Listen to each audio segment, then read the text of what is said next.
Good morning, everyone. Well, a big day for the Washington Wizards. First making moves, trading Kyle Kuzma, Patrick Baldwin Jr., and a second rounder to Milwaukee for Chris Middleton, A.J. Johnson, and a pick swap. Then they deal veteran big man Jonas Valanciunas to the Kings for athletic 6'8" forward CD Sissoko and 2 second-round picks. Then on the court, with a third win in a row on the road as the Wizards beat the Brooklyn Nets 119 to 102. And now Nets fall, but it's going to be a Wizards win. To beat Minnesota on the road, to beat Charlotte on the road, and then to come to Brooklyn, who just last night beat the Houston Rockets and win this game, that's pure joy. Dave Johnson and Glenn Consor on the joyous call as the Wizards had lost 21 of 22 on the road before this stretch of 3 wins in succession away from home. Bilal Coulibaly had a triple-double in the win. Jimmy Butler traded to Golden State. Pete Alonso re-signed to the Mets. Ron Rivera will be the new GM of Cal football. And in the revolutionary rivalry, George Mason staves off a late GW rally to win in Foggy Bottom 53 to 50. From the Crop Midcap 5-Star Sports Desk, this is Adam Pohl on The Fan.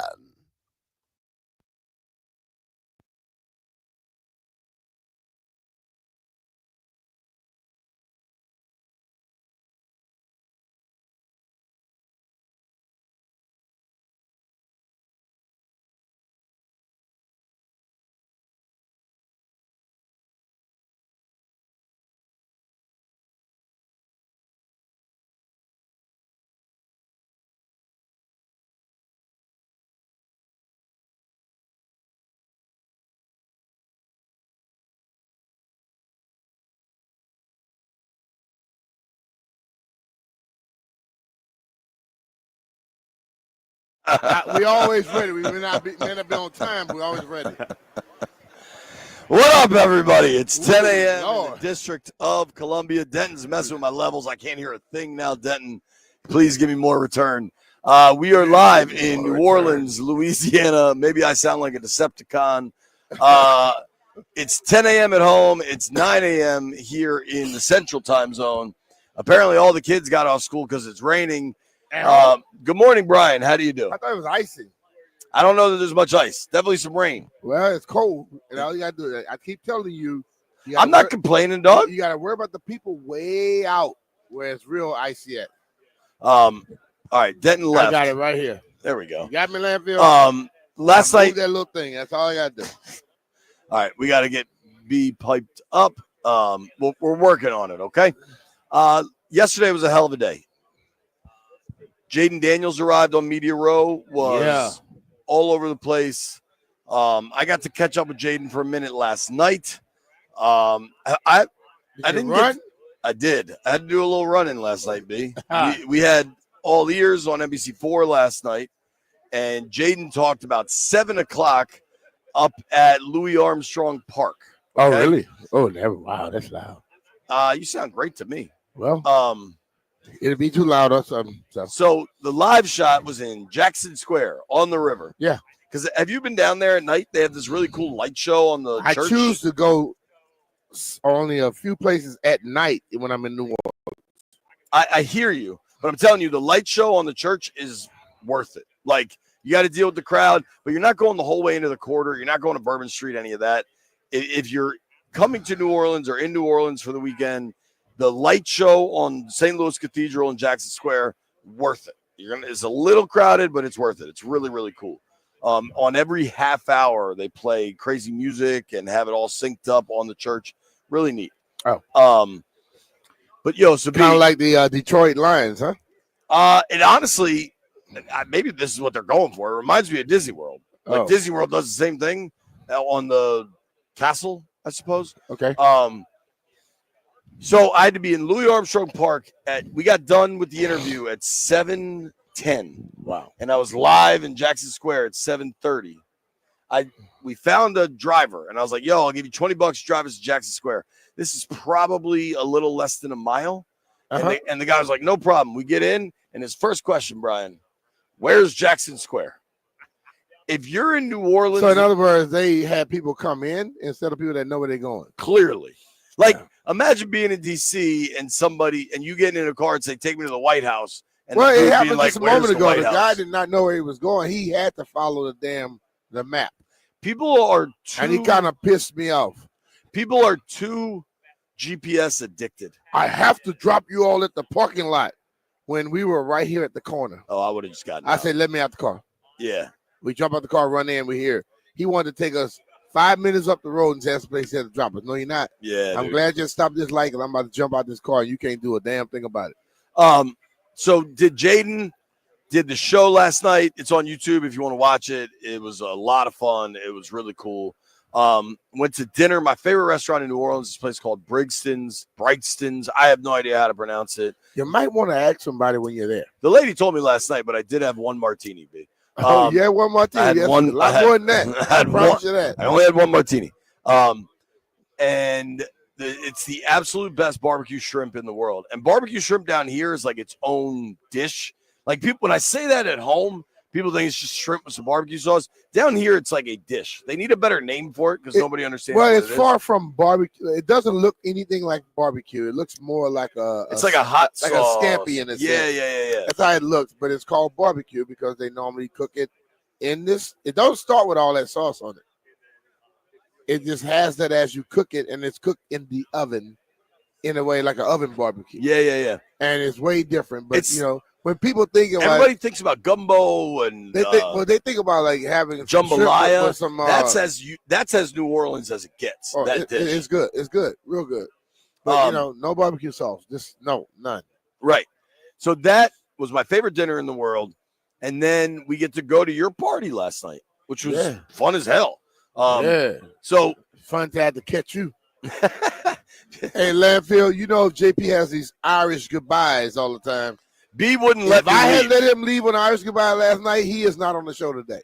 B was convinced I was going to get killed. He was, look, listen, man, you are a straight damn target.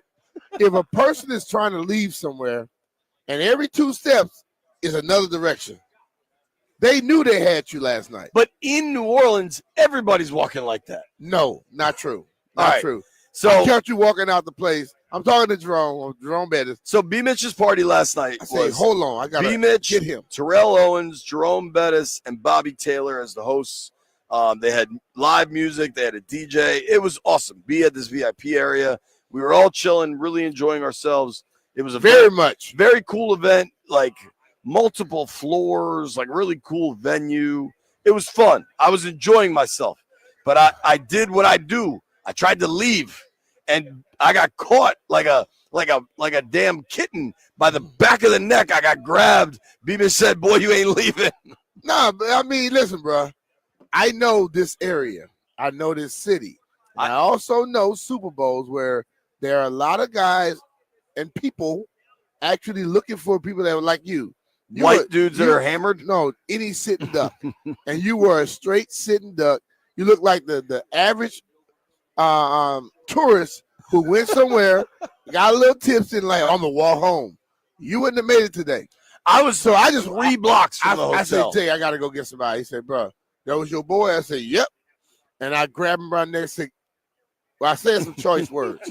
And I can't say what I said, but pulled him back in. And then this boy, Debo walked him to his hotel and then came back. Debo came back in that thing and started dancing like he was he was on break dancing or something like that, boy. Debo was enjoying himself. I think the big man was enjoying himself. Tischler didn't leave when I left. Mitchell left when I left. Yeah. I don't even know that I want to know. I'm gonna go over under 12:30. I couldn't tell you. I just left when I was just tired. I said, let's go. But I don't look at no damn clock. I know it wasn't the time. I wasn't walking like you, though. I had one martini. Boy, that's all I know. You had one martini, but you had a lot of alcohol. I can tell you that. Yeah, but as long as you only have one martini, you're cool. But see, you got to stop that because you lied yesterday. You had a martini and then you had a espresso martini. You say, oh, that's not a martini. Martini, brother. Last night was legit just one. No espresso. So what is in martinis? Vodka? Yeah. And how many drinks you had with It's just vodka? a big old cup of vodka. How many drinks you had with vodka in it? More than one. So We're gonna leave it at that. To hell with the martini. That's just a name. Really, really cool, fun night. Great to see Maniac. I hadn't seen him in years. Maniac got cut his hair. He already going bald. I don't know why. Yo, I couldn't fit. His look was something. Yeah. You got to shave that like you. Yeah, he need to just shade that stuff and he got to stop putting his shirt in his pants too. His shirt was so deep in his pants, looked like his stomach was gonna fall asleep. All right, so this is the name. Denton Day is here. We got the boys in the aquarium back. Then how was football is sexy? It was great. Oh, we haven't talked about that. I mean, my publilicist did a great job. Hold on. Getting me I actually Let's looked at that. I saw the picture. I said they really did this crap. Let's reverse all the way back. The biggest breaking news probably in New Orleans this weekend. Forget Myles Garrett. Forget Cooper Kupp. The biggest breaking news this weekend in New Orleans, Denton Day had an appearance on the Football is Sexy podcast. Yeah. Had his his shirt deep button cut. all the way down to his damn navel. Now, Denton is again wearing a button down. I'm starting to sense a trend. That's Denton's And Super Bowl This look. one is pink. Is what He it's went real sexy today. B, that guy just probably waved and pointed to you, so I just waved and pointed back. What guy? I don't know who it was, but I just gave him a solid wave and point back. Oh, I don't know. Now, Denton, what was it like being on Football is Sexy? They were fantastic. Now They were booked me- sexy? They were sexy. All right. There we You go. look- booked me for 3:30. Yes. We did not do the interview until 4:05 When I saw it, I said it's a little late. because they kept pushing me back a little bit, but it's fine if it's Denton Day or a Greg Cosell. Who are you going to choose, right? Yeah, Like, I get Greg it. man. Cosell, Yeah. NFL film. You Yeah. are Like, they say you are legend. You are a perfect guy, so they got you and they got you. Yes, I said the best for last. They were great. They gave me a hoodie, which I know JP. Also, I He would won't like, wear that. I would I like to will point definitely out, He can't button it down to his navel. that is true. I would also like to point out, B, while JP is talking about my button down, you also notice that he is showing a little bit of chest hair as well. This is not my normal look. I have shades on that I then have to. And now he's buttoning it back up. I am Grant. That might be you, bro. Shout out to Grant Paulson again here 4 hours before Man, the show. I don't- Yeah, you got here before me, and I got here I early. do not know what the hell they're doing getting here this damn early. They listen. It's annoying to me. I'm being honest with you, but it is what it is. I would be asleep right now. He taped with Kurt Warner, though. It's great. Tape him, Yeah. but I would be Yo. asleep then. we are live. And they're here taping. This show starts like 4 hours from now. Well, What Brian, the hell is that? you know what I did that really helped me out? I set my alarm. I set a number of alarms, and You set an alarm last night? to wake up this morning. I didn't. You're nuts. I had Ahmed. You had Ahmed. That's a human alarm. Hey, you ready to go? Yep. How the hell you get dressed so quick? Because I take all my showers at night. You showered last night Hell yeah. when you got in? You gotta Wait, do you that. don't shower after going out? Especially here, like I Yeah, was on it's a- Bourbon it's Street a last lot night. that You got to JP shower. Why are after you that. going on Bourbon Street? You know what? You got to do it. This one might be night. my favorite New Orleans trip ever because I haven't been on Bourbon Street once. I've barely been in the French Quarter. I rarely go. This city's so I- much better it's- I everywhere know, I am else. so much I'm better. normally a Bourbon Street during the day guy. Well, yeah, I had to go once. You know, I hadn't been here since I was like 10 years old, so I had to go once. Then you're a man of faith. Yeah, How do you How how gonna do hang you on Bourbon reconcile Bourbon Street? a lot of prayer as I'm walking with women flashing their breasts at me. Did you? Hey, you had bees, did you? I did not. I gave all my beads to AWAD. So- AWAD wanted the beads. That's That's weird. gross. That's a weird person to get your damn bees. Real to. question. I think the discussion of breasts far outpaces the reality. Did you actually see a breast? Yeah, there I was saw like one last night. there was like a In the hustlers party. club where they were standing up Yeah, that's a top, strip club, and dude. well, yeah, I but saw they were one in standing the up party. top throwing beads down naked. The girl was All right. actually dancing. I did and not go there. Yeah, It you did jumped not out go the there. top That What is time where was that? last night. Well, That was before you left. When you were sitting down, the contemplating your- hustlers throwing beads at contemplating AWAD dancing in the your street. attack away. What? When you were contemplating your what the hell you say? When you saw bees? My exit. Your your exit, exit. your exit strategy. You should have been about to dance for it. She was dancing, and them things came up out that top. They were like, we don't want to be locked up anymore. That was hilarious to me. That's great. I'm glad everyone enjoyed themselves.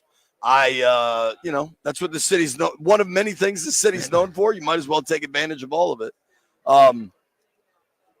Talking to Jaden last night, he's just the most humble young man. I got to talk to his mom, who just couldn't be sweeter.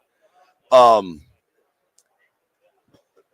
really stuck with me with Jaden is he's just so pissed he's not playing this weekend.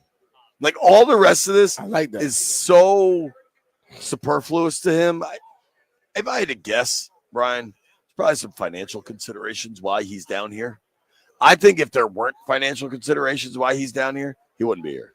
Well, There's some stuff you got to cross off the list, right? But and the league wants him here to win this Rookie of the Year award. You learn how to do those financial considerations because they make a world of difference. Sure. And the league wants him here for honors. And, I imagine in some capacity, he got correspondence from Goodell. At some point, it's like, Jaden, you're about to win Rookie of the Year. We really want you here. Nah, Roger didn't hit him. No, but a friend of a friend did. No. It's just the NFL people hit him, and his mama, who, let's say Mama Regina. Yeah. Mama say, look, boy, you going there. Yeah. And listen, I know a lot of people like to make a lot of comments because this lady tried to answer her about the girl's comment. When a man respects his mother as he does his, you better love that man right there because that's a different man in this world. Most dudes hit a certain age and think they don't have to respect any damn body. But his mom, if she says, you need to go to this event, he say, yes, ma'am, and he goes. And I respect the hell out of that. Just like when he was, his mom flew in with some people, and they were like, oh, I got to get an Uber this late. She said, my Uber's Jaden Daniels. They're like, he going to really pick you up? I'm his mama. He better. And you have to respect that. When that man respects his mother that way, any woman in the world, clap it. When you finally become the one that can get there, clap up on that. Because that's a good dude right there.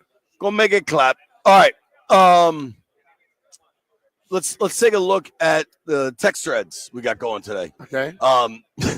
Shout out to White Brian trying to corral you and I. I feel like Landfill and Jeff have learned that's impossible. Well, if Jeff send me something saying White Brian is thinking something, I basically give it a one finger salute. I give a damn. If you got something to say it, damn it. Brian, you give most of the world a one figure salute. Hell yeah. So especially Jeff, he gonna be big boy for somebody.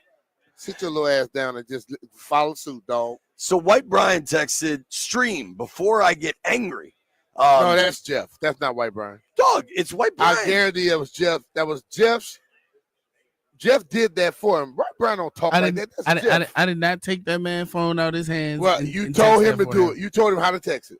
You had something to do with it. He don't talk like that. That's you. That's your ignorance every day. How you know that? I think he was joking. Because I hear you. I don't think this is this significant. He wasn't joking. Brian was he turned red. Well, listen, let White Brian know the internet in Louisiana sucks and I can't stream. So everybody wants to see how good I look this morning. I signed up for Godspeed. So if you got me, you got me. If it goes off today, I am not going back up on. I'm telling you today. If it cuts off, I'm done with it. All right. Bang. I'm clicking the link. B, you saw it. This is the link. It says about blank. But why is your phone, your computer and your stuff just stupid and mine right here does everything? You're Brian Mitchell. You're infallible. No, I'm not infallible. It's just that what kind of computer you have? Are you trying to do something that I'm not doing? All I did was put up the regular Wi-Fi. It's an Apple, just like yours. Yeah, and mine works. I'm telling you, it hasn't worked for me all week. White Brian said, stream before I get angry. That's Jeff. Shout out to all the people on the stream. I can't get on. I don't know what to tell you. I also got. Who was first? We haven't done that the whole damn week. Yeah, White Brian, tell us before we get angry. Before we get angry. When I get back, I'm going to pluck you in the middle of your forehead. It was Strizzy again. I just also like to bleep this internet situation because this is extremely frustrating. Why? His job is kind of contingent upon us streaming, and we haven't streamed all week. Well, let me just, listen, I'm going to break it down. Mitch and Philly radio show. Why the hell we really care about the stream more than we do the damn radio show? B, look around. I don't get it. Every place here got cameras and lights. Yeah, and we don't have anybody to run a camera. We don't have anybody to run lights. So don't expect me to live up to wearing pink polos all week. Do you? Look, Den's here. I am annoyed by the fact we expected to live a certain way. We don't have the damn people or the wherewithal to live that way. I'm with you. I got a If you feeling want we're to live on that way, one today. put a little bit more money into the damn system, and we'll handle this. Can I give you a couple of updates from the text thread, Brian? Go ahead. Our friend Tony, over under Cloakroom, my boy Tony texted me at 9:05 a.m. I guess 10:05 back east. You sound like you've been partying all night. He didn't party I all tried night. to go home and B Mitch wouldn't let me. First of all, Tony, when you are boys with someone, Jeff knows this. If you know your boy about to enter a certain situation, you're gonna stop him, huh, Jeff? I appreciate that, B. And last night, this fool here couldn't walk a straight line if you just gave him 3 I wasn't feet. driving a car. I walked 3 blocks. I don't give a damn. If you walk outside, you talk about all the homeless people you see. You also know there's some fake homeless people that's waiting just to get the fool like you. You were the fool last night. I got one more text update for you. What's that? Heather McDonough, our friend, texted me. I hope you better before you do our hits. Nope. She said, great boob discussion. I'm surprised it took until Thursday. Nobody go anywhere. It's B. Mitch and Finley.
This sports update brought to you by Prince George's Community College. The Wizards trade Kyle Kuzma to the Bucks for a package including Chris Middleton.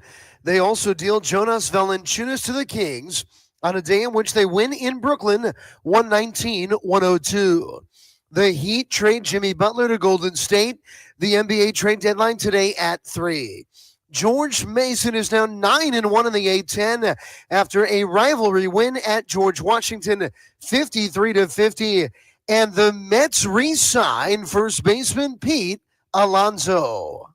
Power up your future. Enroll tuition-free in the Sustainable Energy Program at PGCC. Start your career in renewable energy today.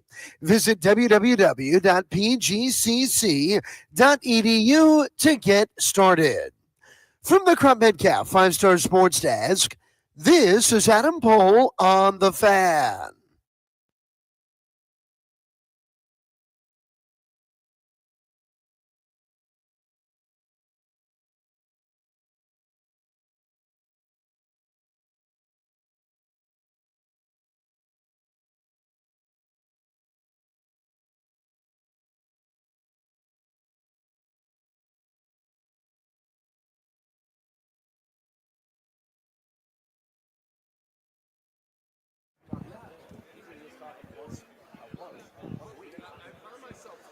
Somebody was been singing at the JP last night. Let him walk out that damn building. Been looking in his eyes. Let's get a live look at our guy Bobby Belt. Is Bobby just walking around Radio Row reporting live and scratching his butt at the same time? I know he's scratching his butt. Bobby, stop scratching your butt. You're live on the radio in Dallas, the whole Metroplex. But he likes scratching his butt, I guess. Robert, his name Bobby Belt without a belt. You're scratching your butt live on air, dude. And they got the other little goofy dude filming him. What is your station in life if you're the guy walking around with a phone filming Bobby Belt scratching his butt? Is that time to go to graduate school? Go to law school? No, you that is your rank. You follow your rank. Be the best at it. We're like dangerously close from me doing that to one of you two. If we put more money into the video focus. I tell every person in the world, just follow your. We are. What you gotta do? Be the best at whatever. Sit down. Take that headset right there. What's up, guys? We are excited. Chris Myers joining us now. Chris, what's going on, man? How are you? Good to see you guys. You doing all right? Having fun here in New Orleans? We certainly are, man. Some of us too much. You gotta pace yourself. Well, I grew up down here. I kind of know, but some people just don't know. Yes, even though there's no hours, the things closed. You have to close it out sometimes yourself. Yeah, I worked here in the late '80s when Jim Mora first came in. So wow, that was. This is an interesting place. Yeah, I was. I enjoyed the experience. It was the first time the Saints had actually broke through with a winning record and made the playoffs. So it was nice that the Bagheads were gone at that after point. The Aints. Yes, that's right. So one of the coolest things for us this week. Obviously, in D.C., they didn't quite get here, but it was a magical season in Washington. Yeah. You get Jaden Daniels, you get to an NFC title game. I'm curious for you, there's been a lot of discussion. Was it maybe the best rookie season ever for Jaden? What'd you think of how the young man from LSU played? Yeah, I can't think of. I remember Dan Marino, his second year, going to the Super Bowl. He's the youngest to have gotten there, but and his rookie year was pretty good, but he didn't start right out of the box. And I got to call for Fox with Mark Schlereth and Mark Sanchez, 2 or 3 of the first half of the season games with Jaden Daniels. And I was obviously impressed what I saw on the field, but sitting and talking to him really kind of wowed me, how mature and professional he was already. And yet he had a kind of a youthful swagger, innocence about him, which I think he needs and should keep, because you see that. And the way he ran and threw and stood, took some hits. My God, even later that Buccaneer game. So that was. I just didn't think there was enough around him for this team to, and no disrespect at this point, Dan Quinn's first year, to make the kind of run that they did. And I was disappointed disappointed. Not that I was rooting for one team or the other, but that the fumbles happened in that game with the Eagles. It just snowballed. So he was taken out of what he could do best to keep his team in it. So what it says to me is he's well on his way. And yes, to me, best in the 30 plus years of covering the NFL, from the networks, ESPN, Fox, whatever. I have never seen a rookie quarterback have as good a year. C.J. Stroud, year before, covered quite a few of his games, and I was impressed by that. But this was a whole different animal. Well, you've seen a lot of quarterbacks come and go, from veteran, young. What is it that you see in him that makes him a little different than a lot of them? I would say that they're the intangible, that he doesn't look like he can run past you, but he does. He doesn't look like he can stay in the pocket. And even though we saw some of this in college, that's a different college game. That's what impressed me. In the NFL, he can hang in there and deliver a perfect strike to Yami Brown or whoever. It doesn't have to be McLaurin. And just he has all the physical skills, but there's a mental, and the mental part of it. And when I've talked to him, he's talked about, the virtual reality studying.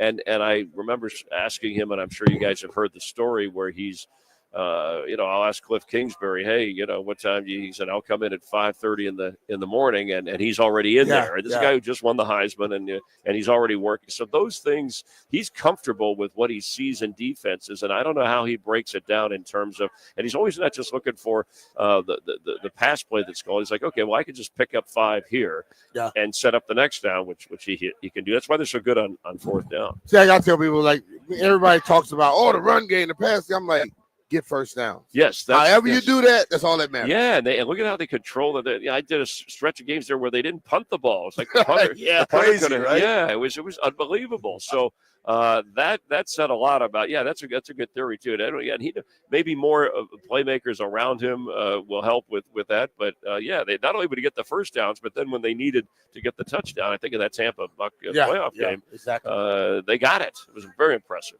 Very cool. We have Fox Sports Emmy Award-winning Chris Myers with us. He's called everything. Obviously, super wired in the NFL. Called a bunch of Commanders games this fall. Looking ahead now, you've got Jaden. You've got the quarterback question answered. Myles Garrett's walking around here talking about he can help a lot of teams. Where do you think Myles Garrett ends up, and how much Washington is a real fit in this equation? Yeah. I saw that Myles Garrett say he could be that pass rusher that Washington needs yesterday. Yeah, so I like that. And I will say there are defensive players who love playing for Dan Quinn, whether it was back in Dallas or even when he was a head coach in Atlanta. I mean, I see Buffalo or Detroit too, but Washington they're set up nicely. They've become a destination place for players to want to go because of the ownership. Because of the success, you got a quarterback, you're going to win some games. So, yes, that would be a nice move. I do think you need another running back, somebody like what Tampa did, and they don't have to be first or second rounders, but that Bucky Irving kind of guy. Try to find somebody like that, I think would help. I know the offensive line, Sam Cosmi getting hurt later, so they did an amazing job with that. And I think you need upgrade something at wide receiver. And again, they don't have to be first round receivers. But yes, on defense, ultimately that's kind of what cost them in that Eagle game. They couldn't stop Saquon Barkley. So whether it's Myles Garrett or however else you add defensive players, I think that's something Washington needs to do. But I'll say this, just thinking forward, as you brought up, I mean, they got the best quarterback in the division. So I think, no disrespect to Dak Prescott. I love you saying that. And I really believe that. It's not a knock on the other guys. It's just where Hurts is. And I only see him getting better with what's around him and him, the way he studies and the way he prepares. That's only going to be refined. Well, Chris, I don't like to contradict you, but you forgot about Drew Lock, Tommy DeVito, everything the Giants are rolling on. We don't know what the hell they're doing. I don't think they know what they're doing. So, But don't worry, they're bringing everybody back. They're getting the band back together. It's going to be better. That again, with all the coaching changes, at least to the front office there, we all saw how that front office operated. I thought that's where there would be a change within the division. As Saquon's going to go for $150 on Super Bowl Sunday, and John Mara can't sleep. Yes. Well, Dallas definitely got better. Just hiring their offensive coordinator from it's some things you can't comment on. Well, no, but I agree. Look, no, the Cowboys, that's the same kind of. And it's not just What are you doing? It's not just the head coach. I think we have to accept too that Dak Prescott, even though he works hard, he's been around, he's taken them to playoff games, he's put up numbers. He's a good quarterback. He's not a great quarterback, and that's kind of where Jalen Hurts is. I mean, that's where I know I'm leaning on a lot of potential with Jaden Daniels here, but he's already shown he's good, and I think greatness for a second, third year is on the way. So I love that. That's really I've seen quite a few of the other teams in the division as well. And Hurts, I don't mean to demean what he's been able to accomplish, but especially running and throwing, and he's gone to 2 Super Bowls, and that accounts for a lot. I want to get your Super Bowl pick, obviously, but we also got to talk about kind of what you're doing down here and the Synergen X and the low T, just trying to make sure everybody understands the testosterone therapy that's available. Yeah, and it's there are other companies out there, but Low T's been around for a long time, and they do it the right way. And what they do best is first get your levels checked. If you also are feeling, it helps with weight loss, energy, and then find out where you are. But they personalize and customize. They'll send it to your house. You can go to a Low T center to make sure you get the right kind of treatment to answer that if you need it. But the first thing you do is get your T levels checked. And so synergenx.com or lowtcenter.com, you can find a place. They'll help you find a place to get it checked. And then you can have it sent to your home and have your doctor approve it. And some of the healthcare providers, also insurance, help you take care of that. So it's a way to keep the energy up. It's kind of I wonder about my T level. I had right now. Some of your levels are off, but I don't know. We need to get him on iced tea. There you go. Isn't it amazing how all this stuff has changed where you used to have to go sit somewhere, but now in this day and age, yes, make a phone call, click online, right. bam, it comes to you. Yeah, and they'll set it up and personalize it in a way, just like this is changed. This used to be Radio Row, now it's Media Row. Yeah, man. So things are. The Football is Sexy podcast is right there. Chris, they had me on yesterday to talk about my book. I have a book out called That Deserves a Wow. By the way, that's awesome. It's available at That Barnes title Noble. deserves a wow, Amazon there. Okay, so when do you guys get off the air at Bourbon Street? You'll be fine. That's good. That's really cool. You wrote a book. I dream of writing a book someday. We got to get your Super Bowl pick, dude. Yeah, I've been bouncing back and forth because this is the one. If you're not a fan of these two teams, this is not who you wanted to see. Everybody wanted Washington and Buffalo. Yeah, or even I wanted to see a repeat. Even before that, Detroit Buffalo. Sure. But, because somebody would have broke through. But yeah, riding the Daniels and getting to a Super Bowl, the first rookie, that would have been cool. Rookie quarterback to do that, to start in one of those. I think the Eagles have more talent across the board, except the two most important positions, which are coach and quarterback, and that's where Mahomes and Andy Reid, I think, will provide the difference in this game. Yeah. However, I can see Barkley running for a lot of yards. I can see Jalen Hurts having a 100-yard rushing day himself. The Eagle defense can take advantage of the Chiefs' tackles. And remember, when Mahomes did, and it's still on his mind, he said it this week, when he lost to the Buccaneers in the Super Bowl. Yeah, Brady was on the other side, but it was the Tampa defense. And with Todd Bowles, they didn't even get to 10 points. He was harassed the whole game. Yeah, and the sacks, it wasn't even the sack total. He just it was like what Eli Manning, which was like what the Giants did to Brady, when they beat him in the Super Bowl. So I think that's something that, the Eagles are going to have to gamble if they have to do that, because I don't think the Chiefs have the downfield receivers to kind of scare you, at least not young, healthy enough receivers. But ultimately, at the end, one-score game, I'm going to go with Kansas City, even though I'm still kind of on the fence with this. I just look at everyone and talk how good they were. They were not. Yeah, exactly. That team's not that good. Right. They went 15-2. They're in the Super Bowl again for the third time in a row. You don't win 17 straight one-score games, and I know there's the officiating thing but good teams, and I saw this with New England, they force the other team to do things that are out of their comfort zone and uncharacteristic, and then that's how they get, whether it's a penalty call or get a break on get it moving down the field. The Chiefs do that. They have, because they are well coached. Andy Reid's an outstanding play caller with Mahomes, and they understand each other. Hey, Chris, this is really cool, man. Thank you for making time for us. Yeah, I Seriously. enjoy it. So everybody check out Synergen X and the Low T Center. And what's the name of the book again? That deserves a wow. It's a lot of wow moments in sports, and the Super Bowl's included in that. How many what's the wowest moment of your career? Well, probably being on the field and the broadcast when Brady came back from 28-3. I was working the Patriots sideline for the Fox broadcast and saw that from their sideline, the coolness and calmness, which Kansas City has, which of coming back from down 20, the greatest comeback in Super Bowl history, and then first overtime, and then getting to Brady in the crowd to interview him when he was exhausted, he could hardly speak. That is one of those that stood out. They've had a few others. World Series, I reported on the Red Sox comeback against the Yankees when they proceeded. There goes, wow, we use wow a lot. Hey, those are wow moments, dude. Yes. Don't you think the damn offensive coaches to stop throwing the football? I'm yeah, just saying. well, it's funny. It's funny that we cover DQ now, Dan Quinn. Right? Yes. And I can't remember. A guest we had on last week was saying like everybody hammers Dan Quinn for 28-3. Kyle should have stopped throwing the damn ball. Yeah. They could have kneeled. They could have just taken a knee. Right. Think about the clock and the offense. And that's, I worry a little bit about the Eagles offensive coordinator who may be the next head coach. He's got a little of that in him. Like, I'm going to show everybody that Jalen Hurts can throw. And don't do that. Don't do that unless you really have to. Yes, Saquon. And then have Jalen Hurts run.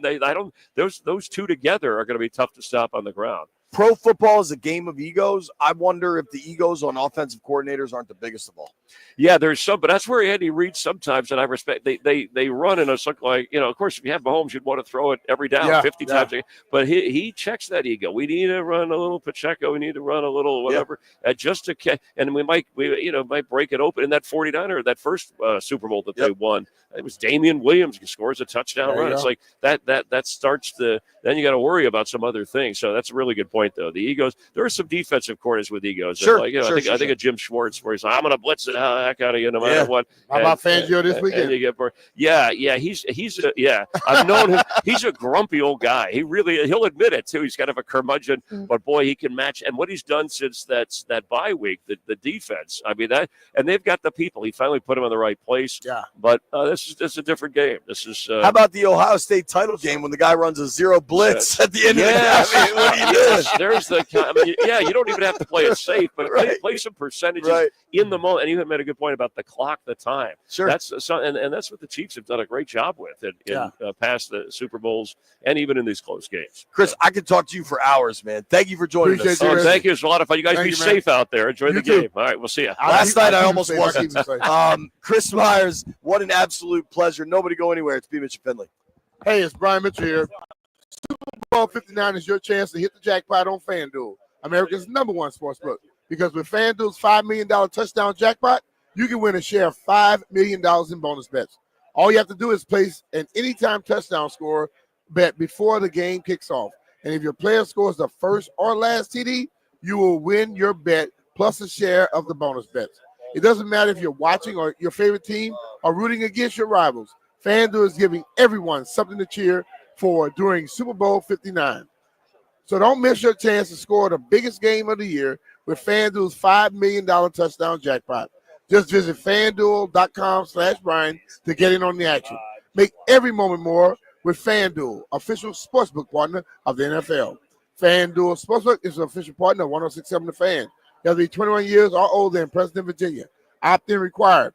Each $2.5 million prize pot is to be split equally among all eligible participants who made the correct pick. Bonus issued as a non-withdrawable bonus bet, which expires 21 days after receipt. Restrictions apply. See terms at sportsbook.fanduel.com. Gambling problem? Call 1-800-GAMBLER.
I be Mr. Finley, 106.7 The Fan, coming to you live from Media Row in New Orleans, as we always do every Super Bowl. We try to get out there and make sure we can bring you some great people. We just had Chris Myers sit down. Landfill, we don't know how that happened, but you know what? You never ever say no to the great one. But sitting down right now with us is going to be our guy.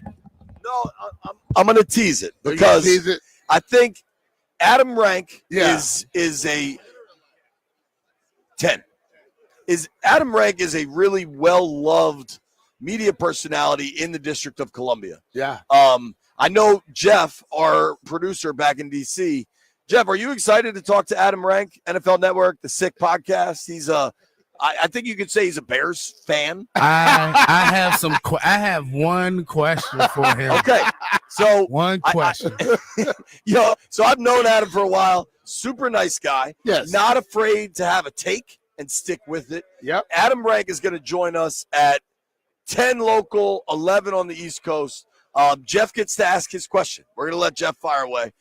We also have one of our producers is a Giants fan whose life just sucks. Yeah. We're going to talk to White Brian about that. It's going to be a lot of fun. Chris Is Myers. that White Brian because he's white? Well, I let Adam know. You're already Brian. I'm out Brown Brian. So I haven't even gone through the schedule today. Craig Carton's going to join us at 11:30. Joe Gibbs joining us at Joe noon. Jackson, baby. Kyle Long's going to join us. Rod Woodson's going to join us. Today is a hell of a day. Radio Row is really getting juiced. Adam, do you want to give the folks a little tease? Just where can everybody find your content? Because nobody in D.C. seems to be familiar with your work, I would say. They not only find it, but they clip it off instead of sending it to the source. Like, come at me. It's fine. I don't mind. You are not a fella that's scared to engage. I'm not at all. As long as people don't Get stupid. You know what I'm saying? Yeah. Like, Yeah, there's some there was something on Twitter. I had posted a photo of my son wearing a Declan Rice kit after Arsenal beat Man City. And I'm like, oh, my son's inspired to go out. And somebody's like, oh, he looks like he sucks. And I'm like, so I put it on. It's a kid. I reported it to Twitter, and Twitter's like, yeah, I don't see the problem with it. I'm like, yeah, that's the one you don't see the problem with. But outside of that, I think for by and large, most people have been pretty cool. We're just having a fun. It's a good banter. It's high spirited, and I think we're teasing something that's going to be happening over the next decade or so. Is a renewed rivalry, as we said on the TV side just a moment ago, a renewed rivalry between Washington and Chicago. Although none of these kids are old enough to remember. I love what? that. I'm like, really? Yeah, they were both franchises were model franchises Once upon a time in the man. 80s. All right. Adam Rank, NFL Network, the Sick Podcast, is going to join us when we return. Jeff's got a question. I don't know if we can pull this off. Maybe callers have questions for Adam Ranks or perhaps comments. I don't know about all that. No. Nobody go anywhere. It's B. Mitch Finley.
Good morning, everyone. Well, what a year it has been for George Mason.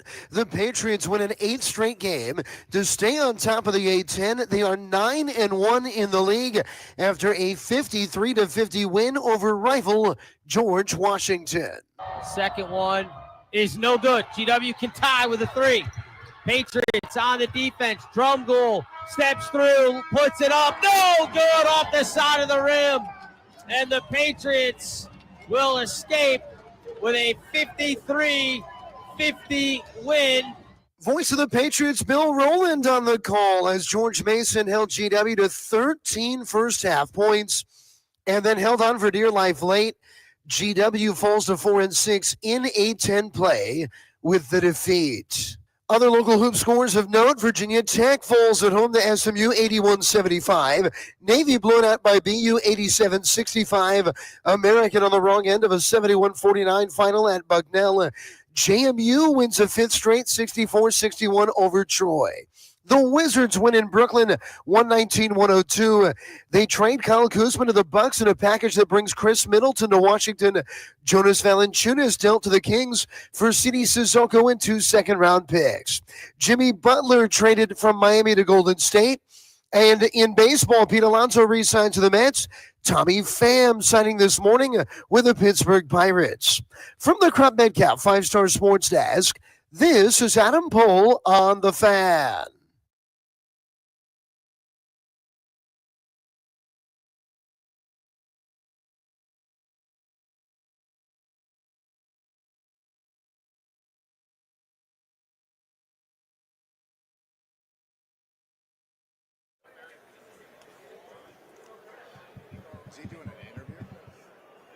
All right, Mr. Philly, 106.7 The Fan, coming to you live from Media Row here in New Orleans, Louisiana, as we get ready for Super Bowl 59. Got the Philadelphia Eagles taking on the Kansas City Chiefs, who's trying to get their third one in a row. That's an unbelievable team, but we'll see what happens. And joining us right now, Adam Rank with the Sick Podcast. And Adam, you're very popular in D.C. Hit my music. Hit my music. You know what? You are very popular in D.C., but listen, man, I like the fact that you say stuff. You go with what you say. You don't change because people disagree. Yeah. I've been that way since I started doing radio. I believe in what I believe in, and I can give a damn what somebody else says because I do my research and believe in something. Yeah. Is that your approach? Absolutely. No, I'm not afraid to put it out there with my chest. Yeah. And go out there and listen. Have I had some wild swings and misses? Yeah. I mean, I agree. And when JP and I years ago first started doing this, I do the predictions. Famously predicted the 49ers wrong one year. And obviously the 49er fans have let me know about it forever. JP and I did one a number of years ago, and it didn't work. And I did not think Washington was going to be very good. And they ended up not being good. And then I was pretty consistent with it to the point of even last year before the season started, they're like, God, I feel good about this team. But if Rank doesn't like them, he's usually been spot on. Now, obviously last season, it did not work out in my favor. Washington was much better than I was giving them credit for. But still, you got to own it because I feel like you can't hide from it. Yeah, you know what I'm saying? Totally. You played, you know what? If you fumble the ball, I fumble, there's nothing. You keep what am moving. How do I erase that? Listen, you guys all can sit there and see that I picked them to win 3-5 games, whatever it was. It is what it is, and they really did a great. I mean, obviously Washington was amazing. Yeah. It was a fun run, and you know what? As a fan, and I know how it is. And then listen, I take notes. I take notes of people who don't think Caleb Williams is very good. And if you think that next season, if Caleb Williams flourishes the way I expect him to do with Ben, if you don't think I'm calling out those people, you're mistaken. So I get it. I can't be mad at fans in Washington for getting doing the same stuff that I'm going to be doing here in 2025. Yeah. So I'm okay, yeah, I got to wear it. Okay, you guys, it is your moment in the sun. When you look at Washington, have you ever seen that big of a turnaround? I'll be honest with you. When Dan Snyder was there, as good as I wanted them to do, I just thought I had a feeling they couldn't. So people ask me a question, I always say they're gonna be all right. Yeah. I couldn't go beyond that because I saw everything happening, and I just think that people look at just the actual sport and what happens. Yeah, there are times when you see something else and you just know that ish is not going to allow anything good to happen. Right. And and you looked at some of the moves they made in the offseason. You bring in Austin Eckler, you bring in Zach Ertz, and like, okay, what are they playing for? Like 2022? Like 2021? Like, hey, it's 2024 now. These guys aren't going to work. And there was a lot of things that just led me to question, especially on the defensive side of the football, even though that is Dan Quinn's specialty. I wasn't sure that the defense was going to catch up. I thought, they could have some ability. They can probably win some games, but not NFC champion. I would like to see the person who thought they were going to the NFC championship game. Well, we got a guy in our studio who probably thought that. Jeff, we're going to let you ask your question right now. What's your question for Adam? Okay, Adam. You hear him, right? Yeah, I hear him. Okay, Adam. One thing about me, when there is hate, I tend to think that it's like something deep inside, and you just got to talk to people. So my question to you is, who is Jaden Daniels' biggest hater, and why is it you? Why is it? It's not me. Listen, I'm an A-State fan. I have no reason. He's from California. He went to Arizona State. Huge fan. I'm not a hater at all. I acknowledge. Why does Jeff think that? Because I like Caleb Williams more, and people don't understand that you can. You go against us every chance you get. You can like Nirvana and Pearl Jam, but eventually you'll like one more than the other. I'm not sure Jeff likes either of those. I'm more of a Pearl Jam person myself, but that doesn't mean that I hate Nirvana. I just prefer Pearl Jam, and so that's just kind of the way it goes. I'm not. If I started picking against the Commanders because the fans maybe wrinkle of fans a little bit, like, listen, I'm also a wrestling vaudevillian. You know what I'm saying? Like sometimes if I'm going to go for the cheap eat, it's funny. It's funny to me, but I do. I'm not a hater. I'm a Caleb Williams fan, and I know that there's going to be a rivalry brewing. You can like both and still prefer one over the other. It's going to be fine. Jeff, you drive here because I know that Rihanna has bothered.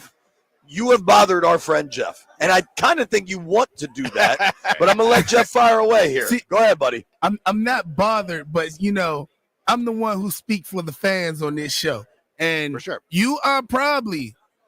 I'm not even gonna say you are probably. You are the most hated in Washington fandom.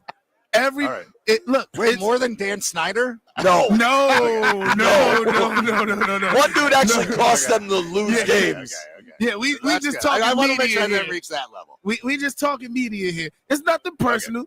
I'm just letting you know that the fans see it. We see every time you go against the Commanders, everybody be like, "Oh, here goes Adam Rank again." Hey, but I respect it, Adam. I respect it. You 10 toes down with your boy. I mean, I was like that for 30. I was like that for 31 years. I was 10 toes down for my squad, and we were losing. The thing is, my boy Jaden about to take us further than Caleb is going to do for the Bears.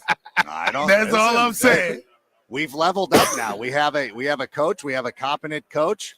We have somebody ready to go to lead us to. And the great thing about Washington, when you're able to get rid of Dan Snyder and do all that stuff, and the organization that they put in right now, you can see that they're now a serious football organization. Yeah. I didn't think it would come together as quickly as it did, but it did. And similarly, it's one of the things that we've seen out of Chicago is they've gone out there, they brought in Kevin Warren. He brings a little bit more credibility. Ryan Poles for the longest time, the Bears would not have paid big time money for Ben Johnson. And they went out there and did it. And whether this works or not is yet to be determined. But similar to how you probably felt last year going into the season with Cliff Kingsbury and Jaden be like, oh, I feel good about this. Similarly, us in Chicago are feeling good about ourselves. And I think it's going to end up paying off. I'll be honest with you. I think Ben Johnson may be better for Caleb, but he better learn how to stick to the run that's working. I don't know why the hell he left from running Jahmyr Gibbs in that game. The divisional round. That is frustrating. Oh, my Lord. That right there made me think like, oh, Lord, I don't know if he's really good play caller because what's working, he went away from. Yeah. You know what I mean? Is there any part of you with Ben Johnson? The only thing I've thought last year, how he handled the Skins was really weird. Yeah. It was very odd. And he said, these are basketball guys. And there's lots of reporting around it. And we don't have to dive that far in. I can understand not wanting to leave when you feel like there's a Super Bowl on the table. I mean, Cliff Kingsbury's not leaving this year in Washington, right? The thing that I don't understand, we were joking about this with Chris Myers. I don't know if you heard this.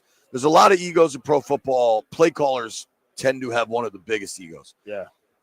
For him to call the trick plays when they were 14-1 or whatever they were, I never really understood that. And then specifically in that game against Washington, they are shredding the Commanders on the ground. Yeah. And he calls that reverse Double throwback reverse. Jameson Williams. Like, what are you doing?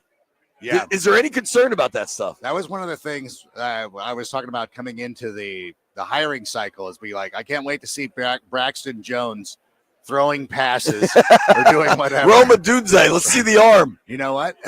There is some concern about that. And honestly, coming into the hiring process, it's why I sort of favored Mike Vrabel, because I felt the Bears need somebody serious in the room to get that organization on point and get going in that direction. And so obviously Vrabel goes to the Patriots. Ben Johnson to me was the next best choice. The one thing that I really like is the guys that he's bringing in, guys like Dennis Allen, guys like Antoine Randall, who are no nonsense. Eric Bieniemy, who obviously you'd be familiar with. Guys, that's a no nonsense dude, man. No nonsense. Like, you need that in the room, and I think that's going to help. And I hope somebody will approach Ben Johnson at some point and be like, don't do that. We don't need to see Darnell Wright running that. Like, we saw that last year. Like, holy Lord. Like, one of the things that tipped the scales in the game against you guys was Shane Waldron dialing up a play for Doug Kramer at the goal line. Like, what the? Right. Like, but it's a thing. And it's like, why do these coaches, I don't know if they just grew up It's a blank playing measuring Madden. contest. They grew up playing Madden, and they're like, I'm going to do something screwy instead of like, what is going right? Committing to the run, like you said. Like, it will be, I mean, like, that's all coaches, though. So there is some trepidation, but I think the good will outweigh the bad. Talking with our friend Adam Rank, the Sick Podcast, NFL Network.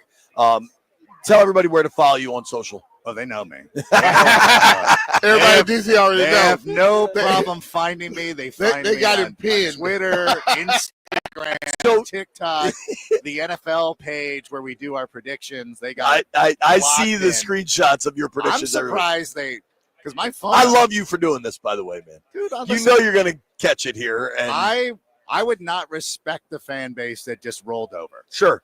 And the Washington family, and this is something that goes back to generations. And I remember, growing up, because I'm going to age myself, because I remember watching Brian play.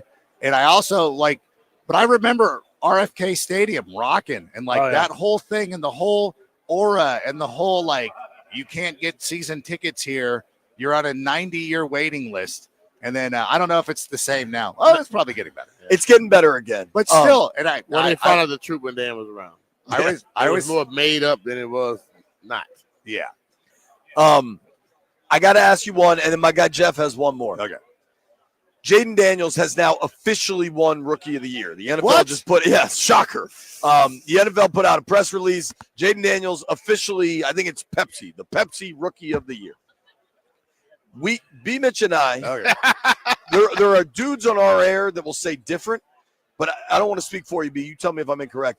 B and I believe in Caleb. I think Caleb is a big, strong kid with a hell of an arm, cares. I think he's going to be good. I know that you tell yourself that. I also think Washington got the best quarterback in the draft. Is there any part of you that is allowing for doubt to creep in that Jaden was the pick and not Caleb? No. You can't allow it. No, I saw when both guys were in the Pac-12, who was the better quarterback, who was winning the Heisman Trophy, all that stuff. Guys are allowed to evolve and get better. I know, and I think Caleb's going to evolve and get better. Jaden Daniels was a 5-year college player, came into the NFL ready to go. Cliff Kingsbury did an amazing job giving him the best opportunities to grow and experience and do what he did. And I'm not going to take anything away from what he did. But I don't think that we've seen the best out of Caleb Williams. And by the way, people act like Caleb Williams didn't throw for nearly 3,500 yards and 20 touchdowns. And I think that having to go through the dysfunction of playing through multiple offensive coordinators, multiple head coaches, I think if the situations would have been reversed and the Bears had drafted Jaden Daniels, we'd be sitting there and be like, why? You would be lecturing me. How could you have passed on Caleb Williams? He got us to the NFC Championship game, and your guy did not. I just think what I don't like about him, he does nothing on schedule. Yeah. He feels like he has to hold onto the ball and start running around.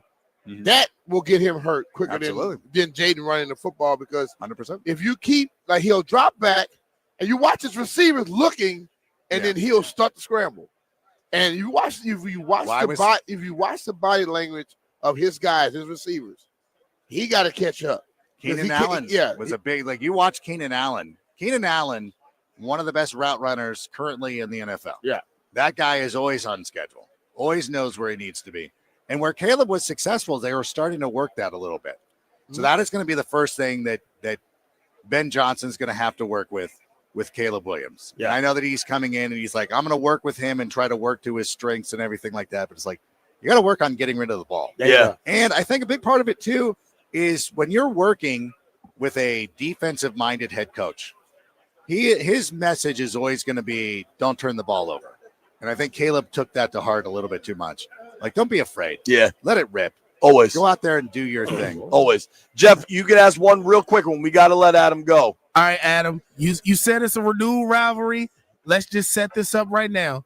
Every time Washington plays Chicago, you got to come on the show, and we're gonna make a wager, whether it's push-ups, drinking hot sauce. Jeff's like 275. Let's do it. You don't want to get into the push-up game with me. Yo, Adam looks like a. I'm wiry. You look wiry. All I do is push-ups and pull-ups. That's all I do. I don't go to a gym. You look like you can run marathons and stuff, Jeff. I don't think you can, bro. Hey, yo, it's it's about the public humiliation of the Commanders beating the Chicago Bears. That's what this I know a lot about. of people that are Bears fans, and I hope it works well. I mean, unless Tyreek Stevens plans on playing volleyball out there again, I don't know. I'm not going to worry about it. We got to run here. By the way, can I say one thing? I want to say this on one. Do you mind? Go. I know you have sponsors. Do we all agree that if it weren't for Tyreek Stevenson, you wouldn't have been in the NFC Championship game? That was the butterfly effect that set a series of events in motion. The Hail Mary was certainly a magnifying event for this team, for sure. Kevin Warren's a snake oil salesman. Beware. Adam Rank. Don't say Adam Rank does not endorse that last statement. Kevin, I do not agree with that. I'm sure the Big Ten shouldn't be playing football. Thank you to Adam, the Sick Podcast, NFL Network, at Adam Rank. Appreciate you, bud. Thank you so much. When we come back, we're going to have Craig Carton join in the program.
This sports update is brought to you by Reynolds and Power Home Team, Keller Williams Realty. The Wizards win a third straight 119-102 over the Brooklyn Nets after a day in which they trade Kyle Kuzma to Milwaukee and Jonas Valanciunas to Sacramento. George Mason hangs on late to move to 9-1 in A10 play, beating George Washington 53-50. And the Capitals are in Philly tonight to take on the Flyers. Puck drop is at 7. Listen right here on The Fan. Want to hear the fastest way to know what your home would sell for? Reach out to Empower Home Team. Simply text your address to 800-763-3000. No phone call, just text your address to 800-763-3000. That's 800-763-3000. From the Crop Metcalf 5-Star Sports Desk, this is Adam Pohl on The Fan.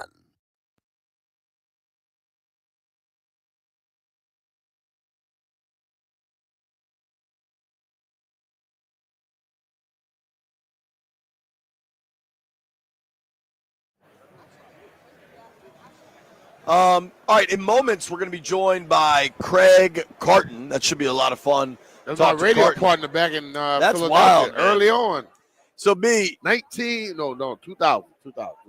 So you, of all of us, Brian is online the least, right? Like you don't live this internet life that many of us do. I mean this very sincerely. Adam Rank could have ducked me when I texted him. He could have said, nah, I'm busy, whatever. He was happy to come on. Yeah. He definitely has some of that pro wrestling vibe in him where he's happy to lean in and be the heel. I posted a photo. I said, appreciate Adam Rank taking time for us. Put your headset on, Denton. I said, Commanders fans love this dude. Now, that was kind of tongue-in-cheek. I know Commanders fans don't love this dude. The response is, come on, JP. At least this dude said, love the sarcasm, JP. Commies Mommies replied to me, get away from him, JP. As if you're going to catch the Adam Rank. Lenora Sellers replied, Commanders fans do not love this dude. Scarens Terrence replied, looks like the Timu version of John Fetterman. Jedi 5 FTW replied, no, we don't, JP. Don't lie on us. Mario Sandoval said, he's a tool. CT, I don't even know if I can say what CT said. Tony Wiley in the building. Another dude named Tony said, JP and a bleep loser bleep clown. Al LaRoche said, dude's a hater. He spelled bleep him in a very unique way. Denton, Jeff was clearly mad at Adam. Jeff, do you feel better? Did you get that off your chest, bro? Man, I just want him to come on the show and do his push-ups because Jaden about to put belt to bottom next year. Where is that game? Do we know? Yeah, I got to imagine Chicago. I feel like the Bears have played here for like 10 straight years. Right, so I got to imagine it's Chicago. Well, we suck. They suck. I mean, damn. Not no more. Yeah, it used to be. No, they still do. Yeah, they do. Ben Johnson can undoubtedly run a good offense. He just don't know how. I don't believe in the Bears organizationally, and I don't think it's going to work. Does anybody know how far Roma Dunze can throw? Oh, he going to throw a pass. About to find out. I promise you that. Denton, you live on these internet streets. Jeff's mad at Adam. Are you mad at Adam? I was mad at him during the season. You know, as the saying goes, never meet your villains, because he was actually a cool dude. He and I were chopping it up about wrestling for about 5 minutes during one of the breaks. About wrestling? Oh, yeah, he's a big wrestling guy. I'm a big wrestling guy. Okay. Hey, you go tell it to Seth Rollins, B. He gonna chop you. I'll chop his ass back. Too. Why do you care that it's fake? I don't care about wrestling, but why do I care that it's fake? If they try to present it as it was real. I don't. They care. haven't tried to present it as it's real since the 90s. I'm just saying, like, you hit a guy in the head with a chair and he bleeding all night, and then the next day he shows up without a cut. I have a problem with that. They haven't tried to present it as real since like '86. Yeah, no, I thought there was like a Shawn Michaels moment. No, can't sit down. Let me sit up here like you've been eating damn weights. I think we're getting a headset on Ken Harvey here. Excited to have him join us. Almost broke my damn tricep. I mean my traps. I was testing you out, and it hurt. and it looked wanting, like your traps are. That's why I should. Ken, I gotta ask. Outrun you. You could. Ken Harvey's one of the absolute best sack guys the Burgundy and Gold's ever had. You are in outrageous shape for a dude that hasn't played. He eats weights for a living. What is your routine? He had dumbbells this morning. He gonna eat some damn 45 this afternoon. I had a plate of 45s, a side of dumbbells, and a drink of swimming pool water. No, actually, I just had my knee replaced about almost 2 months ago. Ken Harvey around that nice? Was that? You walk around like nothing wrong. This is it. I'm hardcore, man. Oh, I heard. No. So my mother-in-law had to get her knee replaced, and my mother-in-law did not play professional football for a decade. But that was a tough surgery. How was it for you? Surgery was like afterwards, no pain whatsoever. The biggest thing right now is swelling. So Ice it or ice it. That's the big thing. That's all you can do. You got swelling up here too. You know what? I have swelling in my my stomach region. I don't know what that's from. I seen that. And I was going to award you a belt on that, man. You've mastered the art of that swelling. You look good, man. As soon as I leave, be like, that Ken Harvey. He wasn't all that good. You were always a kind dude. How much? I got to talk to Darryl Green last night. I went to the Faith in Action Awards. Yep. Jaden Daniels was there. It was a really cool event, a religious event. People that it's easy to have faith. It's a lot more to put it in action and make things matter, right? Yeah. But one of the cool things Darryl has said now repeatedly is what it meant for him to see a really great season for the Burgundy and Gold again. What it mean for you? You're a guy that lives in the DMV and you've been going to events this whole time, but all of a sudden it's different. Well, you know what? It's almost like people remember how great it was, right? And you were part of it. Not that I was ever in the Super Bowls or anything like that, but you were a part of a great franchise. And to see it come back to life again, when you walked around, everybody's like, "Oh yeah, yeah," and it was there like you got a piece of that respect that the current team's got, right? And that's what I think mostly more than anything, all former players want just to be respected and known that they worked hard to be in that position and to do well at their job. And I think guys, it's really cool to see that and to see the fans walking around with the jerseys and I'd never seen so much pride. Yeah, like pride. That's the word. When you are losing like we were, it's kind of hard to walk around with the jersey and stuff on because although you feel good about yourself, you feel bad about what you see.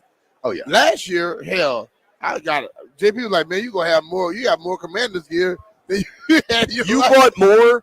I didn't have to buy a lot of it. You had more Commanders gear than I've seen most people have.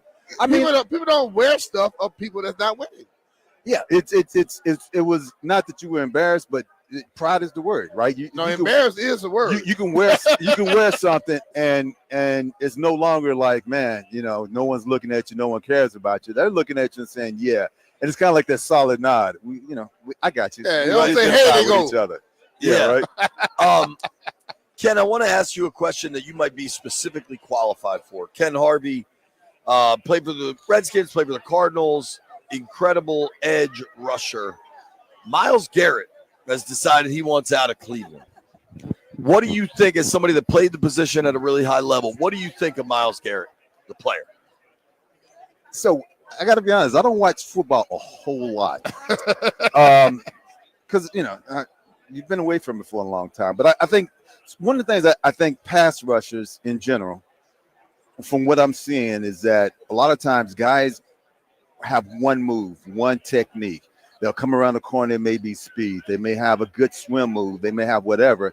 But what they're lacking is the second, third move, or they're lacking understanding of the quarterback. So like a pitcher that just has a fastball. Right, 100%, right? Yeah. And so you got to look at a quarterback, and then it becomes a team thing. If you have an edge rusher that rushes from the right, and your quarterback rolls to his right, so you can chase him down, but you know that your offensive lineman is going to jump out really quick, then you may be able to take an inside swim and now get to the quarterback without him bouncing back outside. You just got to understand the quarterback, understand the team, and the person you're going against. And it just seems like guys have become a lot of one-dimensional as opposed to 2, 3, 4 moves. And if you can do that, that makes you a elite pass rusher. And understanding your body, like if you got speed, that speed, it's like the comic book, The Flash, right?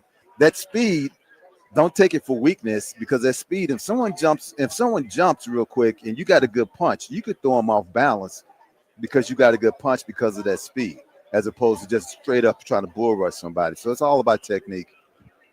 Myles Garrett has that second, third move. Yeah, and that's beast mode, right? And so I think that's going to be the thing is, as great as the quarterbacks have become, you also need great pass rushers to get to those quarterbacks. And those, it's a dime a dozen. It's not a dime a dozen. It's a very few who are elite enough to do that. Absolutely. Ken, thank you for joining us, brother. Yeah, thank you, man. That's kind of the polite way to say, hey, we're done, man. Get out of here. Get up, quit wasting time. Appreciate you guys, man. Thank you. That is not the Awesome. case. Awesome. Thank you, man. Appreciate your time. Ken Harvey, I remember rooting for Ken, wearing the 57 in the burgundy. I didn't root for him. He tried to stop me in practice all the time. Here's what I can tell you, man. If you are looking to improve your home, you need to call our friend Paul Henry.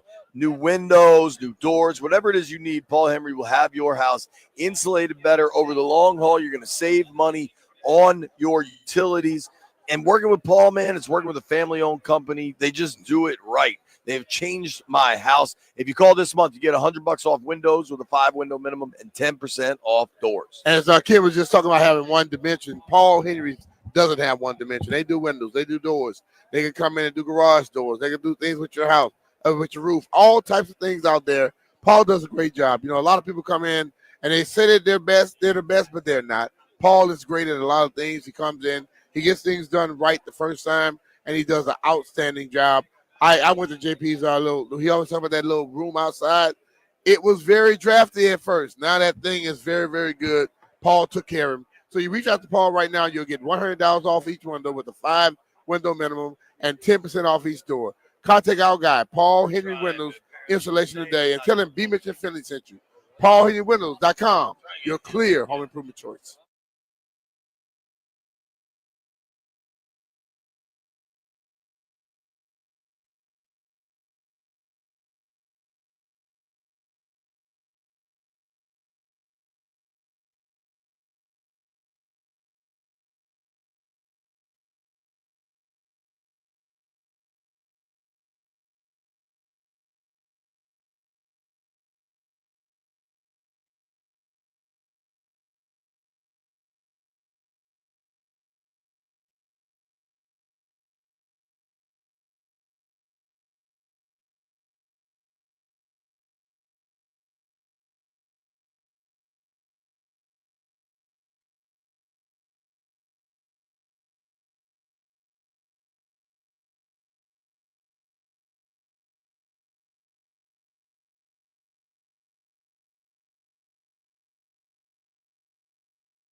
B. Mitch and Finley, 1067 The Fan.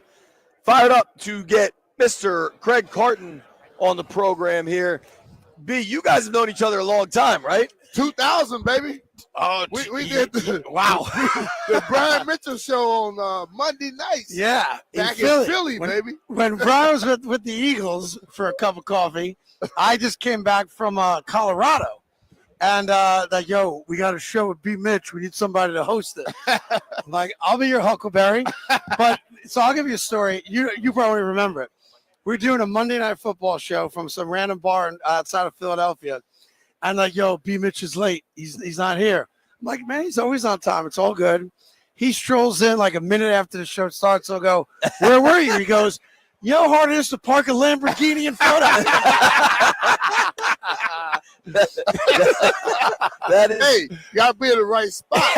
Want to make sure your car there when you get out and nobody did that to it. Good luck with that. But it's good seeing you. You too, brother. I can't be still doing radio all these years later. Oh, yeah. I found something I can do. I can talk.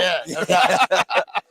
Craig, I want to get to the Super Bowl, and I want to ask you about Jaden Daniels. But before we get past it, right? You're down here with FanDuel, making sure everybody's kind of enjoying themselves the right way this weekend. The Super Bowl's fun to bet on and squares and all of it, but you got to make sure you got it under control. Yeah, right? look, my story is obviously well told and publicized.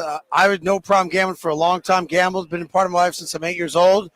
And then suddenly, like JP. Yeah, suddenly I had money. And with money came opportunity to bet and bet more and more and more. And unfortunately, I just went down a really bad road, made really bad decisions, started hanging out with really bad people. And I'm the kind of like that cautionary tale. Had everything, beautiful wife and family, house, car, blah, blah, blah, success on radio, and basically threw it all away. Lost my freedom, became a number, 795-01054. My name wasn't Craig. I wasn't a human being. And I had to take stock of my life and decide whatever life I got left, I'm going to use it to pay it forward and not be stupid and get help. So the FanDuel partnership came as a result of that. And while it's counterintuitive to be a gambling site that tells people not to gamble or to gamble less is what they've done. And I'm not here to tell people don't do it. It's not scary. The sky ain't falling. But I didn't know I was going to have a problem either. So I just want you to be educated, be smart. True. If you have a strong feeling on a game, because however you work up the numbers and handicap a game, great. Bet on it. Don't bet more than your check is. Don't bet money that stops you from paying the mortgage. House note, right. Yeah. And if you lose, that's it. Move on. There's another bet somewhere else, but a lot of people start chasing bad bets, chasing wins. Right. A lot of problem gamblers, when you talk to them, which I do all the time now, how did it start? I won my first bet. Right? I won a lot of money. I hit, it could be a bingo card at church. Right. Oh, that's easy. That's free money. And that sets people sometimes, down a bad path. So FanDuel's got these cool things set up, wager limits. So you're under control. Like, I want a bit more, but you can't. Yeah. Deposit limits. Man, if you're making 50 grand, how are you depositing 25 grand in your account? It just doesn't make any sense. Yeah. And then time limits. Compulsive gamblers become loners. And our best friend becomes the phone because it's so easy now. It's easy. Yeah. So, like, I'm in Italy on this beautiful vacation with my wife and another couple. I mean, half the time I'm playing blackjack on my phone, not enjoying Italy, Right. So, problem gamers become loners.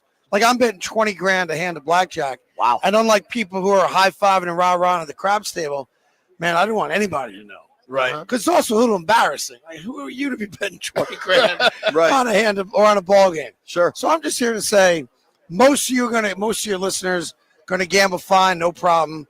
But there's a small percentage, that may go down a road that they want to be a little bit out of control. Totally. Dude, But I you know remember what? I put my first bet on the Vikings to beat the Lions. I was 15 years old at my dad's bar in, I guess that would have been 96. Yeah. Kind of been a part of my life ever since. But I really like what they're doing with FanDuel is that like I always ask people when they tell me don't do this, don't do that. I'm like, why? Yeah. What part of your life that you have to do? Where's your story where I will believe in you? Like I didn't like people telling me don't do something if they've never been through it. Likewise. And I think this is great because you hear the testimony. Yeah. You have something to talk about. Lived experience, right? Exactly. Look, I'm with you. And part of being a compulsive gambler, and I own it, man, I was the most egotistical dude on the planet. Like, screw you. And if I lost at a casino, I'd be pissed. Well, I'm going to go to the next casino and win my money back because I'm just that good. And your ego drives everything. Sure. Even like, I went to rehab. And I went to rehab for all the wrong reasons. I had this criminal case coming up, which I was going to fight. I refused to tell anyone that I did wrong. If a jury tells me I did wrong, I'll suck it up and live with it. But I was never going to live my life as someone that I admitted I broke the law, right? So I go to rehab. I finally am starting to acknowledge, dude, you got a problem. Look yourself in the mirror and own it. You have a problem. Came back from rehab. I had 60 grand cash. That's all I had left to my name, all right? I went to a casino in Valley Forge, Pennsylvania, King of Prussia, right? Uh-huh. Left 30 grand in the car. Took 30 grand in to play blackjack. And the kind of deal I made with myself is I don't need anybody's help. I got this figured out. I can stop if I want to stop. And I left 30 G's in the car with the test being if I lose the 30 grand in the casino, I am not going out to the car to get the money I know sits there, right? So I'm up, down, a couple hours. I'm down to the last couple $100. And damn it if I don't get a pair of 8s. And I'm like, well, dude. Oh, no, you got to split them. It's a mathematical game. Yeah. You can't play it wrong, right? Oh, no. I went to the car, got the money, lost the split 8s and a double down. I was wondering if there's a double. You got a 3. Yeah. I went in with 3 8s, a double down. I lost all of it. And that's the last wager I made almost 7 years ago. Wow. Good for you, dude. Yeah. So, yeah. But, the weird thing is, wow. Like you talk about testimonials, right? Yeah. And by the way, I know that sounds kind of like gospel-y. You become a spiritual person. Sure. When you go through this and you sit in prison and try to figure your life out and what's going on. And there's no doubt in my mind that whatever you refer to as your God or a higher power got me through that and got me to this place. I buy into that more so than I ever did. But you talk about like all the dumb decisions. Oh yeah. And the one question I can't answer yet, and it bothers me and it will bother me the rest of my life. I don't know why I stopped. And why you stopped gambling? Yep, because I had ample opportunity to stop. I always knew it was wrong. I was putting gambling ahead of my wife and my family, my kids. I could have stopped, man, so many times. So many times I looked up and I said, if you just get me out of here even, you have my word, I'm never going to do it again. But it's an addiction. And that's the thing about it. Like, people don't understand happiness is an addiction. Sure. And gambling, when you won, made you happy. Yep. And when you lose, you feel it's around the corner. So you chase that. Like, you hear people talking about when they get on drugs and go, I'm always chasing that high. Right. When people begin to do the PCP and all the extra big stuff, they're chasing that high. But once you get so accustomed to it, you get that high so quickly. Now you got to go to the stronger thing. And what happens with that is the winning and losing suddenly becomes irrelevant.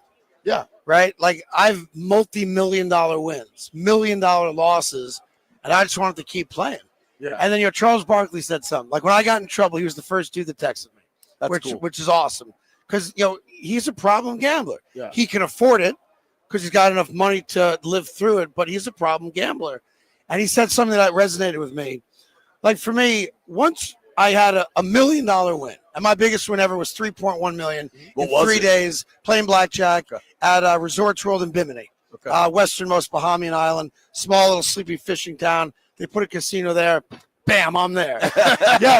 They sent me a 737 jet to get me to go to that island. They were happy to have you. Yeah, but once you want, for me, when I won, 7 figures, if I'm sitting at a table now and I'm up 400 grand, it ain't enough.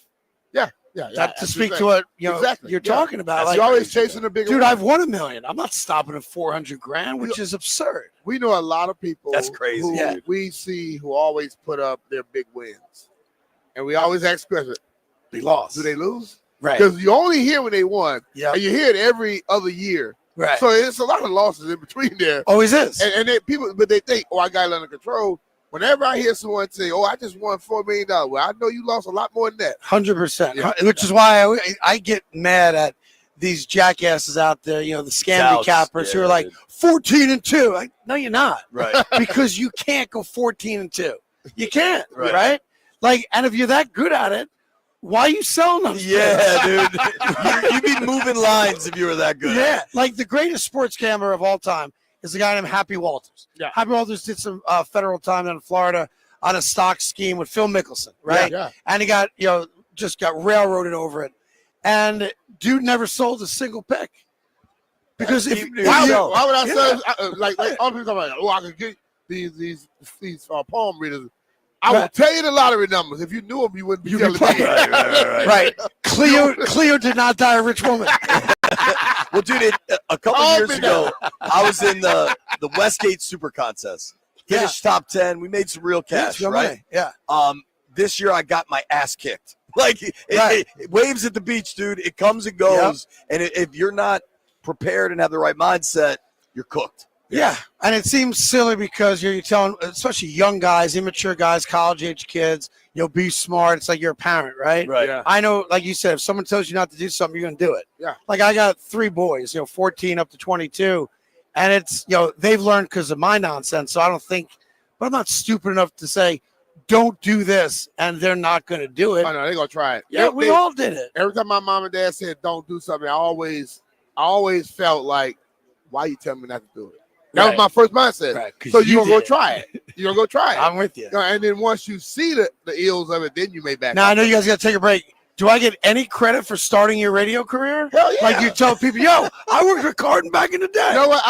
He did say that. I've said that many you were times. coming over. But the thing about it, when I was in D.C., I learned radio a certain way. When I got to Philly, that's what I learned. To hell what people think. Say what you believe. That's the key. Because Philly don't care. No, and it's hard. Not a lot of people You got can to do know what that. you're talking about, though. If you know what you're talking about and you got a little backbone and you don't care about the haters, that's why you're still doing There radio. you go, baby. That's it.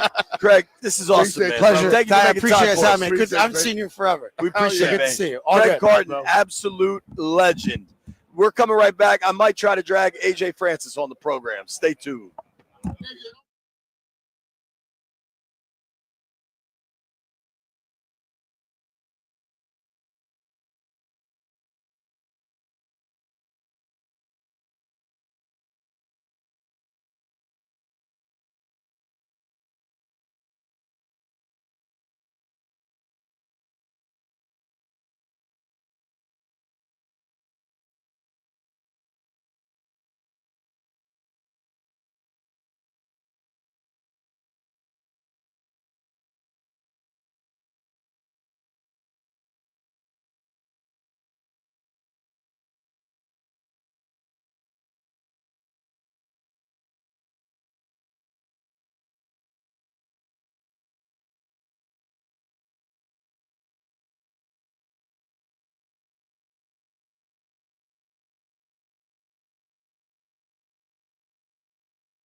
Good afternoon, everyone. Well, it was a big day for the Wizards. They traded away Kyle Kuzma, Patrick Bowman Jr., and a second rounder to Milwaukee, bringing back Chris Middleton, A.J. Johnson, and a pick swap. Then Washington deals veteran big man Jonas Valanciunas to the Kings for athletic 6'8" forward C.D. Sissoko and 2 second-round picks.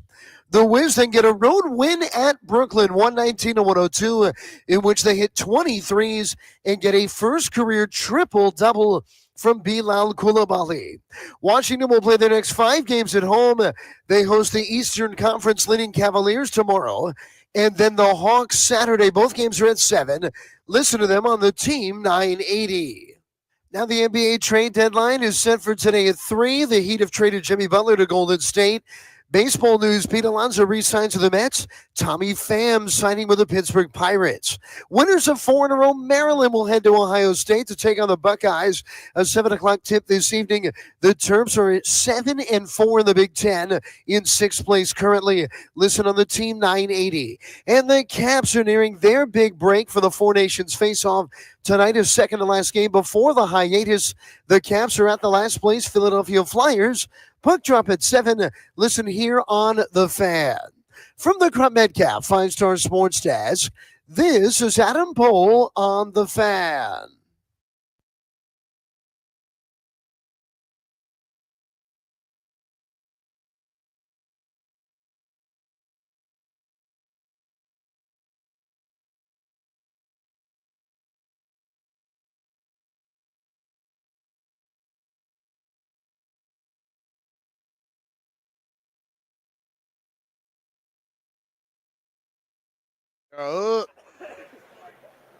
Hey, Joe. Gotta love Jimmy. Apparently, I can't hear him, but I can listen. Radio Row, New Orleans, Louisiana, getting ready for Eagles, Chiefs. This joint is buzzing. I believe yes, it is. I believe Jaden Daniels is here. It is high noon in the District of Columbia. It's only 11 a.m. here. We're hoping to hear from the legendary Joe Jackson Gibbs here in moments. Our guy AJ Francis is walking around. I think Coach Mike Loxley is going to join us in about an hour.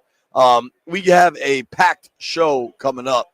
One, it's really cool how you know everybody, and that when Carton sat down and told the story about. So I don't know that all of our listeners have been to Philadelphia. You could tell, especially downtown Philly, Center City, is a really, really old city. Yeah. The streets are so narrow, and then you got cars parked on them. Seriously, how did you park a Lamborghini in Philadelphia? Yeah, it was actually a Ferrari, but I had to. That's why I was looking for a parking spot in a parking lot. I wasn't gonna park that on the street. You know what I mean? So I ended up drove around until I found a spot. Somebody was coming out, and they recognized me, and they let me park in the spot they had, which was about one spot from the actual building I had to walk into. But I mean, I'm doing a show at your place, should have had me a spot. I wasn't gonna go in there without having a good spot, bro. When your car is a Ferrari, yeah. Do you have another car? Like you also have like a Ford Taurus? Like do you have something else when you just gotta like run errands? The Denali with some 26s on it. But you had both of those in Philly, or did you just have one car? I had both of them up there. Okay, because one car was the like. Did Monica and the girls come to Philly? No. Okay. One car was the floss, and one car was to deal with those damn potholes. So I flossed on Monday night. Where would you drive most of the time? To the Monday night show? Just wherever you're going. The Raw. On the Monday night show, but every other day I drove the damn the Denali. But hell, when you got 26-inch wheels, every pothole put a dent in those. Yeah. So I learned how to drive slow in Philly. Just say it like that. So you see the pothole and you can avoid it. When you just driving, if you hit a pothole in Philly, bro, I'm serious. And like most places where they have the potholes, you can call the Department of Transportation, and they will normally do. Not up there, dude. Not up there. Hey, you just got a damn flat tire or a broken rim, and they're not doing anything for you. That I believe. You're not getting it in DC either, but. And most of them like so what we supposed to do, cuz right. You call like the DOT, they tell you straight up, that's not our problem. Right. Landini, let me know what you are learning. AJ Francis is here, University of Maryland, played for the Redskins. Obviously now a really famous pro wrestler. I come out gonna body slam him. You think you can body slam him?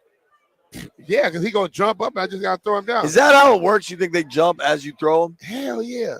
Have you ever seen somebody grab the biggest guys out there try to slam them? They kind of jump for you. They got it working, bro. They are stuntmen now. I give it to them. They're stuntmen. They know how to roll and do all this other stuff, but not the average dude's not going to pick up nobody as big as AJ or people bigger than AJ. I will let you and him debate that. We're hoping to talk to Joe Gibbs in just a moment here. We are live, Media Row, New Orleans, Louisiana.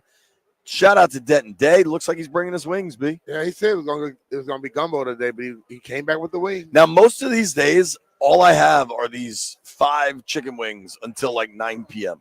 Last night, when I sat down at dinner, I was so hungry. Thank you. All right, joining us right now via the Root Guest Hotline, the great one indeed, Joe Gibbs, legendary Hall of Fame coach. Hey, Coach, how are you? Hey, Brian, JP, thank you for having me on. Hey, I'm doing good. I'm chasing cars down here, racing. Thank goodness I haven't caught one yet. Hey, but Coach. also the other thing I'm doing is enjoying our Washington football team, our Commanders. I tell you, it was awesome. It was a great run this year. Coach, when you get a quarterback like a Jaden Daniels, you know, how much of the pressure comes off of you as a coach? Well, I think that as we know, Brian, all quarterbacks come in all different packages. Some can run, you know, some are brilliant check downs. If you think about Mark Rippon in 91, he was not a runner, but for the entire year we had 9 sacks. Yeah. Think about that. That's crazy. What he was football brilliant. He knew where all the check downs were. And so many of the quarterbacks that we see come in different packages. Here's the deal with Jaden. I think he's the complete package. I mean, this guy, he played the game really smart. Okay, he definitely is a great runner, has great instincts in the pocket, and I got to tell you, is really, really an accurate passer too. Yes. So I think what everybody's looking for is the total package, and I think we may have it. I'm with you, Coach. It's remarkable with Jaden because the play, the accuracy, the mobility, like you mentioned. But I know you've spent some time with the team. I think perhaps more impressive than Jaden the player is Jaden the person. I'm curious what your interactions have been like. Yeah, I haven't had a chance to. I haven't really spent much time to him just to say hi.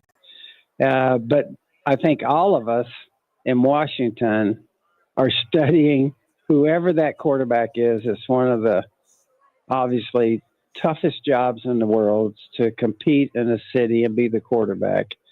But I think we've all watched him. And I know it came back in the draft when I was talking to, you know, all the guys there in Washington, Doug Williams and everybody, that he is a great person, which means so much. You know, character and person comes first on no matter what with players. And so he's a great person. But then when you see him play, I think it just gets everybody excited. So anyway, I think that is a huge part of us going forward. But I think more than that, you in the NFL, you've got to have everything if you're going to compete and go to Super Bowls. And I think with Josh and his new team, David Blitzer and the group there, a fantastic job of picking the people that were going to actually run the show. Dan, you know, and then to get Adam Peters and the decisions he's making. It just takes a lot to put all that together. And so I think that's the most impressive thing about what's taken place this year in such a short period of time to do all that, put it together, and then to get all the way to a championship game. I think that gives every Washington fan great hope for the future. As fans love the guy, but whatever they do on the field, they love their talent and stuff like that. As a coach, like Dan said, they look for the right guys, the right commanders, the character type guys. You did the same thing. How much pressure comes off of you when you know you picked a guy who you know is going to be there no matter what? I think, Brian, for all of us, one of the things we love about football, certain teams, and it doesn't necessarily carry over, but certain teams get a great feeling about themselves. There's a confidence. A team really is a lot like a person. Sometimes we have great confidence. Sometimes we're worried about things or not confident. And so certain teams grab that. And so I think that's kind of what happened here. And so your leadership comes from your players. And I think Dan has done a great job there of kind of picking players. And I think obviously in the draft to be able to do what they did, I think it says they've put together kind of a unbelievable first year. And so that gives everybody confidence. Absolutely. Talking with legendary Hall of Fame, Super Bowl winning head coach Joe Gibbs. Coach, I'm curious, just like you are so busy.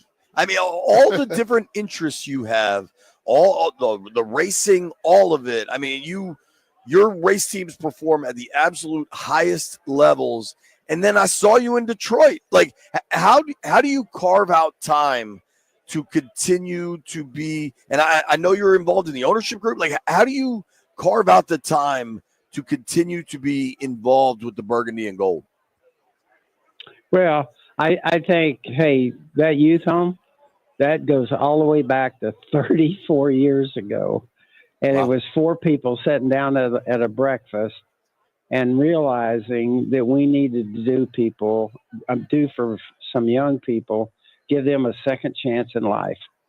The young people between 14 and 18 that have fallen behind in education didn't sometimes have the family atmosphere that other kids have. Where's the chance for them to go and get a second chance?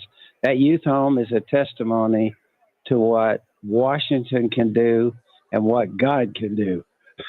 we all worked on it, everything, but God put that youth home there. There's some stories about it that are unbelievable.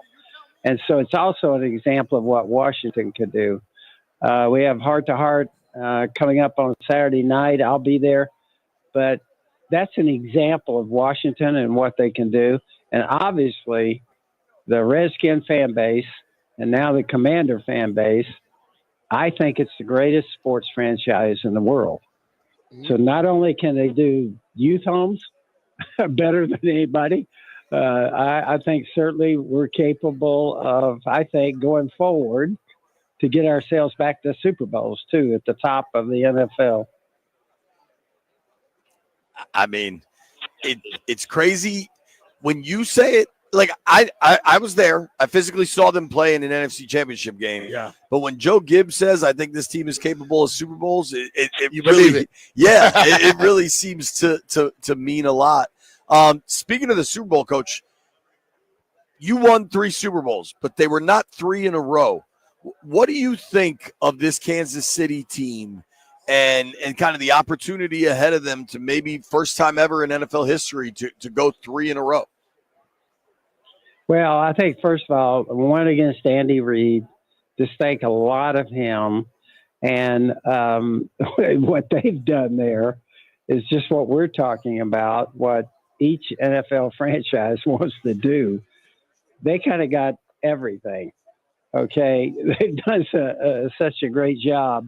I got to tell you, Spagnuolo, that guy, I think he's really, really good, having gone against him at times. And and Andy, calling and putting together the offense and everything they have. But then to have a quarterback like that also. Yes. This guy, we all know, everybody sees it.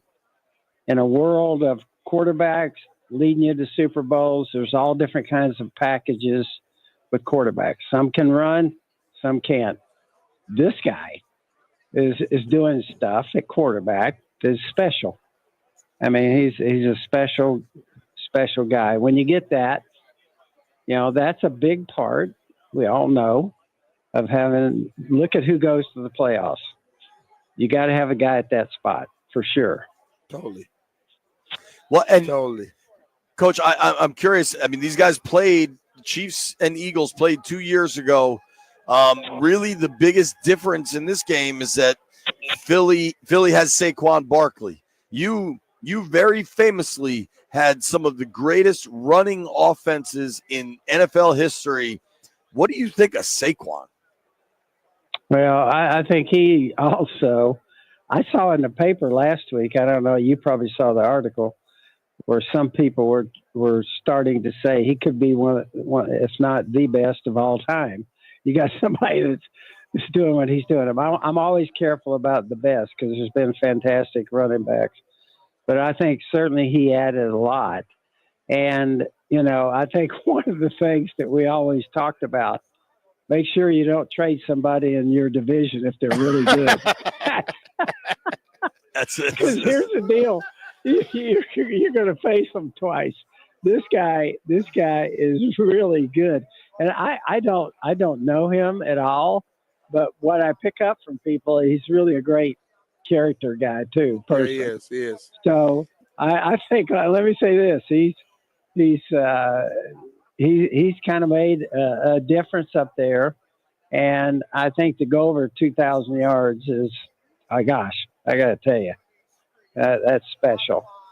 Yeah, he got people in New York losing sleep. I guarantee you that.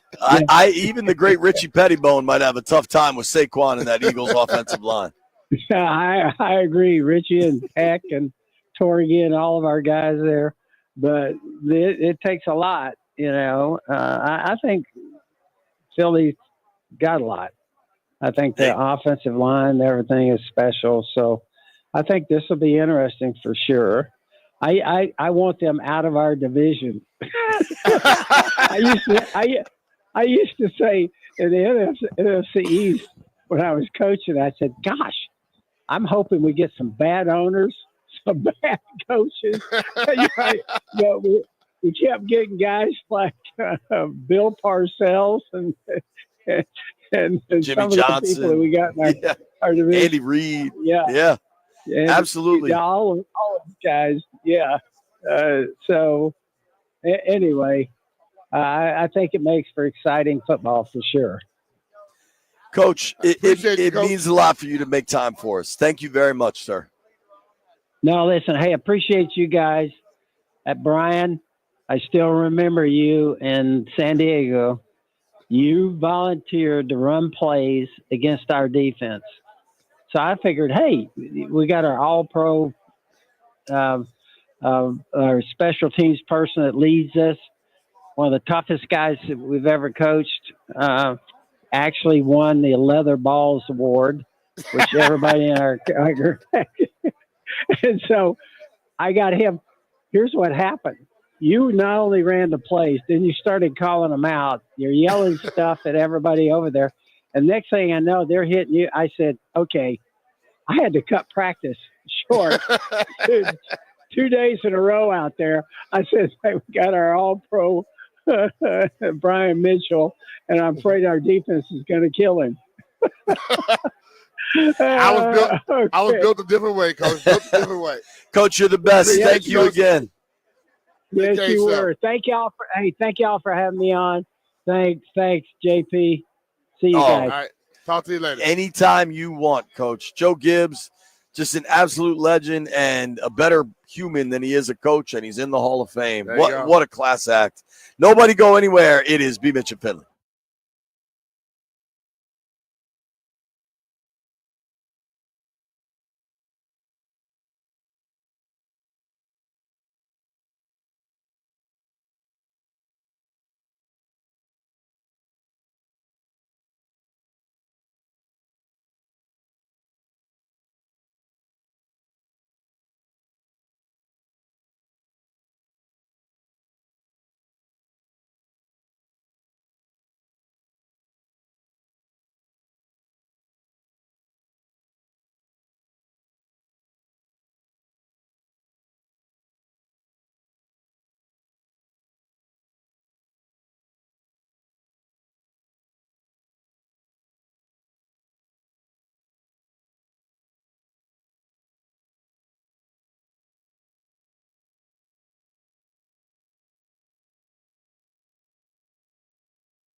Good afternoon, everyone. Well, it was a big day for the Wizards. They traded away Kyle Kuzma, Patrick Bowman Jr., and a second rounder to Milwaukee, bringing back Chris Middleton, A.J. Johnson, and a pick swap.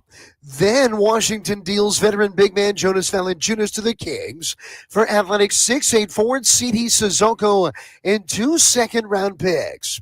The Wiz then get a road win at Brooklyn, 119-102, in which they hit 23s and get a first career triple-double from Bilal Coulibaly. Washington will play their next 5 games at home. They host the Eastern Conference leading Cavaliers tomorrow, and then the Hawks Saturday. Both games are at 7. Listen to them on the Team 980. Now the NBA trade deadline is set for today at 3. The Heat have traded Jimmy Butler to Golden State. Baseball news, Pete Alonso re-signs to the Mets. Tommy Pham signing with the Pittsburgh Pirates. Winners of 4 in a row, Maryland will head to Ohio State to take on the Buckeyes. A 7 o'clock tip this evening. The Terps are at 7-4 in the Big Ten, in 6th place currently. Listen on the Team 980. And the Caps are nearing their big break for the Four Nations face-off. Tonight is second to last game before the hiatus. The Caps are at the last place Philadelphia Flyers. Puck drop at 7. Listen here on The Fan. From the Crump Metcalf 5-Star Sports Desk, this is Adam Pohl on The Fan.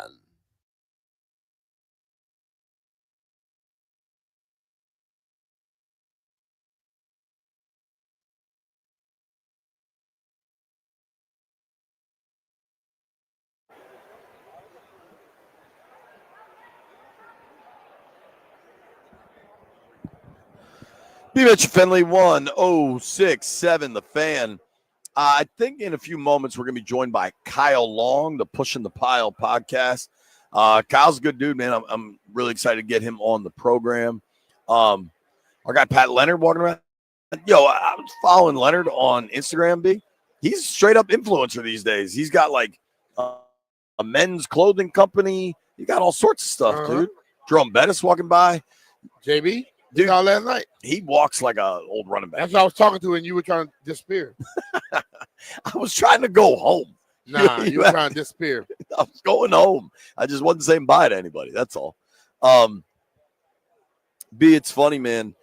Like, today is clearly packed and wild in here. Drew Brees is walking around. There's a bunch of people walking around. But it's kind of felt like this. Not this all week, but it's been busy like this. It's been very close to it. Normally, we can basically feel it and see how it's growing. I mentioned on Monday, I said this is the first Monday I've seen like this. And then Tuesday, it was packed. Yesterday, it was very similar to what we were looking at today. And then the day they roll right in. So normally we'll have Thursday, Friday, great. Right. Every day has been magnificent. I did want to follow up, and I probably should have texted about this first. Do we still have Jeff? Jeff, you with me, buddy? Jeff's not there. Okay. I am curious if Jeff feels like he got kind of what he needed from Adam Rank. If he feels. I did.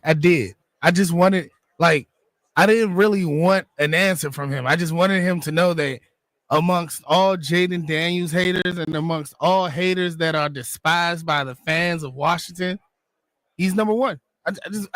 He had to know that. And I wanted to tell him. I think you did a good job with that, dude. I do think you did a good job with that. And Jeff, that may have been a setup. Why did Landville say you weren't there if you were there? Or did you just run back in? Yeah, I just got back in and fully settled in. Yeah. That's great. Greg Olson standing next to us. I don't know if you can hear me. Greg, you should be the number one caller on Fox. He's a really, really good analyst. And I get the name value of Tom Brady, but I disagree with the premise. Fellas, if Greg's got to wait, you can sit right here. A lot going on here. We're hoping to get Kyle Long here any minute. Haven't seen him yet, but I see things going over today. Yeah, everything's gonna go long and I late. think everybody has a little bit of JP in them today. Yo, I think I look better than you right now. No, you don't. Denton, who looks better right now, me or B? I always look better than you, JP. I'm just saying. You're not cute. My eyes are or wider open? Neither V is deep enough. My eyes are always open. You know, you sound like you're eating rocks. Dude, this is just my voice at this point. You know what I haven't? It sounds worse on certain days. B, I haven't told you this yet. When I got sick last week, had to go to the doc. They want me to go see someone about my vocal cords. Oh, which seems like an issue considering the industry we've chosen. You talk like you're straining. You need to go get it checked out, though. You know who I should talk to? My man Adam Pohl. He's got the voice on lock. I would like to. Can we get a sounder of Adam Pohl saying, "Hey, this is Adam Pohl. You're listening to B. Mitch and Finley"? I think we need that, Landfill. I'd like you. Hey, this is Adam Pohl. You're listening to B. Mitch and Finley. The Wizards made 1,000 trades yesterday. How much attention did you pay to all the Wizards' moves? Probably reset it, and I was going past it. What if I think the Wiz won again last night? I think they're at 9 wins now, almost to double digits. Yeah, man. I was having a conversation with who was I talking to? Somebody about the Pelicans, and they were telling me about how bad the Pelicans. I was with you. Where was that? I said the Wizards are worse than the Pelicans. Are they right now? Yeah, I think the Pelicans has 12 wins. Okay, Wiz ain't there yet. We went on like 2 or 3 in a row, and we just got the 9. Hunting them down. Yeah. We're coming for you, Pelicans. Come on, dog. I think, what do you remember of the Kyle Kuzma era with the Wizards? Him wearing that long pink sweater. That's all I got. That's all. Like there's. And I'm like, it didn't make. I'm like, okay, dog, come on, bro. When you're 6'5", you don't need to have a shirt that hangs about a foot past your hands. Now, I did once see Kuz play golf, and it was like he had a pretty smooth swing for a dude that tall. But did he hit the ball straight? Yeah, dude. Right. Now I saw him. He was behind me on 18, so I really only saw him on 18. Uh-huh. And I want to say this is 18 in Congressional on blue. I want to say he parred it. Maybe it was a bogey, but he played it well. That's a tricky little hole. Uh-huh. I don't know. I hope Kuz gets whatever it is he's looking for. In just a minute here, we're going to have Kyle Long sit down from the Pushing the Pile podcast. It's going to be cool to talk to Kyle. Did you ever play against He's his kind pop? of like you. He keeps starting. I look at his handler. It's like, damn, he's talking to somebody else. Did you ever play against his dad? Who? Howie? I think I did play against Howie. Yeah, I play against a lot of people, dog. I mean, I try not to think about the people I played against, because then you start thinking how old you really are. It's funny. I just did this. I just saw this Instagram story with Kyle. What's up, man? JP, how you doing, dude? It was actually Kyle looked like he just came out of the gym, the combine, right? Kyle Long joins us now. The Pushing the Pile podcast. You can follow him. You look like that. You can push a lot of damn piles. My co-host needs to put some weight on for sure. How you doing, man? Thanks for making time for us. I'm doing well. It's good to see you guys. This is DC. Yeah, I'm a Virginia guy. Oh yeah, you're Charlottesville guy, right? Up the road, yeah, outside of Charlottesville, but that's where we say Charlottesville. Sure. That's the closest dot on the map. But what a year for you guys, huh? It was good, man. Did you grow up rooting for the Raiders? How does that work? Charlottesville's kind of Redskins country. You get everything. You get everything on the school bus. That cheese wagon's got all kind of different starter jackets. There's Carolina Panthers. There's that team in Washington. There's a number of teams but obviously I didn't start really having NFL fandom until my older brother was drafted to the St. Louis Rams. Okay. And I was a diehard Rams fan. I mean, I was up on the couch cheering for Steven Jackson every time he got the rock, and I wanted James Laurinaitis to kill those running backs and Robert Quinn and Chris to get after the quarterbacks. And then they broke my heart when they left St. Louis for Los Angeles. Yeah. And with that, my brother was released. He had some injuries.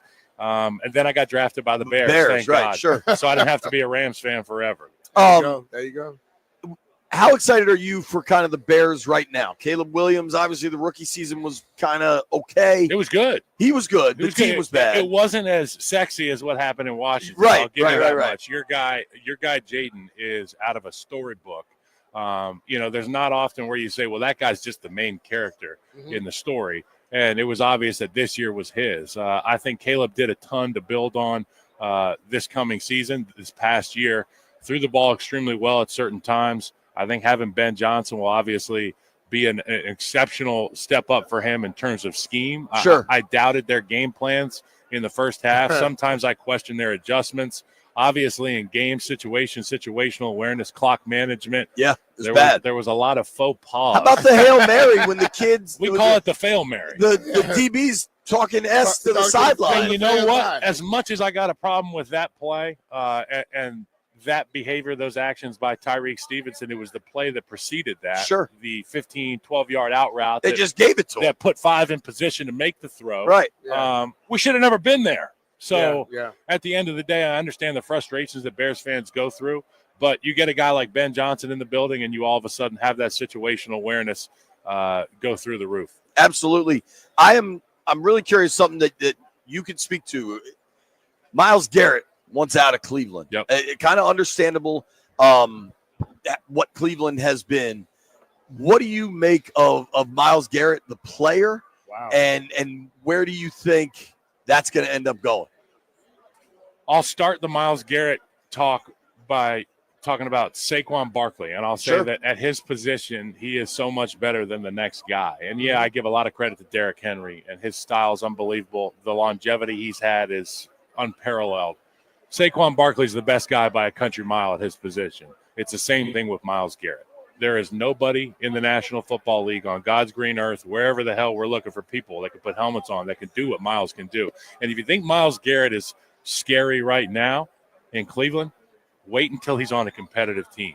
Right. Yeah. Wait until those juices start to flow in that young man's veins, because it'll be nightmarish for offensive linemen when he's paired with a group that can play, with a team that the light at the end of the tunnel isn't a train. It's, an actual way out. Like if he's on a team that's winning time of possession. Are you You know what I mean? I think when a lot of people hear about him, because he's in Cleveland, he's been kind of lost. Yeah. Because the dude is top notch all the time. Yes. He's a teammate that if I saw him in the locker room, I'd say, "Did you thank him today?" And he might say, "Who?" And I say, "Mom, Dad, and God." Because there's some guys that are just touched. And when I got into the league, it was Julius Peppers in our locker room. Yeah, and sure. I'd look at him, walk by, I'd say, "Damn, that is a horse right there." Myles is the same way. He's so explosive, and he's such a combination of strength, athleticism, explosion. And then he doesn't just know what to do. He knows why he's doing it. So he's a really cerebral player, and you put all that together, and you've got a first ballot level guy. Totally.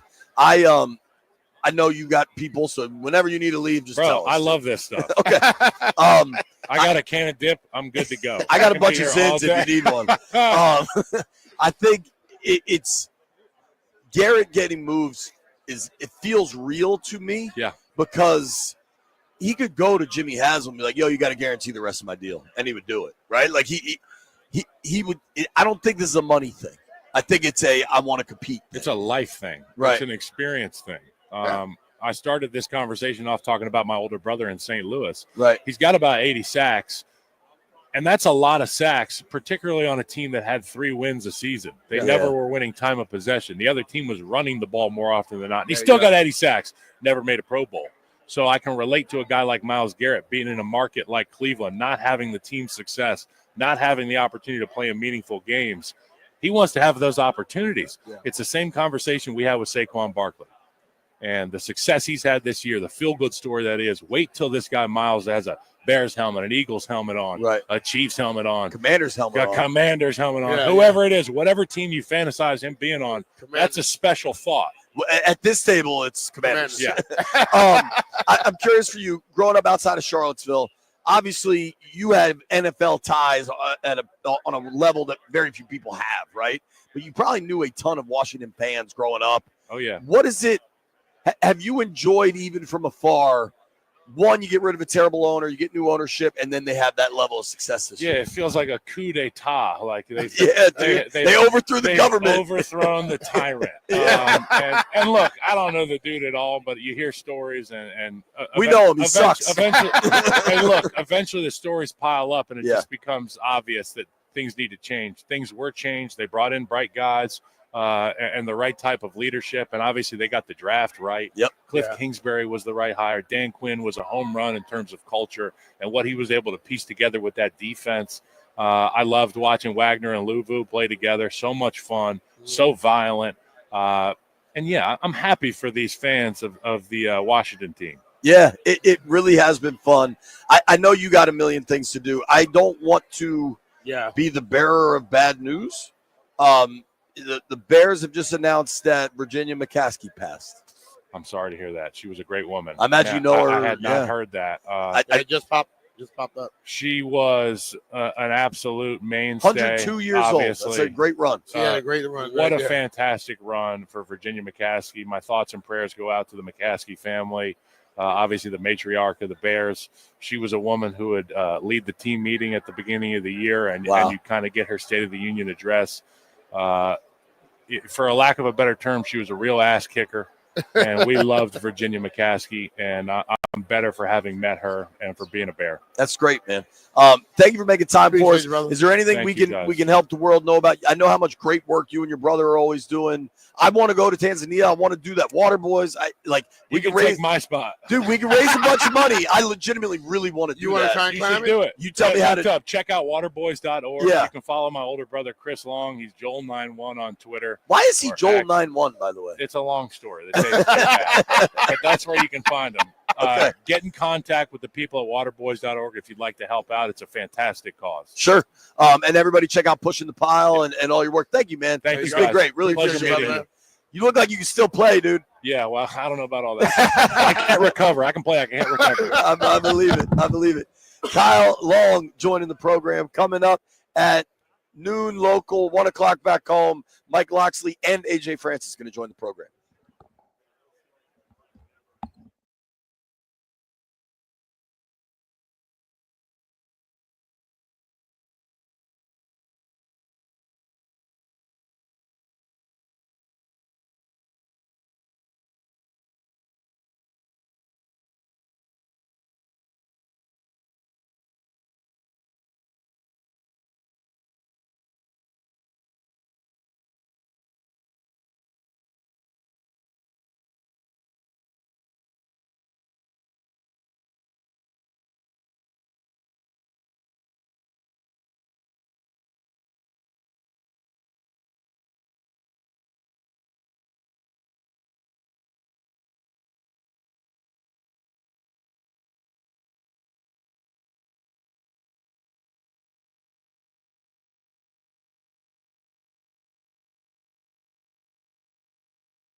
B. Mitch and Finley 1067 The Fan. Hell of a last hour. If you missed any of our interviews, Joe Gibbs or Kyle Long, really enjoyed both of those. Mitch Tischler sitting down with us now. How you feeling today, big man? Oh, I have no idea. Turn it up. Nah, it might be muted. You need to find out which one is there. See if you can find Denton. That's your. Don't start pressing those buttons. Nope. All right, we're working on getting Mitch on. Yeah. Ask Darius. Mitchell, get Darius involved. I don't know how well the big man's doing, and now that he doesn't have a microphone, we can just talk. About Mitch is great. Mitch is always great. You, on the other hand, we need a live scouting report. It's B. Mitch outed both Mitch and Debo for dancing last night. I didn't out him. Amit outed him. You said it on air. No, Amit brought it up, and I just said yes. Mitch was chilling. I thought the big man was Debo. dancing. I don't know. No, he was chilling in his dance. You turn me down.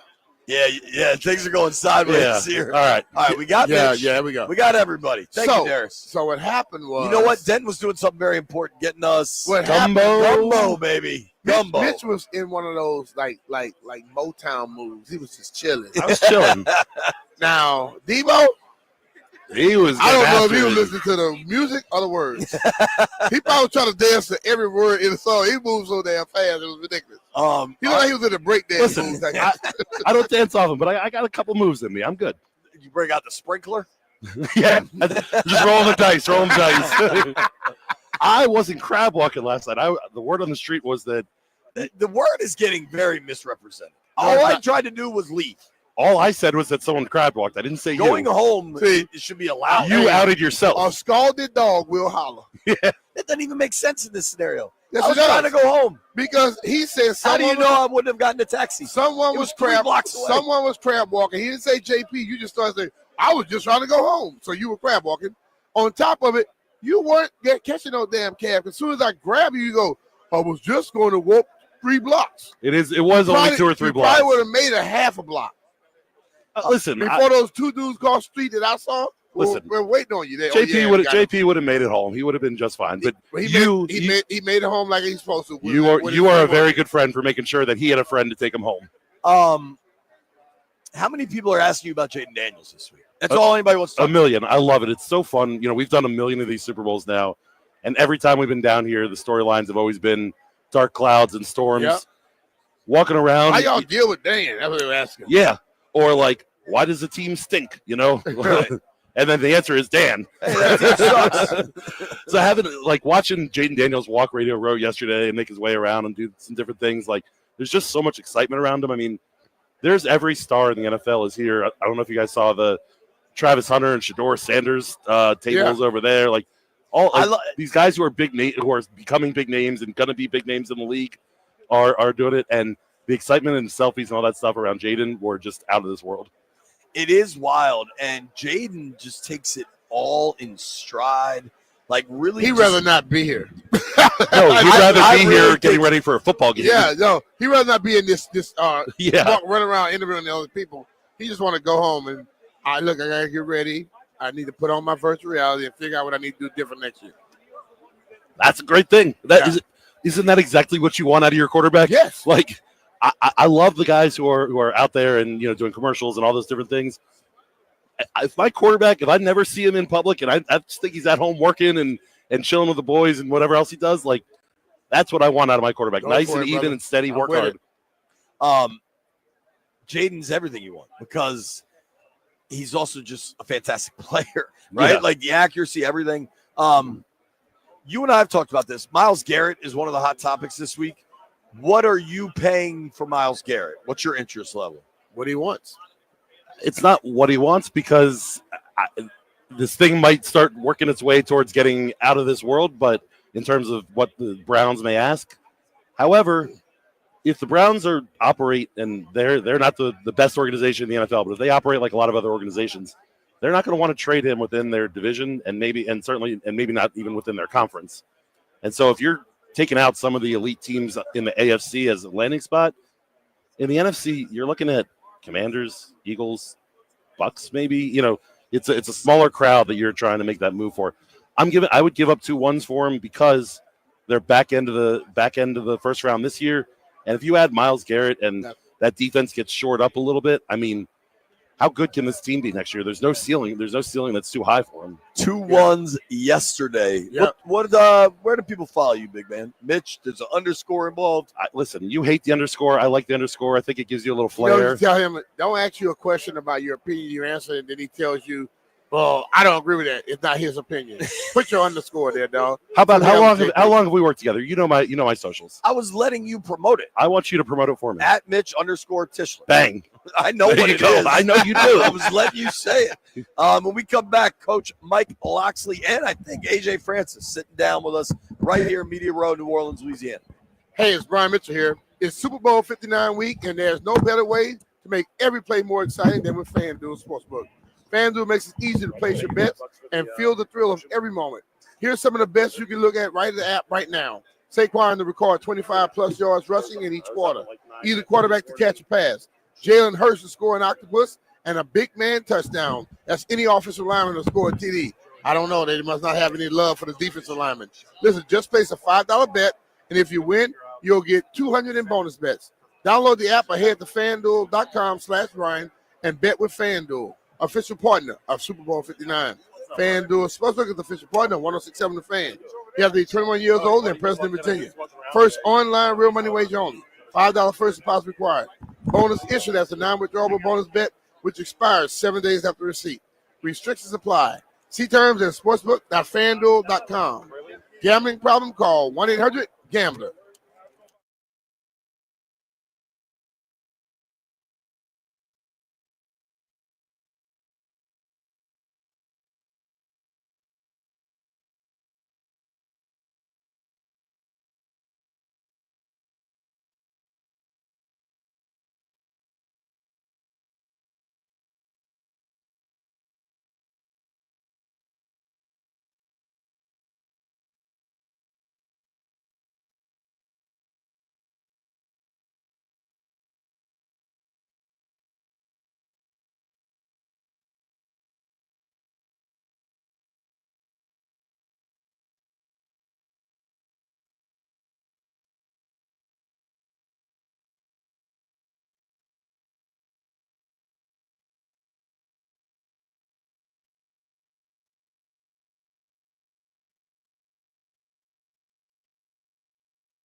This update brought to you by Law Tigers, the motorcycle lawyers. The NBA trade deadline set for 3 p.m. today. Milwaukee is trading Patrick Baldwin Jr. and cash to San Antonio. The Wizards trade 4 second-rounders and guard Jared Butler to the Sixers in exchange for a 2026 first-round selection and veteran guard Reggie Jackson. The Hawks still have available DeAndre Hunter, Bogdan Bogdanovic, and Clint Capella. Super Bowl 59 set for Sunday between the Eagles and the Chiefs. Eagles quarterback Jalen Hurts, we have the weapons on offense. I think the goal has always been to try and complement everything that we have, all the talent that we have, making sure everyone's involved and trying to utilize that because everyone has the ability to make a difference. It's a matter of taking advantage of opportunities when your number's called. Super Sunday begins at 12:15 with the Caps against Utah on the Fan, and then live play-by-play of the game begins with the pregame show at 4. Tonight, the Capitals and Flyers on the Fan at 6:45. Alex Ovechkin now at 878 goals. The Wizards beat Brooklyn 119-102 for their third straight win. Men's college basketball tonight, number 18 Maryland, winners of 4 in a row at Ohio State at 6:30 on Team 980. Free agent veteran outfielder Tommy Pham with a new team, the Pittsburgh Pirates, 1 year, $4 million.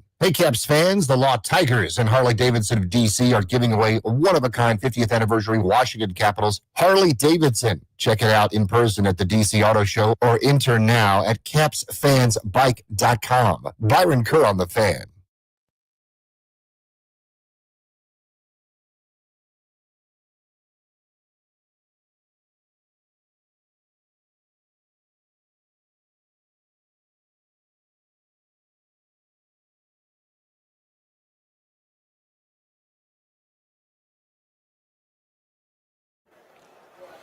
B. Mitch and Finley live, Media Row, New Orleans, Louisiana. This joint is bumping. It feels like it's bursting at the seams here. Now, Brian, you are not usually outnumbered, but you are right now, sir. Yeah, but I'm at home. There are three Terps at this table. Yeah, but you know how many people I got right now? I got that, bro. I don't know. We got top dollar. We got it all. Joined right now by Maryland head football coach Mike Loxley, as well as Maryland and Redskins alum A.J. Francis. Gentlemen, how we doing? I'm good. How you, Mike? Hey, what's up with you? You good? AJ. How are you, man? Great. You could call him my first name. I know, yeah. I wasn't expecting you to call him Mike. That was the first, and I don't even go by Mike either. You know Does anybody call you Mike? No, it's either Michael or Lox. Who calls you Michael? Like your family? Mom. Mama. But I introduced myself as Michael because it supposedly softens you.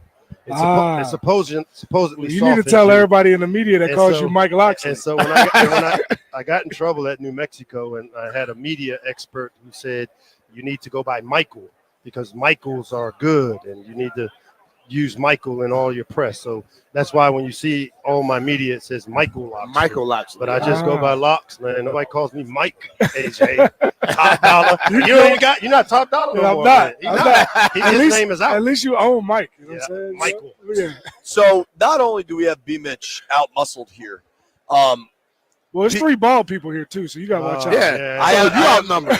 You're out follicle. I'm out. I am outnumbered. I'm out muscled. I'm out everything. I'm out.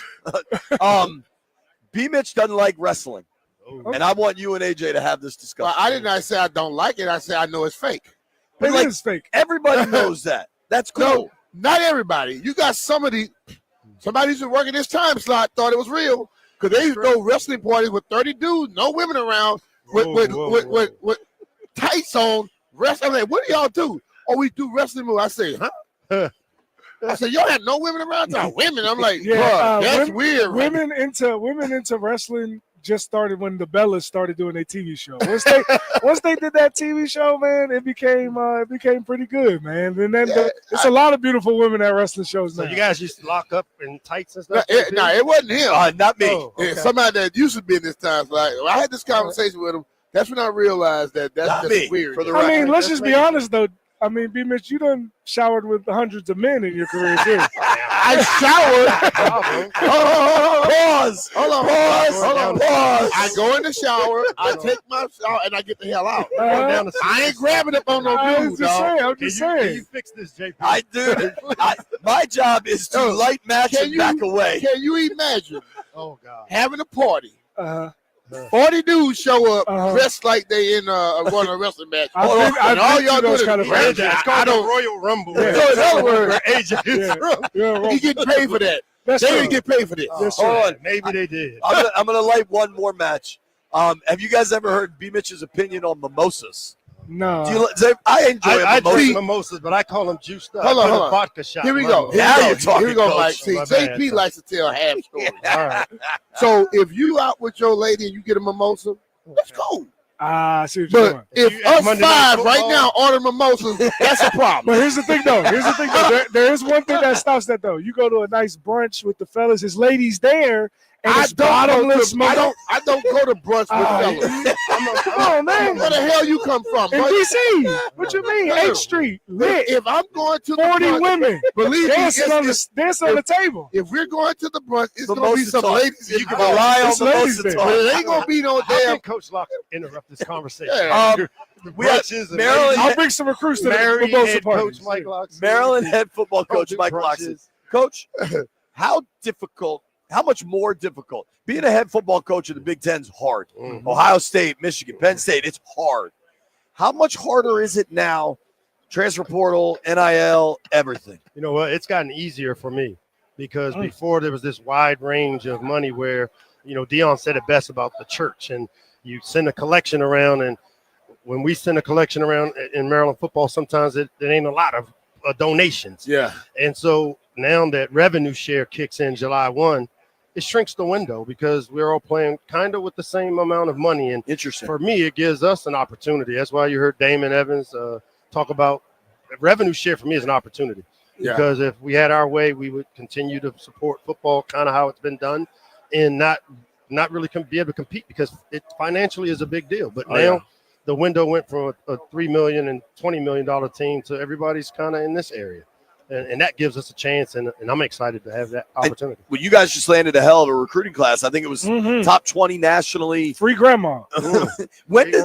Go ahead. Free grandma, man. That's crazy, man. What are you thinking about the fact that you got one of the best recruiting classes in Maryland history coming in? It's coming off of a year where you played a lot of young guys already.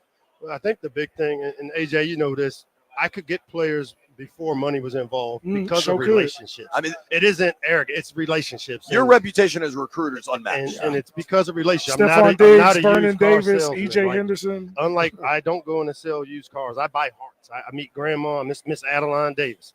All right, I was with her when we buried the late Vontae and recruited Vernon.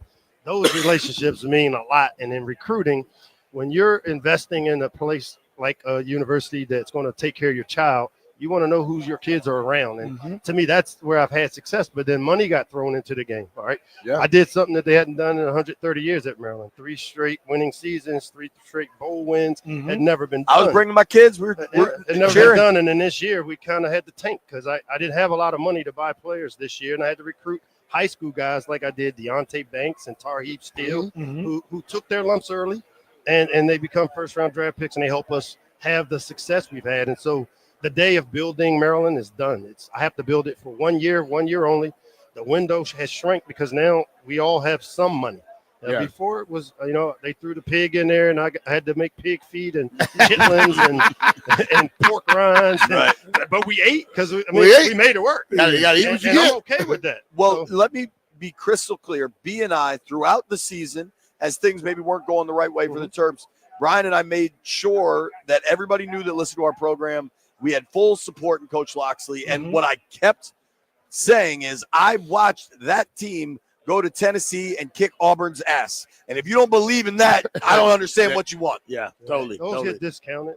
And again, it's the new wave. I mean, you get It's got to be hard, man. It's not hard when you understand that that's life, man. Yeah. Right. They build you up, you get torn down, and it's the ones that are able to persevere and redo it. And we got a bulletproof system for how to do it.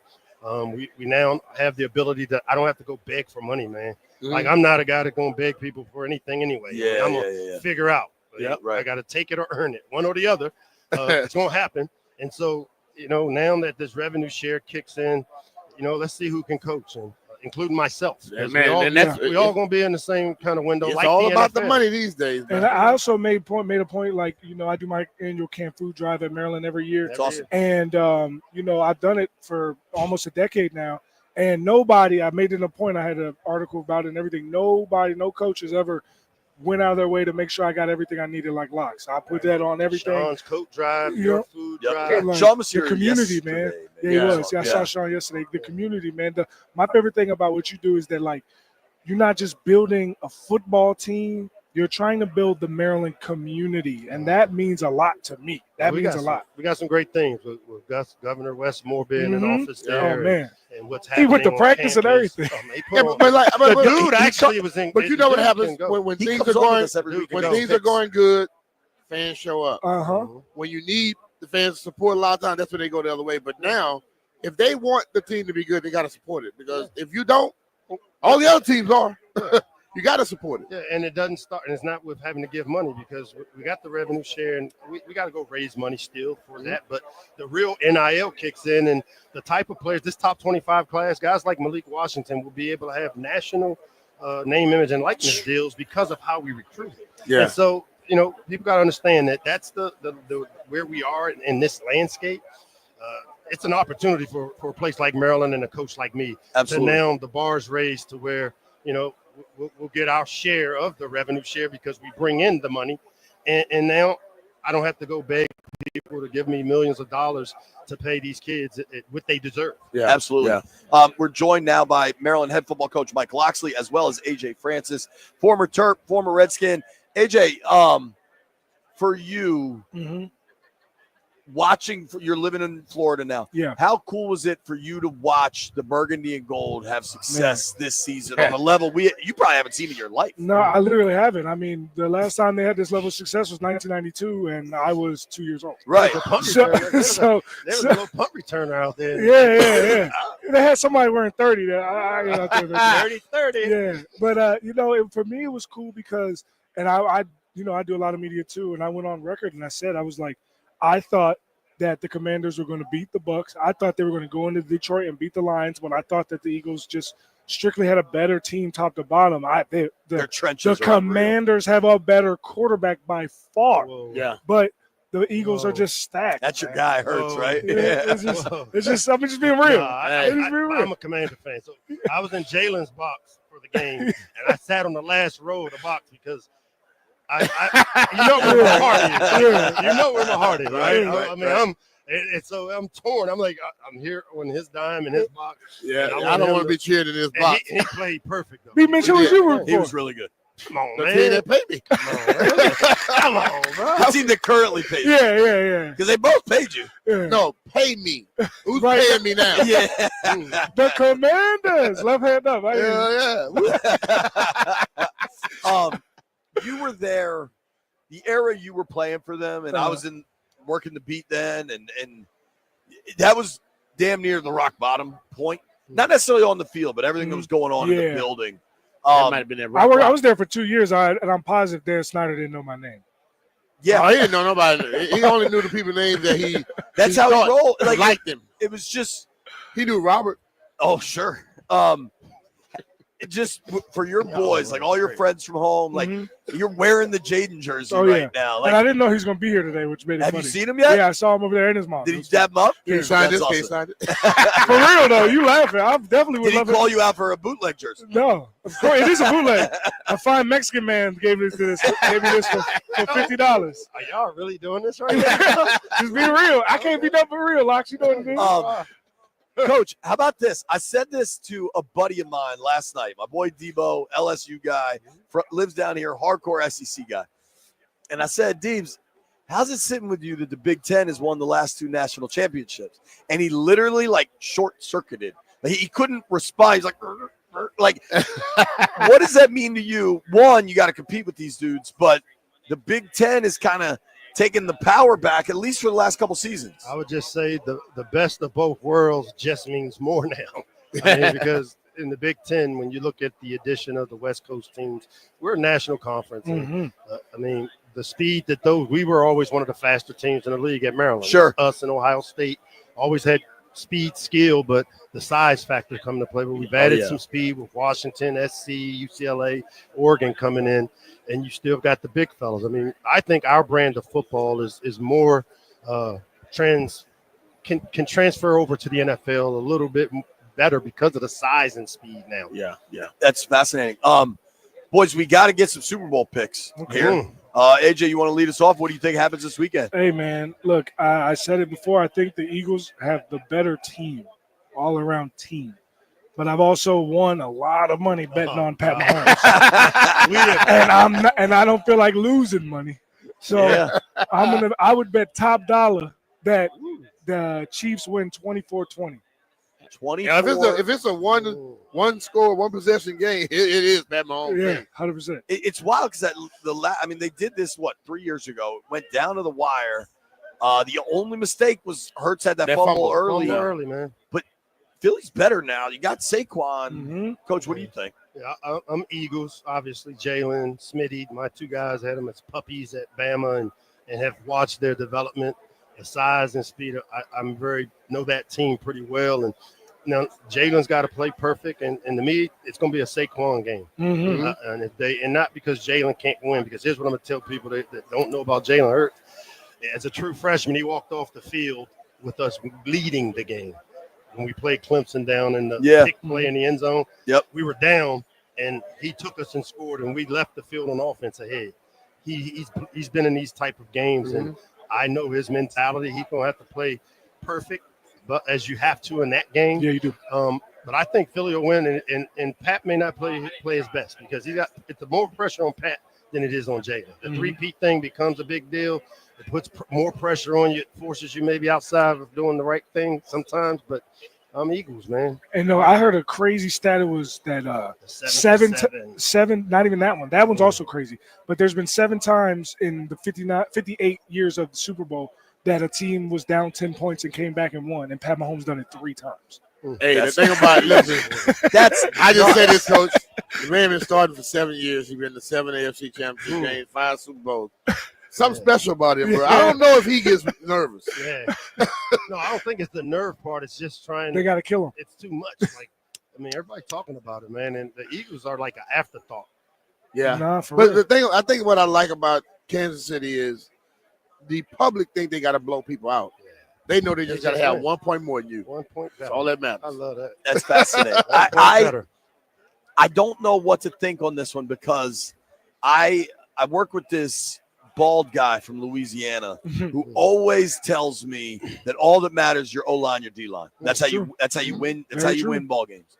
And I think Phillies is better on both sides. Now I think Chris Jones might be the best player. Jalen Carter's coming for him, but I think Chris Jones is the best player. But I just can't get away from Mahomes. Hey, we haven't named that guy that had 2 weeks to prepare for this too. That's a good point. AR got a mustache. AR-15. Yo, that is Andy Reid and Mahomes. Coach, we done hit guns. We done hit front hose, showers. We done pissed off everybody. We haven't talked about how you get beads in New Orleans yet. Seriously, I don't have any beads. I got rid of all mine. I've always said this, and I want to ask you about this. One of the things that I've always found impressive about Jalen Hurts, when Tua gets that job, he didn't transfer right away. He stuck around, and then was it the SEC title game? Tua got hurt. He had to come in. What did, as a dude that knows these guys personally, recruited them, coached them? I was in the mix with that whole deal. What does that say about Jalen the dude? I could tell you that his initial reaction was the transfer. I bet he was pissed. And then he met with somebody who used the story of the kid Kelly, what's his name, from Clemson, who left middle of the year. Yeah. To Missouri, and not to even talk about his situation because what happened then. I said, Jalen, you're going to get your degree from here. Like, just stay here for the year, develop, and you still get your degree, and you'll have an opportunity to go play somewhere else. The kid, he's a mature kid, man. Seems like it. Like, he's an old soul. You can tell he grew up in the coach's locker room. His dad, Avrion, is a high school coach.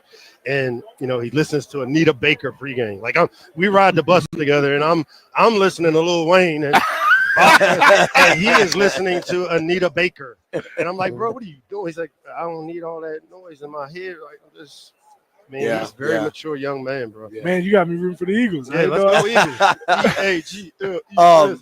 Gentlemen, thank you Don't both. spell it like the mayor did. Yeah, did you see that clip? No, I missed that. The mayor of Philadelphia. Sister. The mayor of Philadelphia at a podium at a pep rally misspelled it. E-G-L-S-E-S. Yeah. Y'all gonna stop this, man. We're getting coach in trouble. Google it, coach. Google it. Mike Loxley, AJ Francis, thank you, gentlemen, very much for the time. Lox, you look great, man. Mike Ball's on the trash truck right here. Let's go. You want to say hi to Trip Rogers at Innisfree, or you want me to do it? Innisfree is right now. They probably got the what was that drink that he had? The little chocolate Patron with the Bailey's on top. Get a hot dog, a chili dog too. Chili dog, man. Innisfree, great spot. Innisfree in Tuscaloosa is a good bar, house man. right behind Innisfree. The White House. The White House. I was Obama up in that joint. Offensive coordinator. No, I'm just kidding. I'm sorry. Thank you. A lot of Terp pride right here. Oh, Appreciate boy. you both. We'll see each other back in College Park. Rod Woodson joining the program next.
NBA trade deadline set for 3 p.m. Eastern today. The Washington Wizards acquire a first-rounder from Philadelphia in exchange for 4 second-rounders, Jared Butler, and they also get guard Reggie Jackson. Super Bowl 59 set for Sunday in New Orleans with the Eagles taking on the Chiefs again. Our live coverage from Westwood One begins on Super Sunday at 4 p.m. Chiefs head coach Andy Reid, wide receiver DeAndre Hopkins has been a great addition. Yeah, I knew we were getting a good player. Played against him quite a little bit, but I didn't know the leadership part.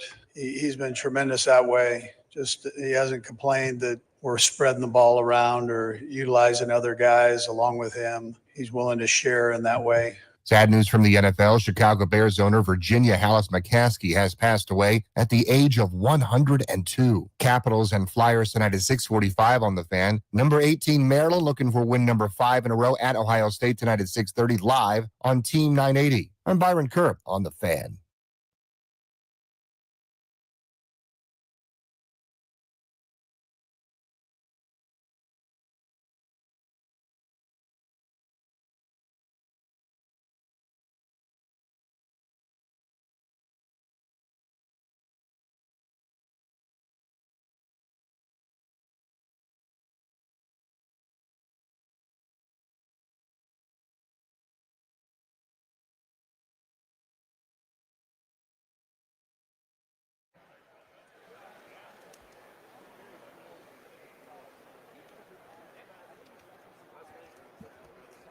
B. Mitchell Finley, 106.7 The Fan. Radio Row is popping. Jaden Daniels right now talking to Chris Sims, Mike Florio. We think we're getting Rod Woodson sitting down with us. Have not seen Rod Woodson yet. Nope. You buddies with him? Yep. Haven't seen him at all. You probably known him 30 years, something like that. Trying to age me, dog? No, I'm not trying to age you. I'm just. It's been a long time. The depth of the relationship is all. Yeah. We'll see if Rod shows up. You know, they have all the wacky prop bets coming out now for the Super Bowl. You ready for this one? Let's go. What we got? First player to yell at a coach or teammate on the sideline. Ooh. A.J. Brown is the favorite, 2-1. Then you got Travis Kelce, 4-1. Was that last year where Kelce shoved Andy Reid in the Super chest Bowl? bumped him. The Swifties were furious. Yeah. It frightened them. Who were the Swifties were mad at Reid? No, they're mad at Kelce. They're like, oh my God, look at what he's doing to his coach. I thought that was a little much. The Swifties got mad? The Swifties get mad at everything, B. Mitch. But so I'm curious about kinda this. weird. You referenced the Swifties. How are you aware of them? Do they have an official website? They put out a statement? There's so many Twitter You got the accounts. Swifties. But if you don't follow them, well, what's Nicki why are Minaj's crew called? You got They all on got somebody Twitter. out there. I don't know that Nicki Minaj is on. The only people that No, she may not be on the same level, but she got those people. Oh, You said something about her, they coming. Oh, Nicki Minaj. Nicki Minaj, Beyonce, they got all those people Bayhive, out there. right? Bayhive. The only two people that are at that level are Beyonce and Taylor Swift. No, we're not saying at that level. I'm saying the followers. What of them. What is Nicki Minaj? Is she the one that just pierced her butt? No, that's Cardi B. Okay. No. See, this man just knows stuff. I'm chronically online. Chronically online. Yeah. Wow, it's I'm a surprised you problem. don't know because you chronically on it too. Yeah, but I have learned. He doesn't seem to use the for you function of Let Twitter. me just get No, like this. I don't. I start getting all these comments popping up on my thing, and I'm like, what the hell are these people hitting me for? JP to tweeted out my whole show talk. Well, that's what we're here to do. No, we are to promote it. No, you promote what you say. Don't promote what I say. I don't want to talk to all these damn people. But if you said it on the radio, it's not like. Well, at least say I'm going to tweet this, B. Mitch. Don't just tweet every damn thing I say. Hell. Doc said, man, JP, bro, he by the time the show over, he'd tweet out the whole damn thing. He narrates your whole conversation. That's the point. It drives more people to the show. Well, do it by what you saying. You ever thought about that? You're the do star. that. I do that throughout the program. That's how you guys get more sponsorships and money. Well, it ain't coming to us.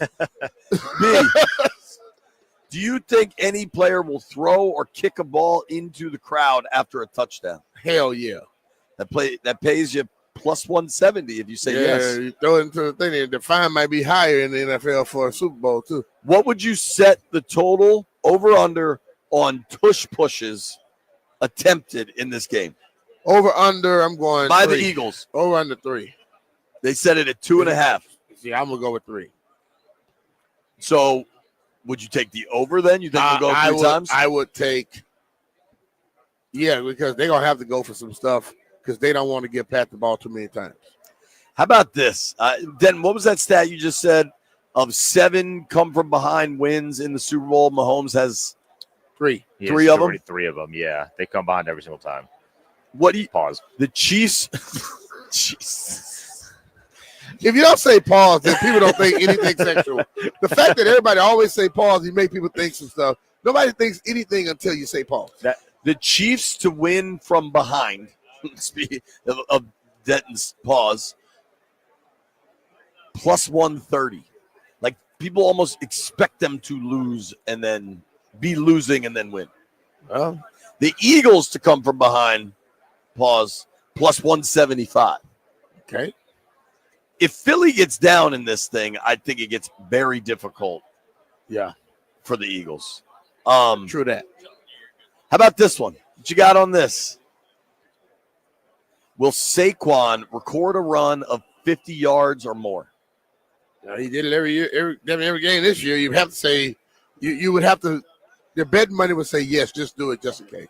What is it? What? No is the overwhelming favorite. Minus 275 to say no. If you want yes, if you got Saquon going 50 or more, he was in you the get plus snow. 180. He did that in the snow.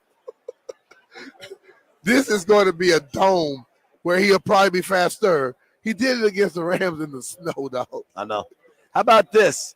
Will a Hail Mary be attempted? It's very rare. So I would go with a no. 6-1 if you say yes. No is this is a wild one.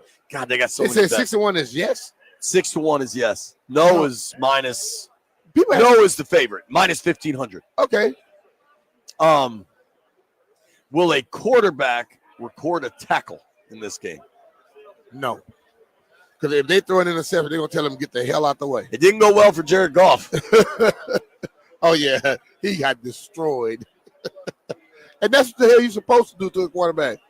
If they want to protect them that much, do not attempt to make a tackle, because if you go in the area of the tackle, they are going to hit you.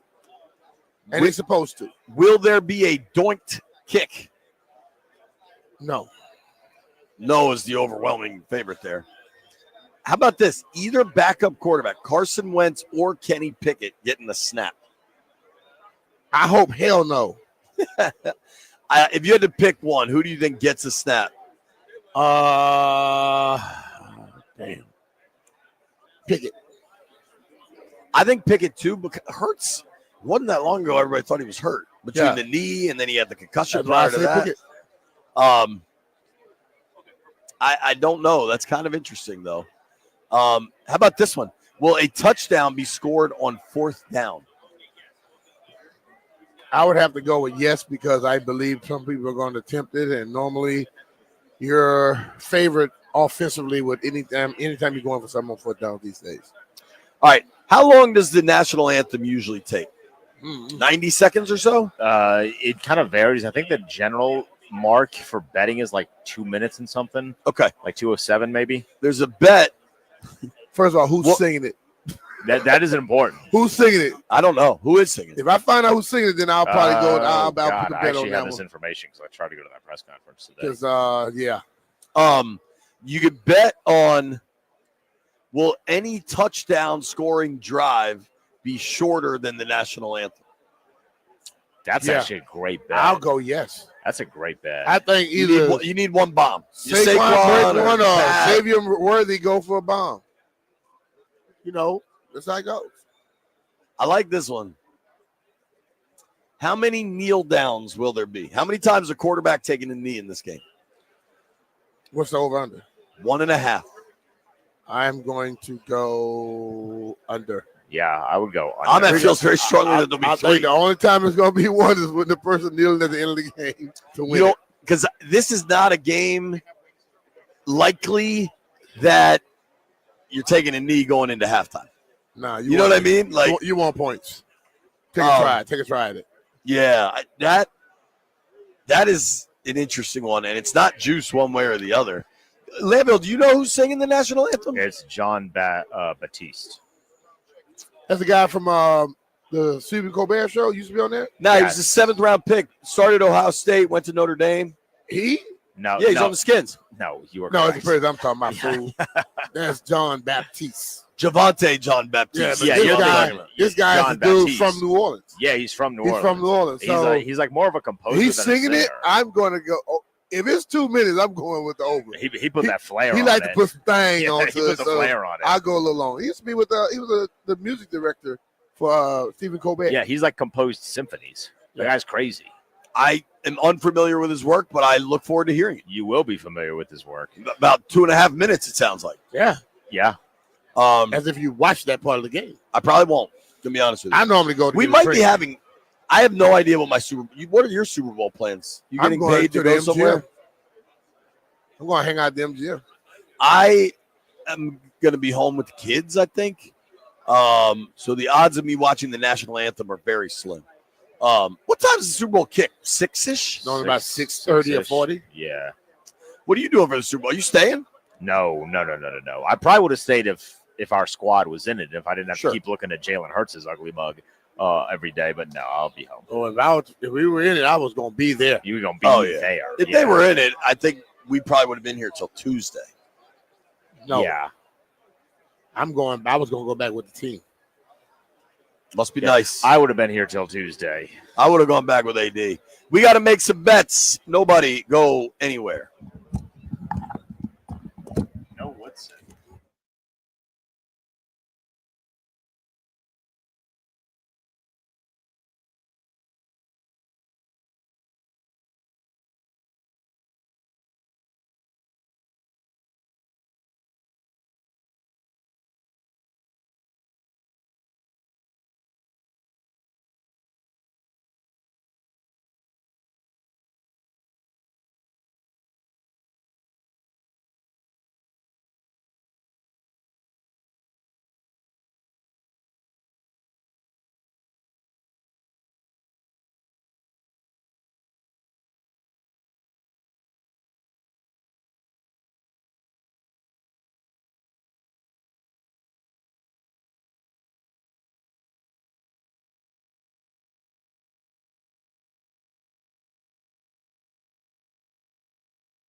Jeff, I just completely nerded out.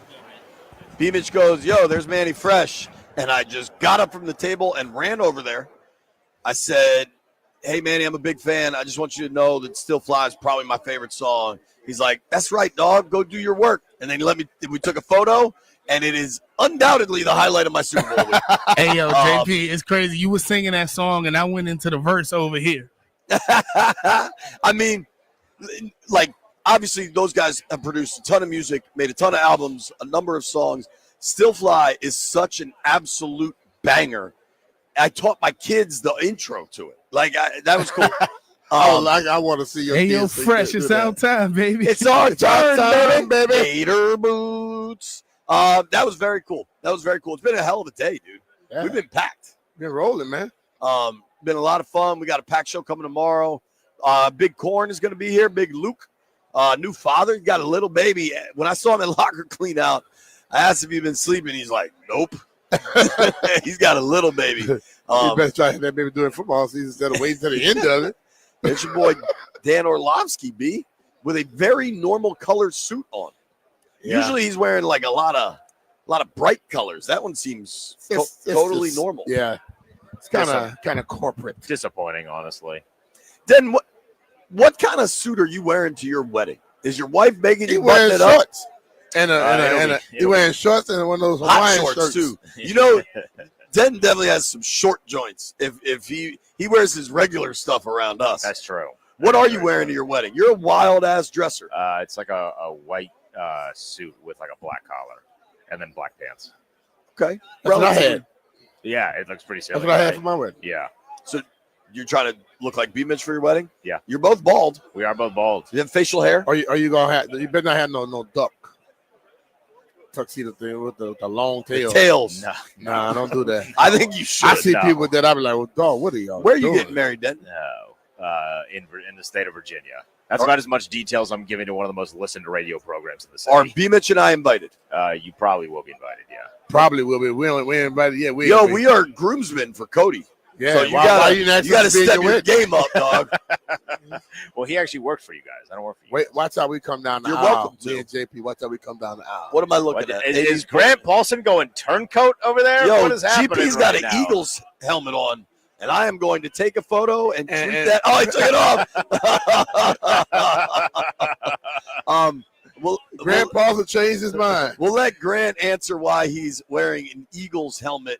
Landville, who are you rooting for this weekend? You were a lifelong Eagles fan for like a few months. year, Yeah, a season. as we've already established, I'm rooting for the meteor strike. Oh, that's right. You are rooting for the meteor strike. Yeah. Grant Paulson joining us live He's on Meteor defending Row. himself. Why did you have an Eagles helmet on? I had that was cat quick. If you'd have put that on Twitter, it would have been the end of me.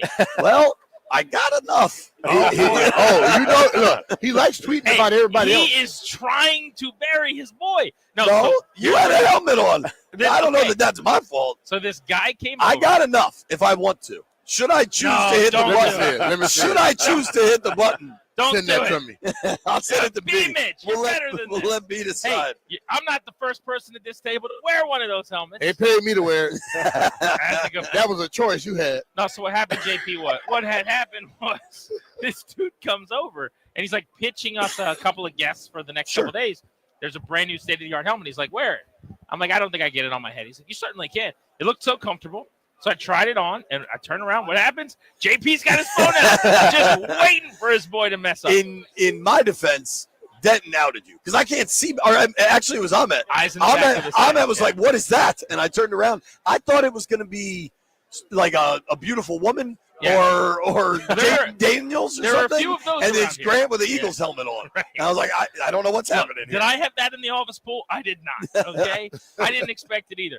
Weird things happen on Radio Row. It's a wacky place. Here's all I'm going to do. I am not going to tweet that photo That's out. kind of you. But I am dropping it in the group text thread with Landfill and Jeff. The BBJ Philly show account might do it, but I ain't going to be one of us. White Brian maybe starts flying. I don't even know White Brian's Twitter. Look out for your guy, okay? The problem is we'll be seeing it forever. No one needs to see it. That's all. I might have to send it to Rouye, too. I feel like I already did.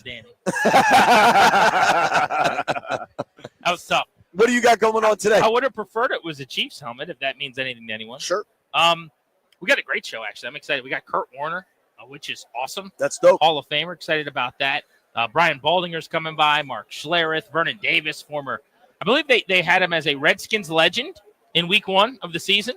Former Redskin. And then among others today, we've got Lewis Riddick of ESPN and Dan Orlovsky of ESPN. So, Awesome, man. we're loaded up. I was just saying to B, Orlovsky's wearing a very neutral toned suit for a dude that usually turns it way up in the color pattern. Two things about Dan Orlovsky that always blow me away when I'm with him in person. One, he's so tall. And I think it's because he's so skinny that he looks taller. He's very tall, and he's also just a sharp dresser. B-Mitch, you know this. He used to sharp as attack coming out the locker room. You know all about that. He's like a tailored suit guy. He is one of these guys you could tell he goes somewhere and they get a clothing allowance measure at his ESPN. shoulder blades and stuff. Yeah, we don't do that at Odyssey. No. We got a panel.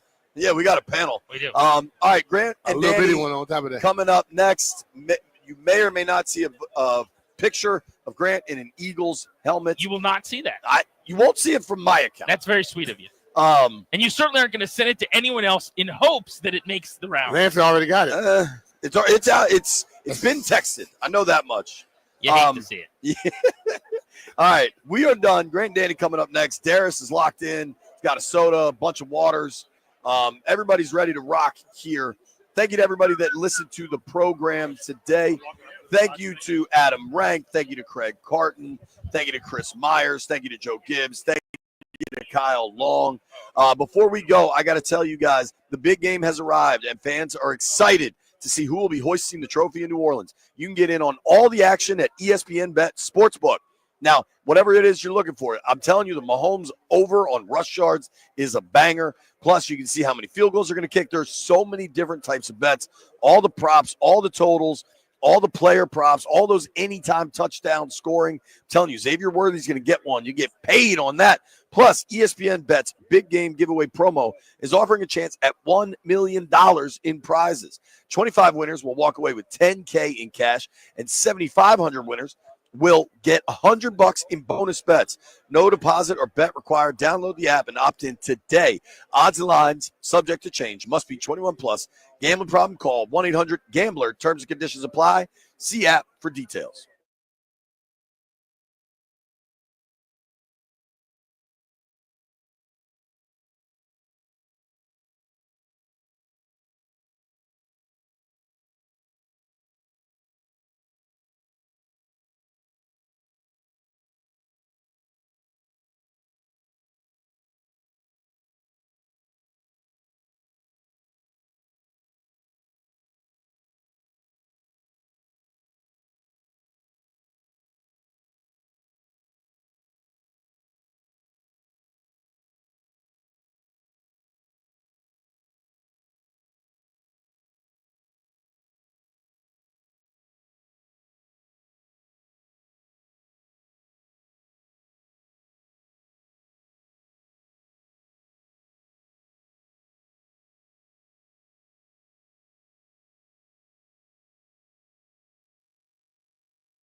and my MO, just pursuing this gradual improvement over my career. And I've been fortunate to have a ton of different people be involved in that, and it's, everyone desires that continuity because that consistency definitely does breed something. But there's also something in having the mentality of, turning these situations into a positive. Tonight, Capitals against the Flyers at 6:45 right here on the Fan. Alex Ovechkin now at 878, just 16 away from the great one. Sad news from the NFL, where Chicago Bears owner Virginia Hallis McCaskey has passed away at the age of 102. Hey, Caps fans, the Law Tigers and Harley Davidson of D.C. are giving away a one-of-a-kind 50th anniversary Washington Capitals Harley Davidson. Check it out in person at the D.C. Auto Show or enter now at capsfansbike.com. Byron Kerr on the Fan.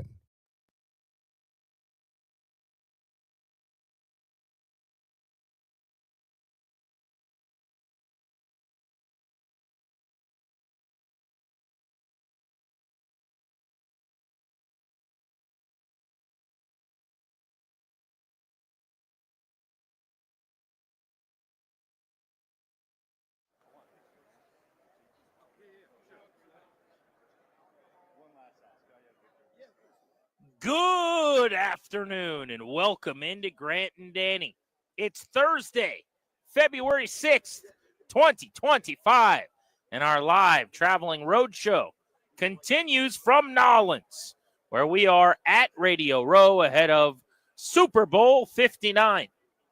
Danny is back in our DC studios. I'm out and about. We've got an unbelievable guest lineup for you. In the interest of time, I won't say the names of all of the guests coming on, but here's a little sniplet, as Fred Smoot would say, of what we've got today. Lewis Riddick of ESPN, Hall of Famer Kurt Warner, Dan Orlovsky, quarterback, ESPN analyst, Devin McCourty, longtime NFL star, Super Bowl champion, media sensation, former Redskin Vernon Davis, and Redskins world champion, Super Bowl champion, Mark Schlereth. Just a sample of what we've got on the docket today. We're also giving away tickets at 4 o'clock to see The Weeknd when The Weeknd is at Northwest Stadium in Landover, Maryland this summer. Danny, you look handsome. You look good in high definition on the 106.7 The Fan YouTube page. Well, that's nice of you to say. I did that AMRAP 20-minute hit that you gave me. You know, the one that you do like a lot of times to warm up just to kind of get started before your actual workout? I did that one. Yeah, it's a little sweaty and gross. So it's nice of you to say that. That's my sweat-breaking endeavor just to get me in the mood to work out. Now your heart rate's going. Now you can work out. But for the rest of us mortals, it's like, okay, that's all I could do today. So it's nice. I'm unshowered and disgusting. So it's nice of you to say, but I look okay. Look semi-presentable. What is the weather like back home? Disgusting. 2 hours late for school because it was freezing rain and sleet and grossness overnight, and there was moisture on the ground, and it all froze. So now it's just rain. So I actually didn't know the answer before I asked. It's not like I'm trying to troll. I had no idea. It's just not on my radar right now. Don't worry about it. It's 76 degrees here. Yeah. So that was not my intention. I wasn't trying to rub it in or be a jerk or anything. But now I have to tell you what the weather is here if I ask you what the weather is there. It's we're exchanging information. It was, it's gross out. Gross. Terrible, terrible, disgusting February day. Dreary. I figured I should let you know that last night I did talk to Jaden Daniels. The plan was I was going to get an interview with Jaden Daniels for the radio program. I don't even want to pretend. I don't want to try to build it up. I don't want to tell people you've got to tune in at this time. Jaden Daniels on Grant and Danny. I just don't have the heart to tease or do any of that for people. I talked to him for 47 seconds. That's what happened. I drove all over New Orleans, following Jaden Daniels to all of his endeavors, wherever he's going to be. I will be there. And then I did a 47-second conversation with Jaden Daniels. Now, shtick aside, all he is the nicest guy in the world. Yes. Like, this has nothing to do with him. I don't know how it worked exactly, but he's been on Radio Row for 2 days, essentially. He has been on every national platform, basically, that you can imagine. He has sat down with Pat McAfee and FanDuel and DraftKings and this thing and that thing and King of Queens and Kings and Queens. He's done everything, right? He hasn't done little old 106.7 The Fan, which I'm not overly excited about. It's not my favorite thing. There's some local outlets here that talk about you every day, all day long, but it's not his fault. Like, I'm not trying to throw him under the bus or anybody under the bus. Whoever is like marketing people are like want the country and the world to see him, so I get that. But so I've just been whatever we got to do, man. We will be where Jaden Daniels is. We would love to get a couple minutes with him. So to the Commanders' PR staff's credit, they've got a really good PR staff. Their guy Charlie's out here, and he's like, hey, why don't you come to this event? He's going to be getting some award, and I'll see what I can do about trying to get you an audience with him. And I was like, awesome. Okay. He made no promises. He didn't know what was going to be happening, what was going on. But he said, let's just see what happens, essentially. And so we get there, and what it turned into was this pretty cool event where there was a red carpet before this big award show. I was Kevin McCarthy. That's what happened. Mm-hmm. I was standing on a little spot, like the little sheet of paper that says who you are and where you're from. So it's like Grant Paulson, the fan, with 1,000 other people like me along the red carpet. And the idea for my big radio exclusive with Jaden Daniels was that when he walked by, I would get to ask him like 3 questions for 45 seconds. And someone along the way thought that would be a good thing for a radio show as the big interview with Daniels. So again, not his fault. I want this clear. Right. Not anyone's fault particularly, other than whoever put his schedule together and didn't put any of the locals on it. But that's another thing I'll gripe about. Ryan, can we help with the headline? Paulson blames Jaden Daniels for snafu. Stop. Can we put that down? Thanks. He is such a sweet boy. He's so nice. So nice. I'm being serious. Watching him walk around this room and stop, and the things people are saying that aren't interesting and that he doesn't care about, and the way that he treats everyone, he was just raised very well. Like, just a good person. Rock star. So without further ado, do you want to hear my amazing, award-winning, best interview that's ever happened? Deep, like there were tears shed. There was content from this interview we've gotten out of Jaden Daniels nowhere in his life. Do you want to hear the big interview? Of course I do. Okay. Of course I do. I think we can fit it into this segment. Ladies and gentlemen, live, or I guess it's not live, very clearly. It's live taped, now. Yeah. Live to tape in New Orleans ahead of an event where he got an award. This was me and only me. No one else talked with him all week long with Jaden Daniels. But Jaden, you're one of the biggest stars in New Orleans over these last couple of days. Everybody wants to talk to you. What's the experience been like so far?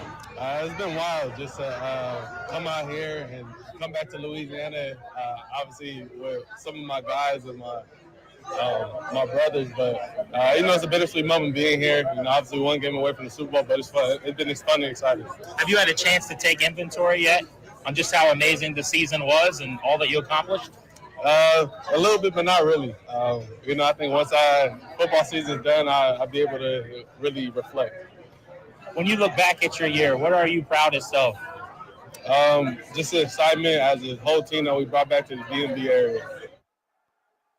Jaden Daniels last night. Danny, there it was. 43.9 seconds on the old stopwatch here.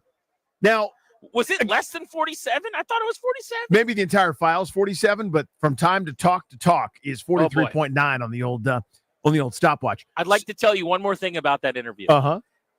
The moment I asked the first question and it stopped, right? So like whenever his first word was said, the guy behind him, and he'd never met Jaden Daniels. It's a guy that's working the event at the red carpet. He starts doing this move. The finger wagging in the air, circular motion, just spinning in a circle. You know that thing? Look, you got to go. Wrap it up. Oh, yeah. It was like the one question is what you get. I'm telling you, I was Kevin McCarthy. Yeah. I was at the red carpet. Tom Cruise is walking by, and I'm just like, what do you think of Mission Impossible? How do you feel about the scene when you made out with the chick? Like, that's what this was. And somehow I was supposed to make that my big interview. We say this all the time. And, again, we're not victims. Just, I want to make sure I throw that out there. No, but Pete's working for a living. Of course. There is such a fundamental lack of understanding as to how radio works from everybody. So true. Right now, here's the thing. That 45 seconds is worth it ultimately because you're down there. You got, you talk to Jaden Daniels. It's good shtick. It was great to have him on the show for 43.9 seconds, most specifically. But that someone goes, this will work. You see what I'm saying? Like, this isn't just the quote for the newspaper article where they say Daniels reflecting on the year said it was great. And then it's over. It's not, the TV soundbite or the sniblet, as our buddy Fred Smoot says, where I caught up with Jaden Daniels live at the red carpet. And then it's a quick cut and it's interspersed with another report. Nobody understands our thing. So to your point, and this is so true about radio, So JP Finley of B. Mitch and Finley fame was there last night for NBC4. So it was him and his cameraman, and they grabbed the same 50 seconds, 2-3 questions with Daniels that I did, basically. That is perfect for what they need. They need the video of him on a red carpet, check. B-roll of him shaking some hands with celebrities, check. And then, not to speak for them, but you get your one-on-one with the mic flag in front of them. Local television is 6-second clips. You know what I'm saying? That was perfect. Like, that was a home run. They high-five, they leave. What do I do with this? You know what I'm saying? We do it. We play, and then we do shtick. Like, that's what it is. And again, this is not a complaint. It just is. It's the reality. That was my choice, though, is like, I don't want it to come off or sound on the air like I'm upset at anybody. I'm not. But also, we are honest with our audience. I told you yesterday we might have Jaden Daniels. What do you want me to do? And also, I have 47 seconds. Do I not play it at all because it doesn't help us? Or do I play it, and then if I play it, I have to explain what happened? Yeah, of course. So this is not me trying to Joan. I swear. It's just me trying to tell you, first of all, Darius, that I'm sorry that I dragged you along all over New Orleans.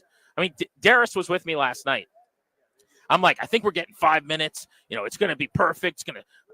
We get there, and I'm like, so about that. And the best part about this, by the way, Danny, the only reason we really got in, one of the Commander's PR people was very nice and put us on a list. Well, we get there, and someone's like, yeah, I don't really care about that list. Like, that list is fine for whoever you talk to. That's not my list. And randomly, there's a guy sitting at this table in New Orleans at the Malia Theater, wherever the hell we were last night. He wasn't even sitting there when we first got there. Really? He happened to walk over, kind of like in the whole process of her acting like she was going to get us in, but she really didn't give a crap about us. How much interest did she have in getting us in? I would say -10. Right. Yeah. So this guy comes over and sits down next to her at a table in New Orleans, and he goes, "Hey, Grant," because I'm wearing my credential. And I'm like, yeah. He's like, "Love the show with Danny, man. Is he here?" I'm like, "Nope." He's like, "Oh, I listen to the show every day." And this lady's like, "You know these guys?" He's like, "Oh, yeah. And she's like, "Okay." And she starts writing a credential. That's how we got into the event.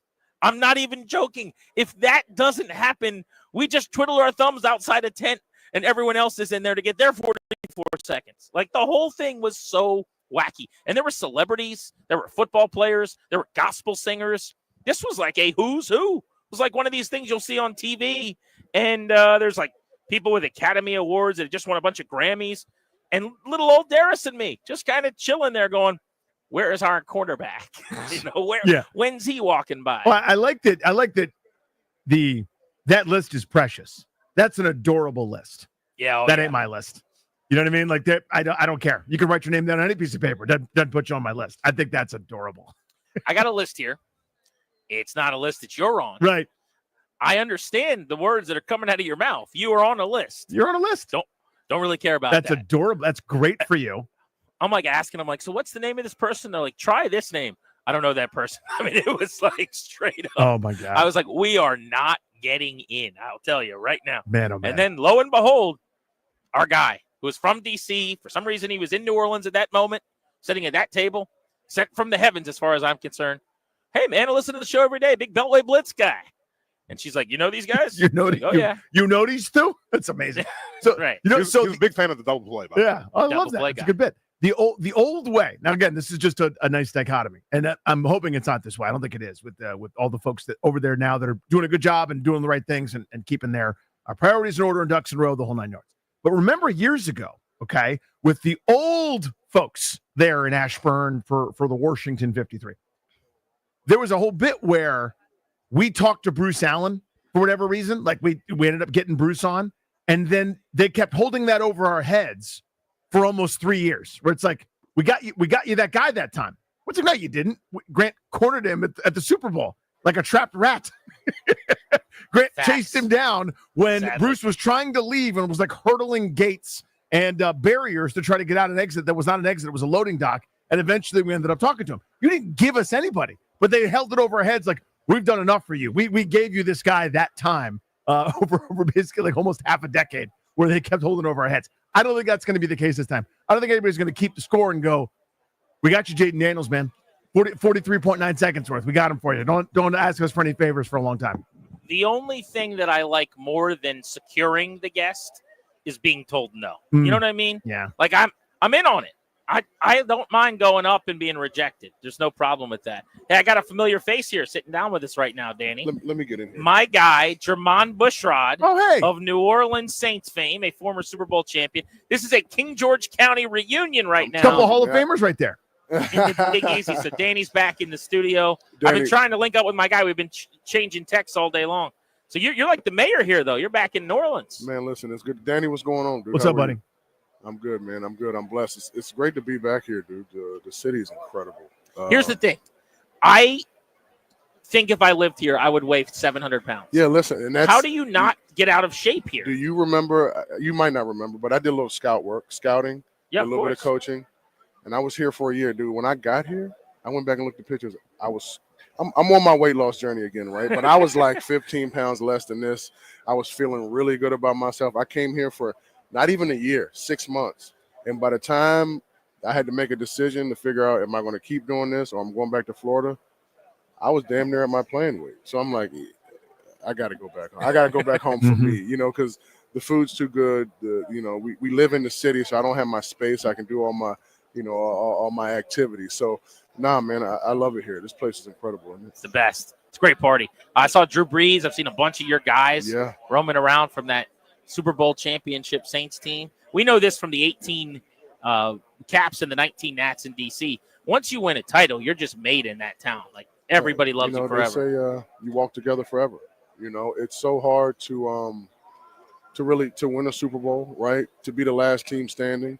Not everybody gets that opportunity. There's people who've played in this league 10, 12, 15 years who don't even sniff it, And in my third year, I was able to accomplish that along with a great group of guys. And 9 years after that, Grant, I strive for that feeling again. And never got back there. Extremely close.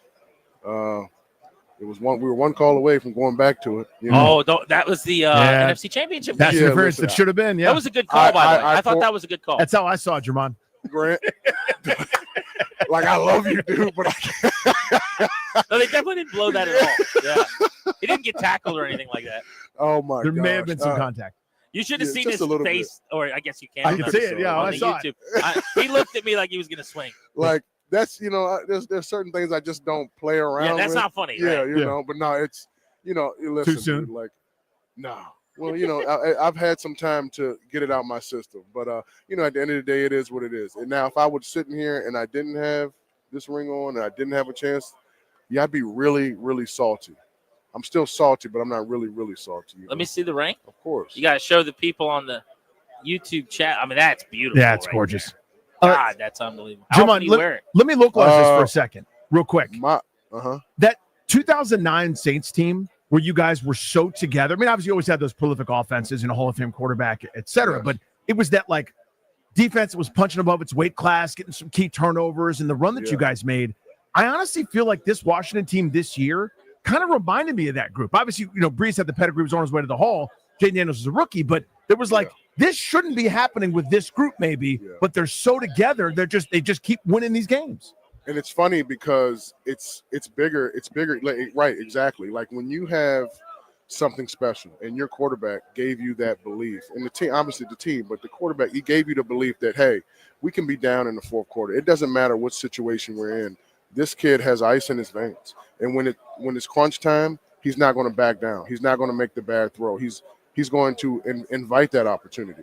So the kid really grew on. I seen him over there, and it's like making the rounds today. Yeah, he's about to be offensive rookie of the year, and that's exciting, man, because you got something great for that area, and obviously being a former Washington fan, I am still a fan, but obviously I'm kind of, I'm tied down here as well. So I always want to see the team do well. So I'm enjoying seeing all my people happy that you got this guy, And he's like, he was that piece, dude. So I'm excited, man. He's a hell of a player. Danny, I'm just happy for you that you get to have two King George Hall of Famers on. It's a privilege. Your radio show at the same time. This is incredible. Look, I see him 2 times a year. At your golf tourney and then the parade. It's at the golf, and I'm going to plug the golf tournament right now. Actually, I'm going to need you to come on down. They keep asking me, "Are you guys going to do the radio show again?" So I'm putting it out there in the atmosphere. We're going to be there for you. Yeah, we need that level again. But listen, dude, we got to get reunited in New Orleans, and that's what it's about, man. That's how life is, man. It's a beautiful thing. Absolutely. Are you at? What should people know about that are back home in the DMV that want to play in the golf tourney? Visualizingrise.org. Okay. You can follow our social media. We got an awesome project coming down the pipeline, and that's my purpose, man. And we're just going to continue to keep pushing that. But I always appreciate you and everybody coming out to support that. You're a huge deal to what we have going on. No, I don't know about that, but this is one of the good ones. I mean, this is a guy, Danny. I'm telling you, if he calls, I answer whatever he needs. Like you meet certain people in your life from your area that are just special human beings, and Jermon's one of them, man. Can I put a bug in your ear about a pickleball tournament for Visualize and Rise? There you go.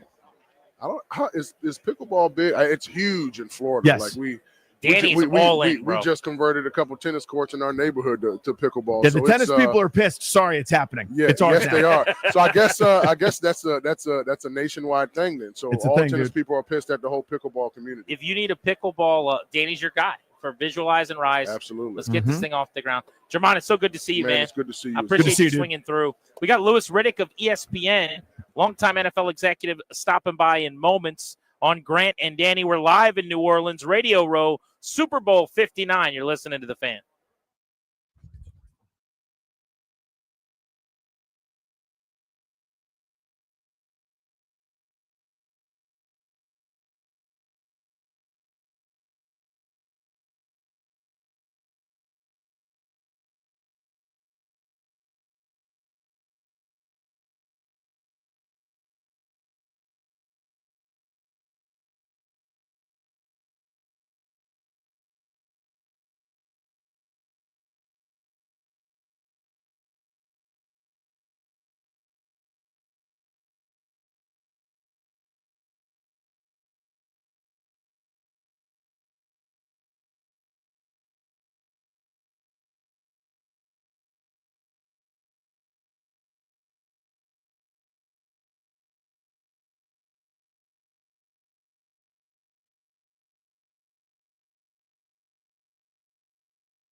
This update presented by IT Cadre, trusted insight from trusted insiders, itcadre.com. NBA trade of the hour, the Atlanta Hawks are trading forward DeAndre Hunter to the Cleveland Cavaliers for Karis LeVert, Georges Niang, and 3 second-round picks and 2 swaps, according to Shams Charania. Wizards are trading 4 second-rounders and guard Jared Butler to the Sixers in exchange for a 26 first-rounder and guard Reggie Jackson. Capitals and Flyers tonight at 6:45 on 106.7. Alex Ovechkin now at 878 goals, 16 away from Wayne Gretzky. Jaden Daniels was voted the Pepsi Zero Sugar Rookie of the Year. The AP NFL Rookie of the Year will be announced tonight at the NFL Honors. IT Cadre's trusted insight, helping leaders of the nation's most important organizations understand complexity, align efforts, and make the best data-driven decisions to achieve success. IT Cadre, your vision, our purpose. To learn more, visit itcadre.com. That's itcadre.com. Byron Kerr on The Fan.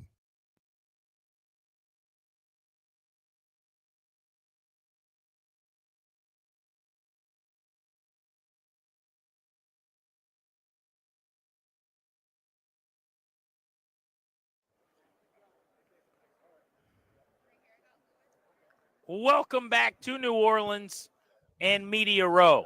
Grant and Danny live on The Fan, taking you up to 6:30.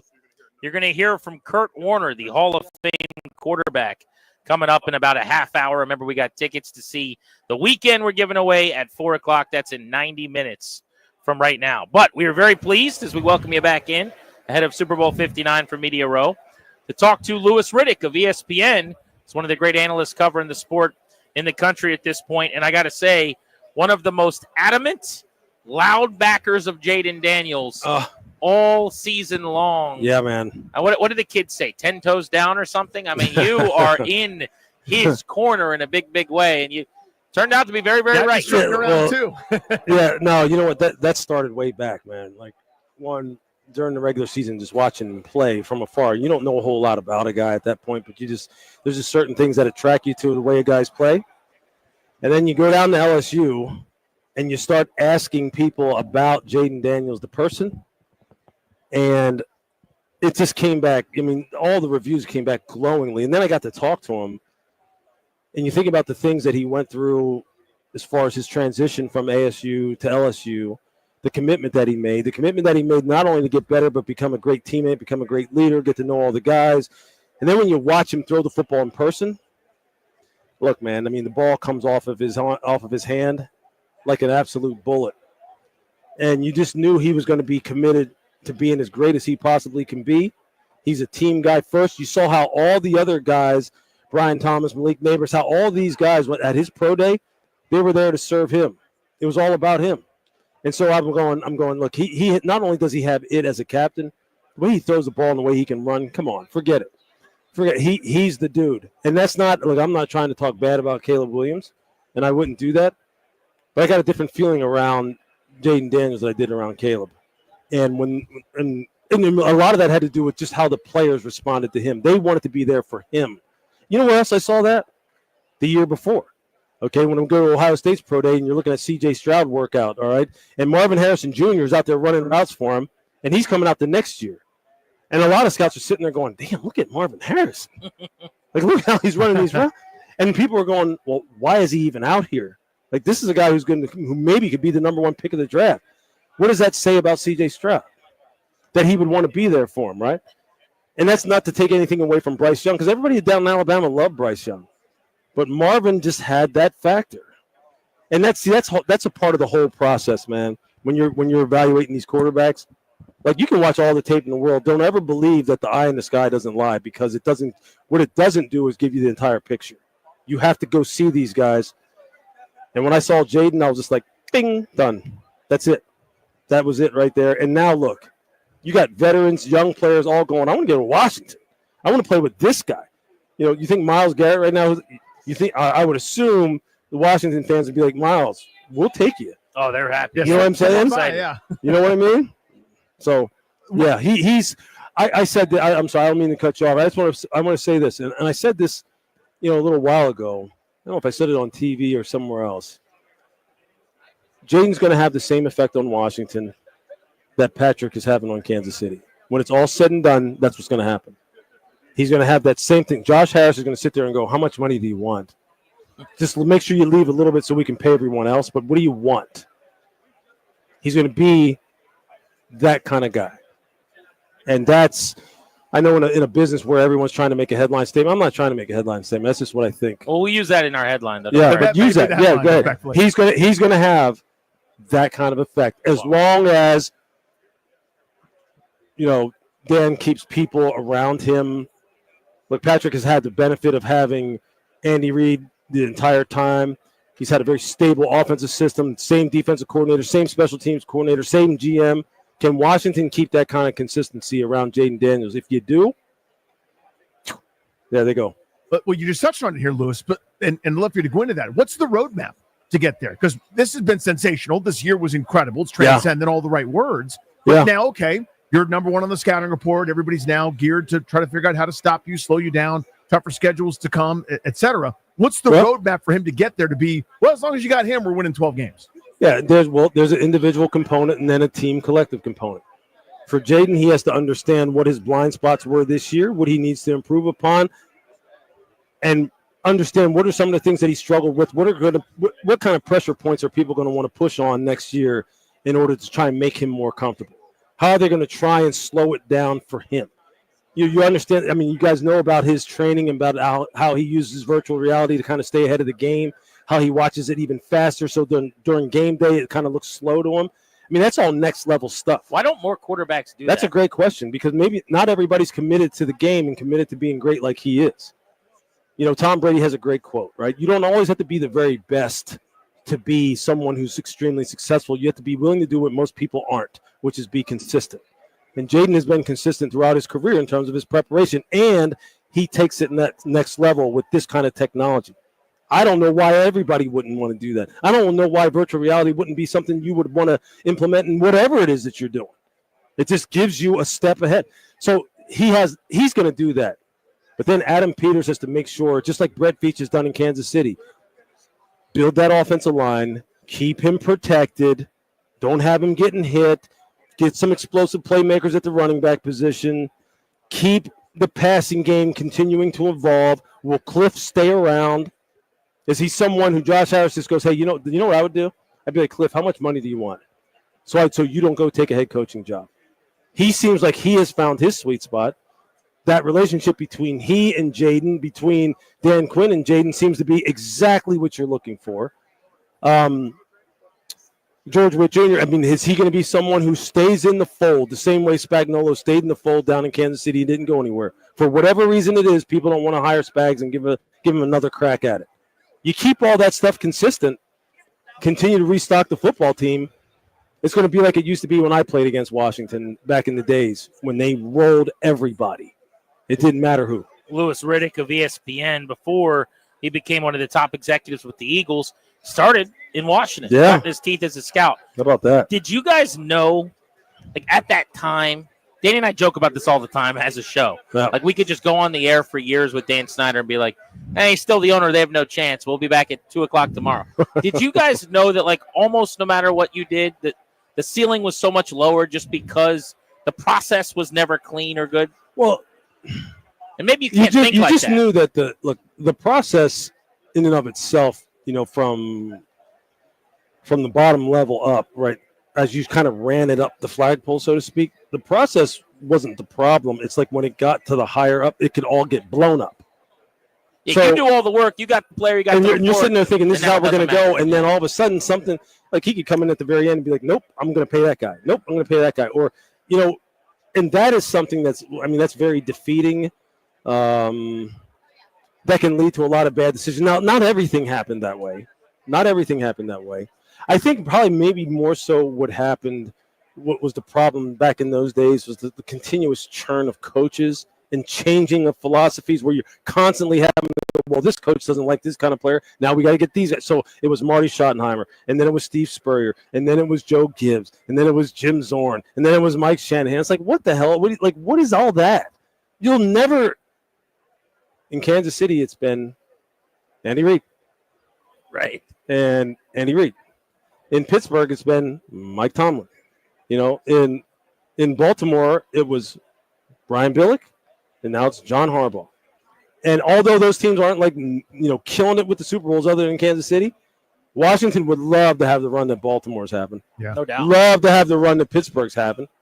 So that it's those kind of things. See that is out of a scout's hands. Like ownership could change that, and they did.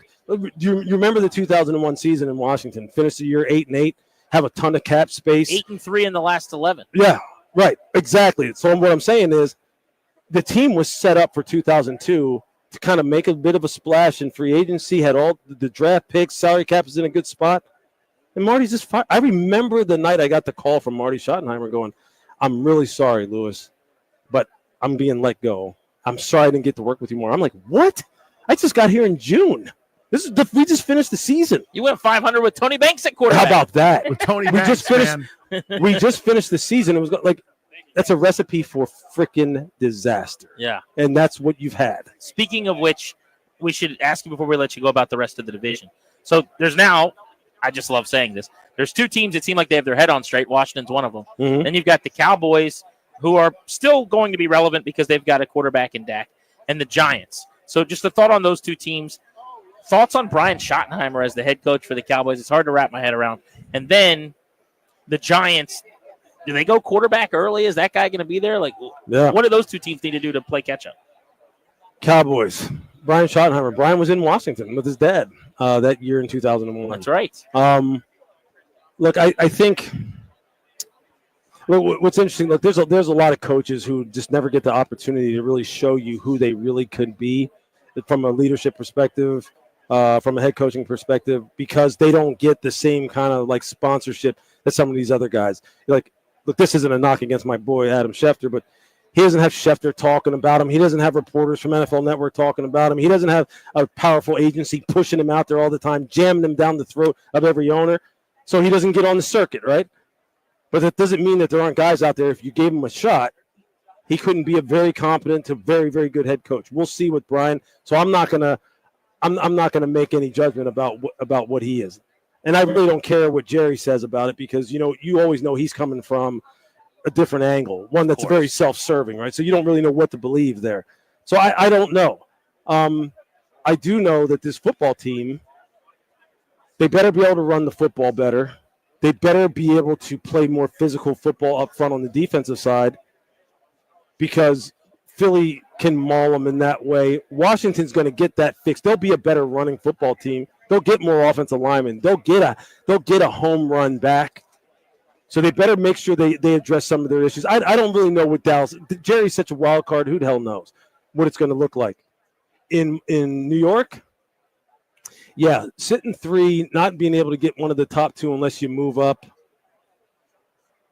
Of the quarterbacks coming out in this draft, the one guy who if I wanted to pick one, it would be Cam Ward. That would be the guy who I would want. I think his attitude, his leadership is exactly what New York needs.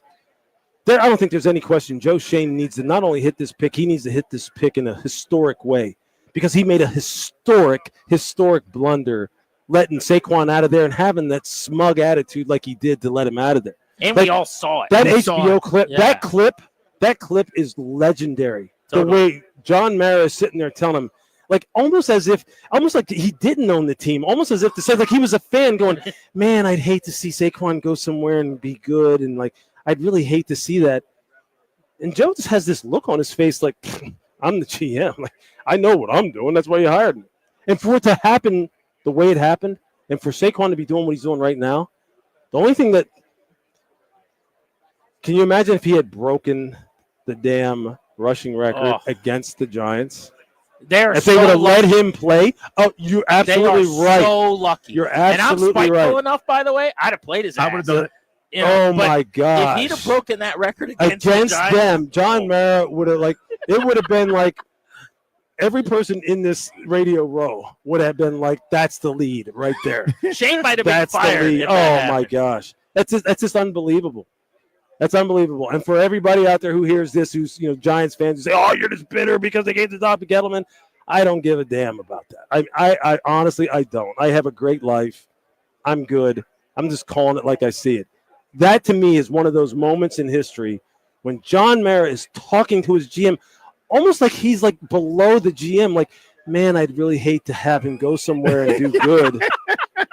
And the GM is kind of like, get out of here. I'm the GM, like that. Like it was just one of those moments that I'll never forget. Yeah, close I'll the door on never your way forget out, that. please, buddy. Yeah, I'll never forget that.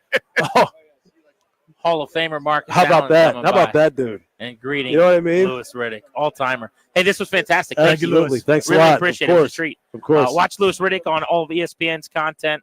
One of the best in the biz, breaking down the NFL. We're live on Radio Row. Did you guys know that Thurman Thomas, speaking of Hall of Famers, is basically a godfather to Nats outfielder Dylan Cruz? I actually bumped into him today and asked him about that. I want to talk about that with you next, Danny, because it's a really cool story. You're listening to Grant and Danny.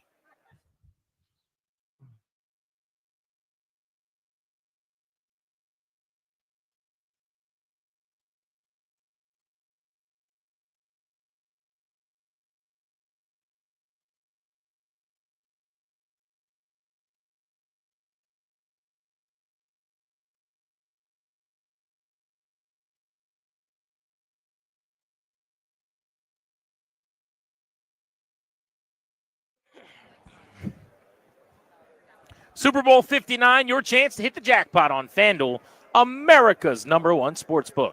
Guys, it's Grant Paulson reminding you that FanDuel has a $5 million touchdown jackpot that you can win a share of. That's $5 million in bonus bets. All you've got to do is place an anytime touchdown score bet before the games kick off. If your player scores the first or last touchdown, you're going to win your bet plus a share of bonus bets. Does not matter if you're watching your favorite team or rooting against your rivals. FanDuel's going to give everyone something to cheer for during Super Bowl 59. Again, $5 million touchdown jackpot. FanDuel.com/GP. Promo code GP. FanDuel.com/GP. The promo code is GP. Must be 21. Present in Virginia. Opt-in required. Each $2.5 million prize pool will be split equally among all eligible participants who made the correct picks. Bonus issued, non-withdrawable bonus bets expire 21 days after receipt. Restrictions apply. See terms at sportsbook.fanduel.com. Gambling problem, 1-800-GAMBLER.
Welcome back to Radio Row in New Orleans. Grant and Danny on the Fan. Are you bothered that I'm interchangeably saying Radio and Media Row? No, this one doesn't irk me at all. The only thing that would irk me is if somebody like kept correcting me down there. They're like, actually, it's Media Row. I'd go, I've had enough of you and that. I mean, that does happen off air for sure. But yeah, I don't know. What do you want me to do? Like I grew up on Radio Row, and now it's Media Row, and I just whatever comes out, man. Like somebody, I don't remember who it was, but it took 4 seconds, the interaction. I said Twitter, and they're like, do you mean X? No. It was one way for a long time. I use it a lot. We'll be fine. You know what I mean? Like the stadium name correction guy. That one ricks me. I don't care what the sponsor is. Like when I talk about the Sugar Bowl, it's not the Nokia Sugar Bowl. No, I think of Nokia. Nokia? Nokia? I don't know. I don't need to AT&T Park. Well, actually, it's Oracle. No, it's not. It's always going to be AT&T. Or San Francisco's ballpark. Sure, it's Just Pac leave me Bell alone at one point, man. Where San Francisco plays. So, Danny, do you remember when Dylan Cruz made his debut? Mm-hmm. That Masson showed Thurman Thomas in the crowd, and it just said Pro Football Hall of Famer Thurman Thomas, and he was wearing one of the T-shirts that was given away at Nats Park for Dylan Cruz. He had changed into in the outfield, and you and I and everyone's like, "What is going on here? This is so crazy." Thurman Thomas is apparently the biggest Dylan Cruz fan ever, and came to his debut, and they said he followed him through the minor leagues. Like that Thurman Thomas, Pro Football Hall of Famer. Well, the story is, as we found out, I guess that night, that his father, Dylan Cruz's dad, and Thurman Thomas are buddies and were neighbors. And I got some more intel on that. I bumped into Thurman Thomas today, told him I was from D.C., flagship home of the Nats. He was fired up. And this was his explanation of how he became fan number one of and one of the big supporters to is basically his godson, Dylan Cruz of the Nationals. Thurman, I saw you were at the Dylan Cruz debut and I didn't realize the relationship you had with him. How far back does that go? That goes back to 2001 when I was living in Orlando and met Dylan and his parents, and we were kind of having kids at the same time. And so Dylan and my son, Thurman III, they've been best friends for the last 20-something years. And it all started in Orlando, and they used to play football together and basketball and baseball. And, and we followed Dylan's career through LSU and got the chance to see him win the World Series. And when he got drafted by the Nationals, just to watch his career take off. Wow, that's very cool. Thank you. All right. I can't stop thinking and talking about that. It's the weirdest thing to me. Thurman Thomas, man. Just like your neighbor and then just follows you around watching you play college baseball. I think that's so funny. It is the neatest thing ever. It's like I think about it now. Like my oldest son, his best buddy lives like 5 houses away, right? And what if that, the kid comes over, it can just walk in the front door, doesn't have to knock or whatever. It's one of the cool things about the community we live in, right? Where it's totally great. They can bike to each other's house and play and shoot hoops in the backyard or do whatever. Like imagine that kid goes on to be a big leaguer or gets drafted by or whatever sport. It would be kind of a similar thing. And it just so happens I'm me. That's Thurman Thomas, dude. You know what I mean? That's one of the most slept on great running backs in the history of the league. They don't have a Super Bowl to show for it, but he was one of the OGs of the not only can I run it better than you, I can also catch it better than you. It's like him and Roger Craig from that era. Thurman Thomas was a baller. And it's just, there it is. There's his little godson, Dylan Cruz, playing outfield for the Nats. That's neat. Yeah, big year coming up for Dylan Cruz, too. After getting in the major leagues last year, should be in the show with the Nats all season long. Has not really hit in terms of average like he was supposed to post-draft, but I think has a chance still with the speed, still 12 bases and just over 100 at-bats. Did hit 3 home runs in his first 100 ABs in the big leagues. Showed some power in his first week, couple of homers in his first several games when he got called up. He's got a chance. He's going to break camp, you would think, in the outfield. Be a problem if he didn't. He's got a chance to be one of their better players this year. We're going to be in spring training next month, actually, about 6 weeks from right now, with a lot more on the Washington Nationals as we turn the page from football in just a few weeks. Speaking of the gridiron, though, Kurt Warner, Pro Football Hall of Famer, scheduled to join us next. Darris been working hard on a brilliant guest rundown today. We've got Dan Orlovsky still coming up at 6 o'clock. Former Redskin Vernon Davis at 5:45 today. Devin McCourty right around 4:30. But next, Kurt Warner, We'll ask him about Jaden Daniels and the renaissance of the Commanders, get his thoughts on Super Bowl 59, which he'll be calling for Westwood One when we return live from New Orleans on The Fan.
This update brought to you by Paul Henry's Window Installation, your clear home improvement choice. The NBA trade deadline has arrived. The Atlanta Hawks are trading forward DeAndre Hunter to the Cleveland Cavaliers for Karis LeVert, Georges Niang, and 3 second-round picks. Wizards trade 4 second-round picks and guard Jared Butler to Philadelphia for a first-round selection in 2026. It looks like All-Star Kevin Durant is likely going to stay with the Phoenix Suns. Countdown to kickoff, Super Bowl 59, live play-by-play with the pregame show at 4 on Sunday, right here on The Fan. Eagles quarterback Jalen Hurts lowering the interception total this year was key. Just been the work. I think, again, you can attest all of these different things to change in continuity, in the sense of, you want to find a rhythm in one person. It's been a challenge to do that, but ultimately my desire to try and find a way to win the game overseas everything else. And so whether it's whatever stats are out there, good, bad, or indifferent, I ask myself, did I win? Capitals hockey tonight at the Flyers at 6:45 here on The Fan. Alex Ovechkin at 8:78. Jaden Daniels was named the Pepsi Zero Sugar Rookie of the Year. The AP NFL Rookie of the Year announcement will be at the NFL Honors tonight. Chicago Bears owner Virginia Hallis McCaskey has passed away at the age of 102. This month, only get $100 off each window with a 5-window minimum and 10% off doors at Paul Henry's Window Installation. Schedule your no-pressure free estimate today at paulhenryswindows.com, your clear home improvement choice. Byron Kerr on The Fan.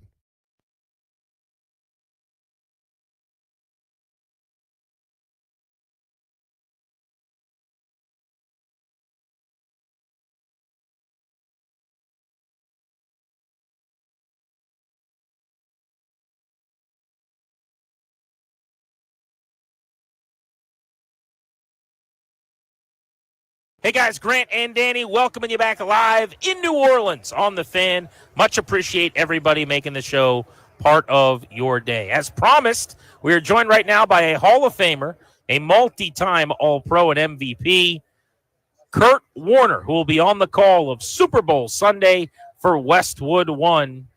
Kurt, we're live on Radio Row. The Super Bowl is right around the corner. Legends like yourself everywhere we look. This is the good stuff. This is the good stuff. I mean, you work all year long, whether you're covering it or whether you're playing for moments like this. And so it's been a great season. We've seen so many great storylines. We've got a bunch of incredible storylines, coming into the Super Bowl. The hustle and bustle is starting to pick up. You're seeing the jerseys from all kinds of different teams. And it's exciting times. And I'm blessed to be able to cover it once again. You're one of the few guys, maybe in the history of the National Football League, who can share stories about your first year as a starter going as well as Jaden Daniels did when you threw 41 touchdowns and were the MVP. But what do you make of the year that the kid just had? What I make is that he's a really good player, is that I know we get, sometimes caught up in rookies aren't supposed to be successful. But what I think you realize, and, I can go back to 99, is I felt I was a good player. And so I played well. And that's what I think about Jaden Daniels, is that you watched him last year win the Heisman, and, coming out, you just say, everything, that you see on tape, if that translates to the NFL, this kid's going to be a phenomenal player because he can do everything really, really well. And I think that's what we saw this year, is that you saw a guy, and, talk about a little bit with Patrick Mahomes, but I think Jaden was the same way. He's played great in the biggest moments, and you're like, wow, this young kid. But what you start to realize is all he did in the biggest moments was play like he did the rest of the game. Like who he was, his normal was, what we saw in those biggest moments, that he didn't panic. He didn't put pressure on himself. He didn't try to play outside of himself. Just be who you are. And, and it was really, really fun to watch him play, the way he handled himself in those big moments and in those big games. Feel like, hey, this is just playing football again. This is what I do. And I think that's what we saw this year. Even though we were all in awe of it, to me, it was just, this is a really good player. And all he's doing is showing up and playing well every week. 4 Pro Bowls, 2 All-Pros, a Super Bowl champion, a Hall of Famer, Kurt Warner on Grant and Danny. What do you make then of going into year 2 and this huge offseason for him? Like we just saw C.J. Stroud was kind of the Daniels of a year ago, and then he took a small step back when you would have thought there's no way he's not going to be better with all that experience. So what should we be thinking right now about going into year 2? The expectation is just this is going to be linear. Yeah, I mean, I think the bottom line is that, Jaden's going to put in the work. And, sometimes you have off games or sometimes you have off seasons. But you don't go into things thinking, oh man, he's going to have a sophomore slump, or oh, he's got to be better than he was this year. To me, it's always about letting it play its course. I'm always a believer that give me 3 years of seeing a guy, because there's going to be ebbs and flows. There's going to be good and bad, but give me 3 years, and then I can tell you who this guy is, who I believe he is as a quarterback. And so I think the hard thing is having a year like this. You guys are going to come back and go, if he doesn't do better than this, then what's wrong? And man, if he just drops a little bit from what he did this year, it's still going to be a phenomenal season for him. And so I think we just have to put it all in perspective, is that, CJ, a little dip, but, a lot of things changed. They had new pieces, and then pieces got hurt, and then their offense, there's a lot of factors that go into it. So for me, it's ride the course a little bit. You've got a really good quarterback who I believe is going to be good for a long time. Let him show us who he is over a few years, instead of, jumping, oh, he's the next greatest quarterback, or if he's got a down year, oh, he can't play. Just let it play out, and I think you're going to see that Jayden Daniels is going to be a solid NFL starter for a long time. Is there still a place, or maybe the better question is, will there always be a place for the pocket passer who is not particularly mobile, who just picks teams apart? Because it does seem like even if you're not a runner, you got to be Drake May, or, you got to be one of these athletes. Is there still like Derek Carr, Kirk Cousins, that type of quarterback? 5 years from now, are teams still drafting those guys and starting them? Yeah, I think it really comes down to good quarterbacks more than it is how they play. And so if you're a pocket passer, you have to be a good pocket passer. You have to see it. You have to be able to get it out. You have to be able to understand some of the nuances that maybe a more athletic quarterback doesn't understand, because they can bail themselves out or they can make extra plays. But I believe there will always be a place for the pocket passer, because I believe this game is still won inside the pocket. Having the extra piece is always great. But I think, again, as a guy that studies the quarterback position, I think there's obviously great positives from being athletic. I also believe there's some negatives that come into being athletic, is that you take a lot more sacks because you believe that you can make every play. You hold on to the football longer than guys that play in the pocket, that are getting the ball out and that are saving yardage, or, when somebody brings pressure, you think you can beat it with your legs, and it leads to a 15-yard sack, where I can beat it with my arm, and even if it's a 4-yard positive play, it's a 4-yard positive play. So I think there's always a give and take, and I think it really comes down to, are you good enough at what you do well to thrive and reach the threshold of being a starter in the NFL? And so I always believe there will be a place for it. But what I think we're seeing is a transition, even at the lower levels, of athletic quarterback.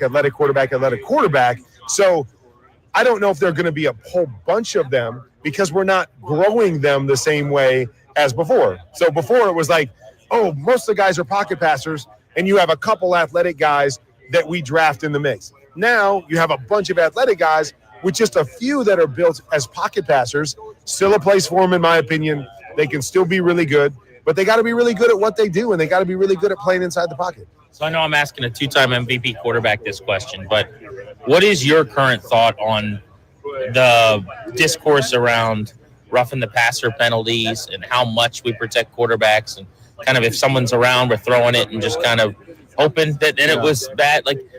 Do they need to correct, or are they doing the right thing? Because we all know if these quarterbacks are not playing, that's bad for everybody. Yeah, I mean, I don't think you're ever going to go wrong erring to the side of health and safety for your players. Whatever that means, is that, that to me is number one, because it's longevity for these guys. It's history of the game. And as you said, it's keeping these guys, the superstars, on the field, because that's what drives any sport, but that's what drives our sport. But at the same time, I think there's a part of me that says, but you still got to let guys play football. It's still football. I understand. Take the head out of it. I understand, in certain situations, protect the quarterback with certain things that you do. But I think we still have to leave room for guys to be football players. When the game's fast, or you're sacking a quarterback and you're not able to spin your body and get your body off of the quarterback, we can't throw a flag on that all the time because it's already hard enough to play defense that sometimes you got to let guys hit. You got to let guys play. And however we find that balance, I think is going to be key moving forward because, there are a lot of people, a lot of fans, a lot of former players that just like at some point we got to get back to allowing these guys to play a little bit. And, example in the NFC Championship game, they hit on Saquon Barkley where he's just going out of bounds and you get the hit there and it's a 15-yard. And it's just like, it's a football play. Like it's momentum taking guys. And yeah, he hit him and he happened to, maybe just step on the white line. But it's like, that's bang, bang. That's sports. And it's part of it. And those are the kind of things that it's like, don't change the game or don't affect games because of it. Patrick Mahomes, I think we saw him, I can't remember what game it was where he's running around and buying time and then he falls down and a couple guys fall on him and we throw a pen. It's just like, come on, we got to play football while doing our best to protect the players. Kurt Warner on Grant and Danny. So you do so many things well. You're in the booth calling games as a color commentator. You'll be on the call of the Super Bowl with Kevin Harlan for Westwood One. You're at the desk for NFL Network, and I love your video breakdowns and kind of you taking issue with certain concepts, which is fun.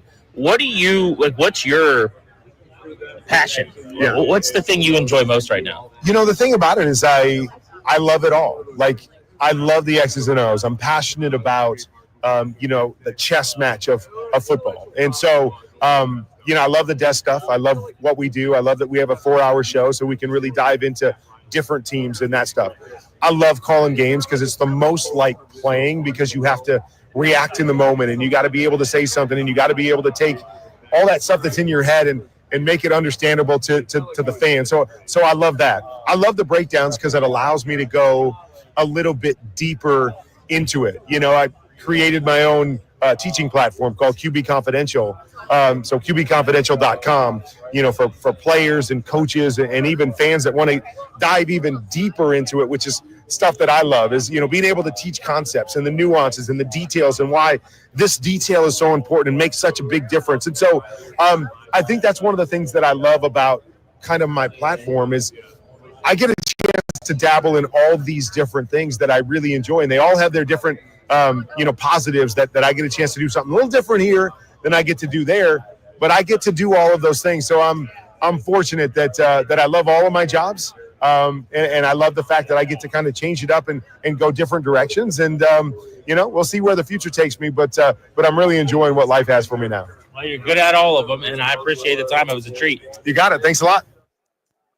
Very cool to talk to Kurt Warner here on Radio Row. Not every day you get to talk to a pro football Hall of Famer. I want to go back to part of that conversation, though, in his answer in talking about the necessity of being an athlete. I mean, Danny, forecast out 5 years. I want to get your thoughts. We can go back and forth on this, but how rare is it going to be for the pocket passer that doesn't really move well to have success in this league?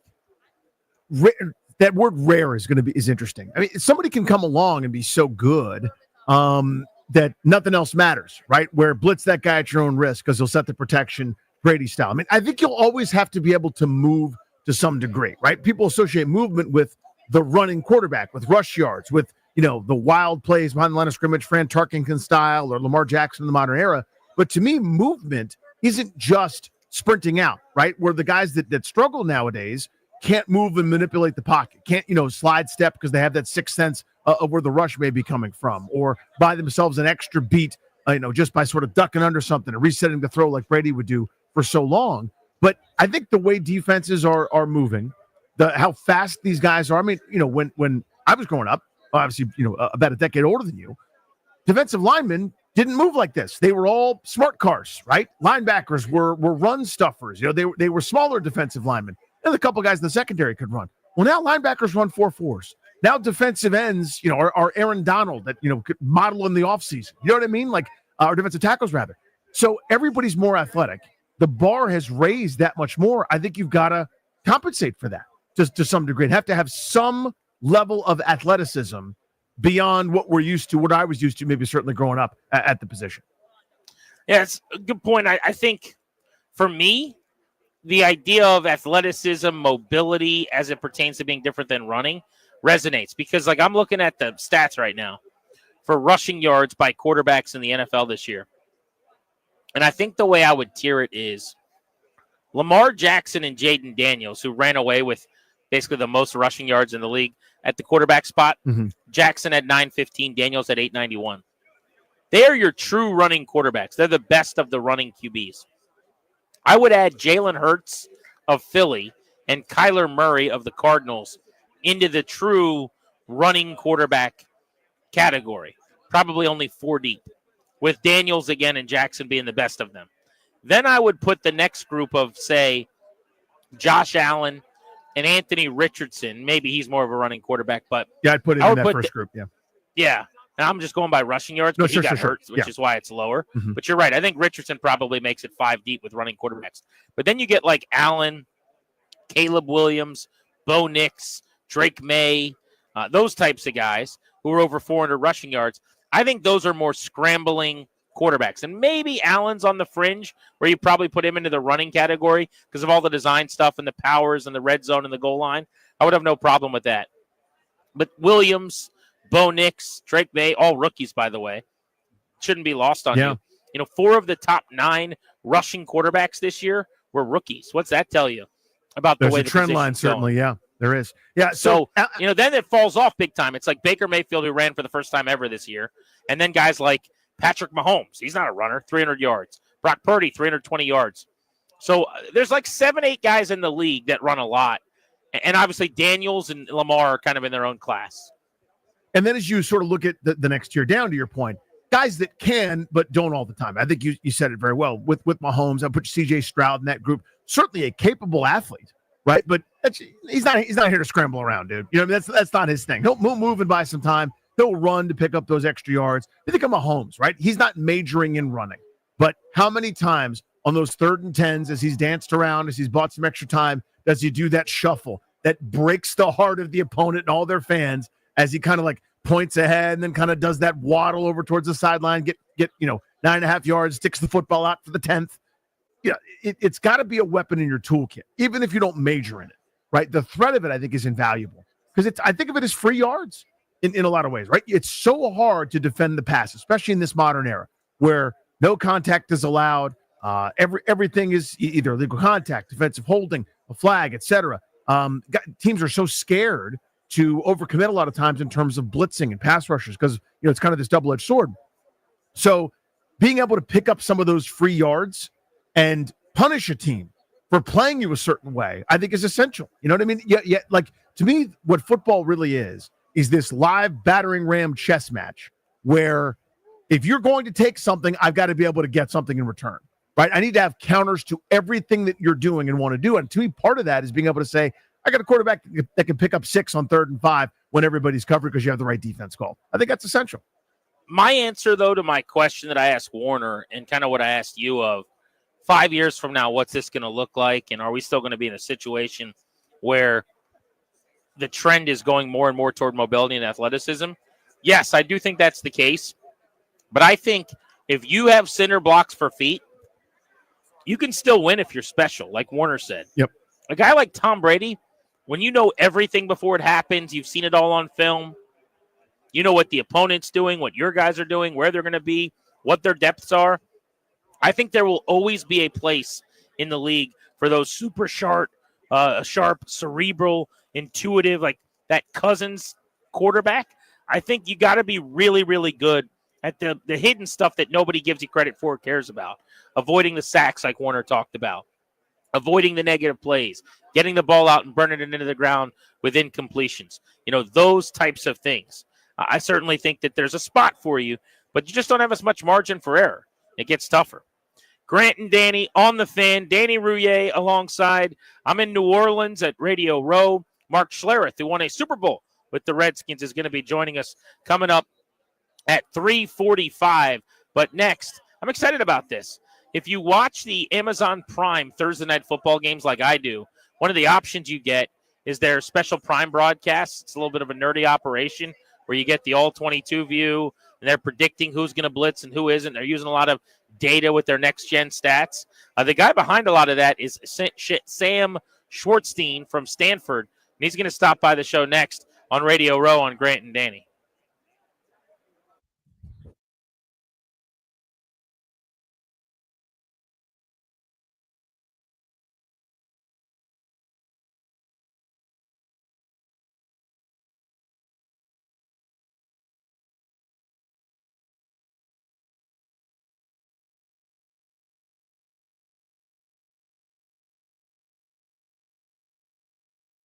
Want to run up or hear what you're doing?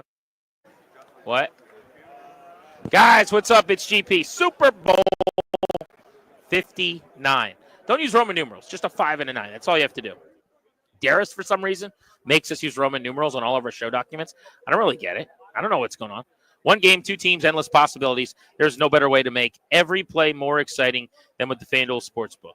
Darius, I'm going to use the numbers 5 and 9. I'm not going to use Roman numerals this time.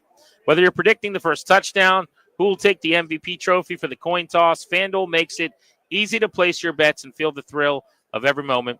Live betting all game long. You can jump into the action, adjust your bets, ride the wave of excitement from kickoff to the final whistle. New customers can score $200 when you make your first bet. Again, that's $200 in bonus bets.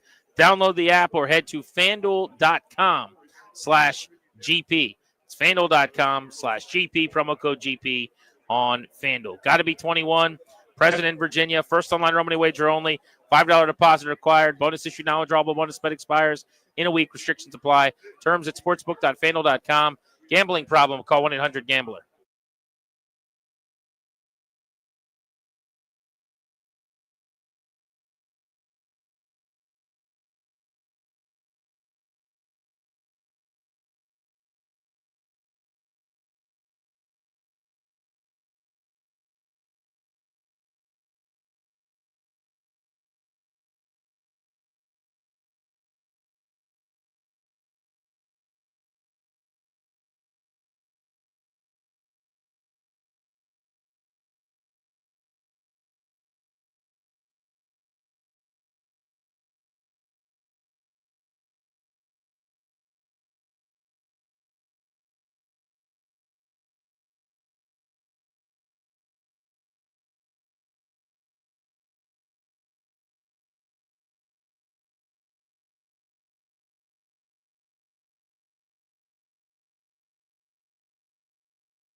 Brought to you by Prince George's Community College. NBA trade deadline has passed. The Memphis Grizzlies are trading Marcus Smart and a 2025 first-rounder to the Washington Wizards in a multi-team trade that sends 2 second-round picks back to Memphis.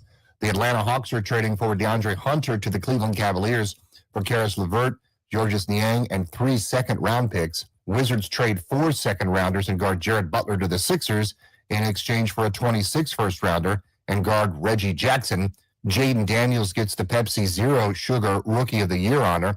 The AP NFL Rookie of the Year honor will be announced tonight at the NFL Honors. Chicago Bears owner Virginia Hallis McCaskey has passed away at the age of 102. You don't need a degree or years of experience to land a 6-figure job. Project management is in demand across all industries, retail, tech, healthcare, and more. Register now at pgcc.edu today to get started and boost your career. Byron Kerr on The Fan.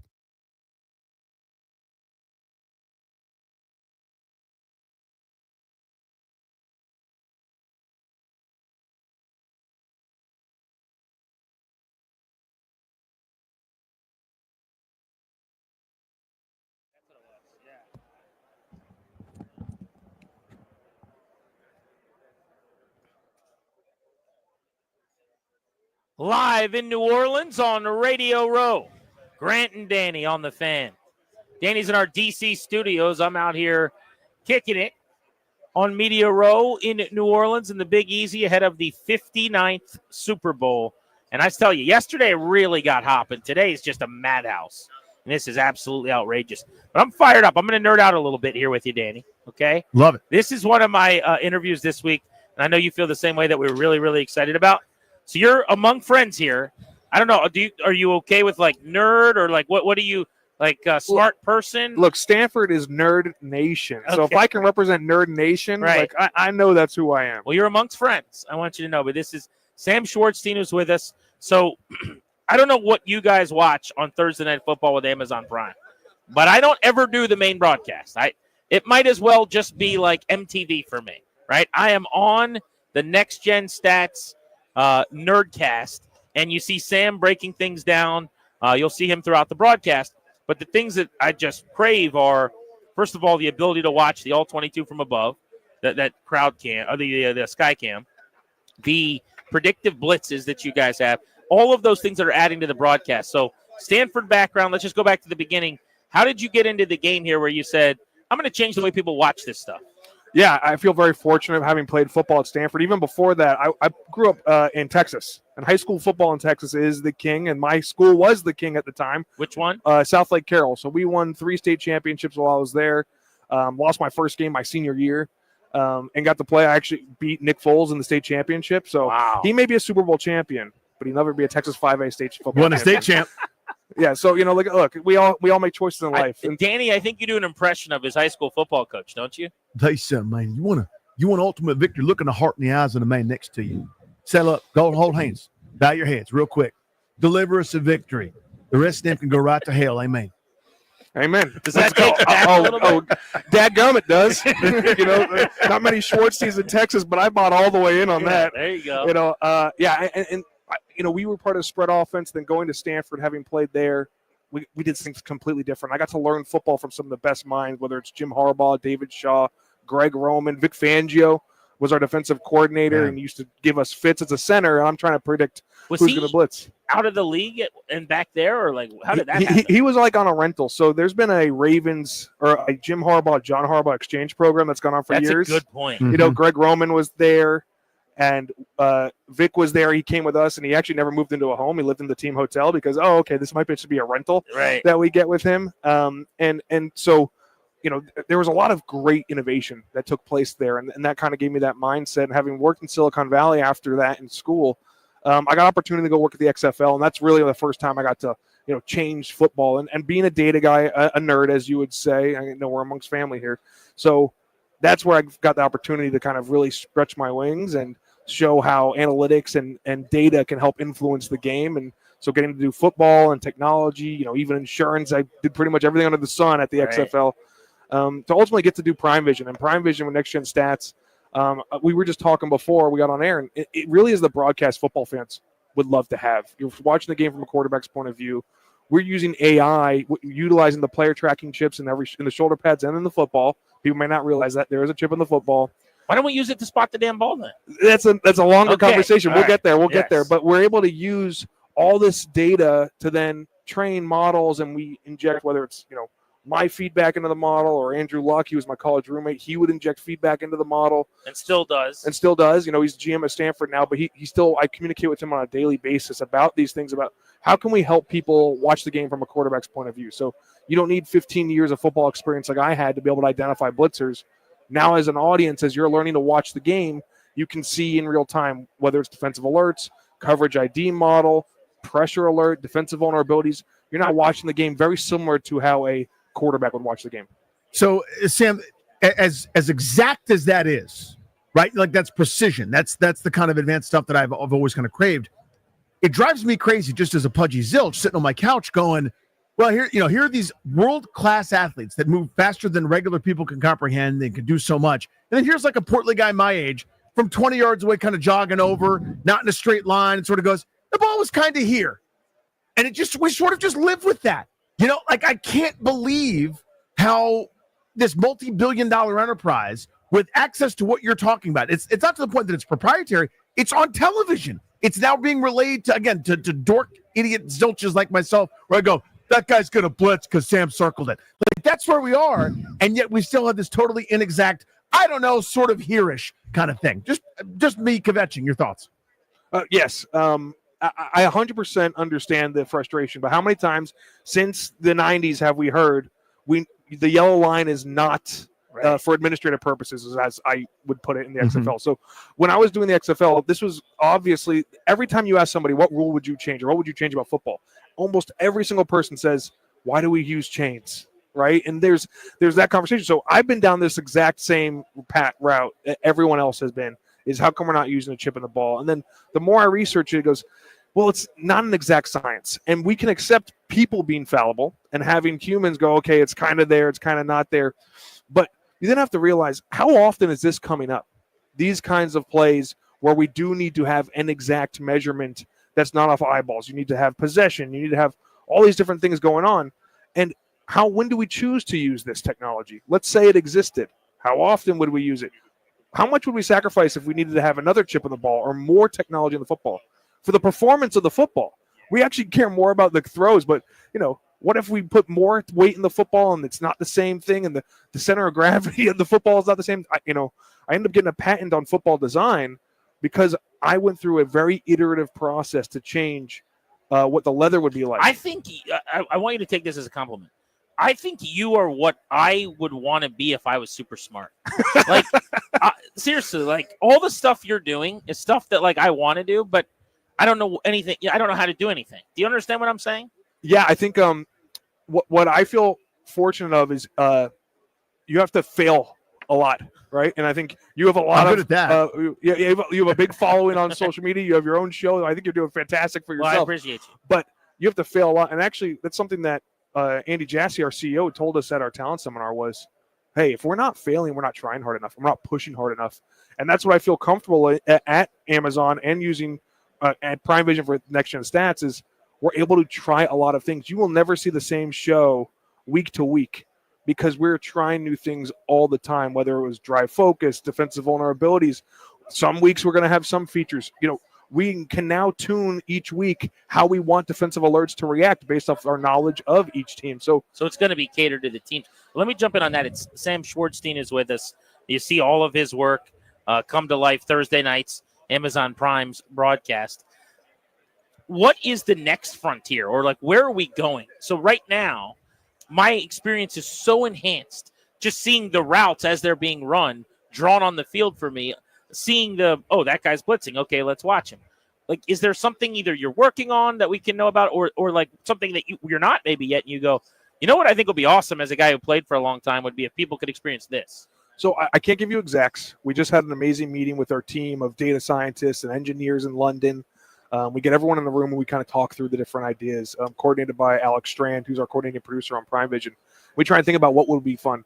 But I can tell you this, if the teams care, we care because the fans care. And so that's our kind of our mantra on everything we do is our teams tracking this. How much time did I as a player spend on third down period when I was preparing for Vic Fangio in training camp, and then each team, Nick Bellotti at Oregon, like all these different things that we were preparing for. Well, that's why we started there, because there's so much prep time and blitz pickup, right? And so if you think about if teams care, that's our main mantra. We're going to try and focus on getting the viewer that. So we're never going to do anything for technology's sake. We're going to just focus on how do we get the viewers into the same mindset the players and the teams have. I don't know if you think this would be interesting, Danny. I'm just thinking about this now. Mm-hmm. What would be really cool and helpful to me, maybe this is like too, I'm sure part of it for you is you don't want to be visually convoluting.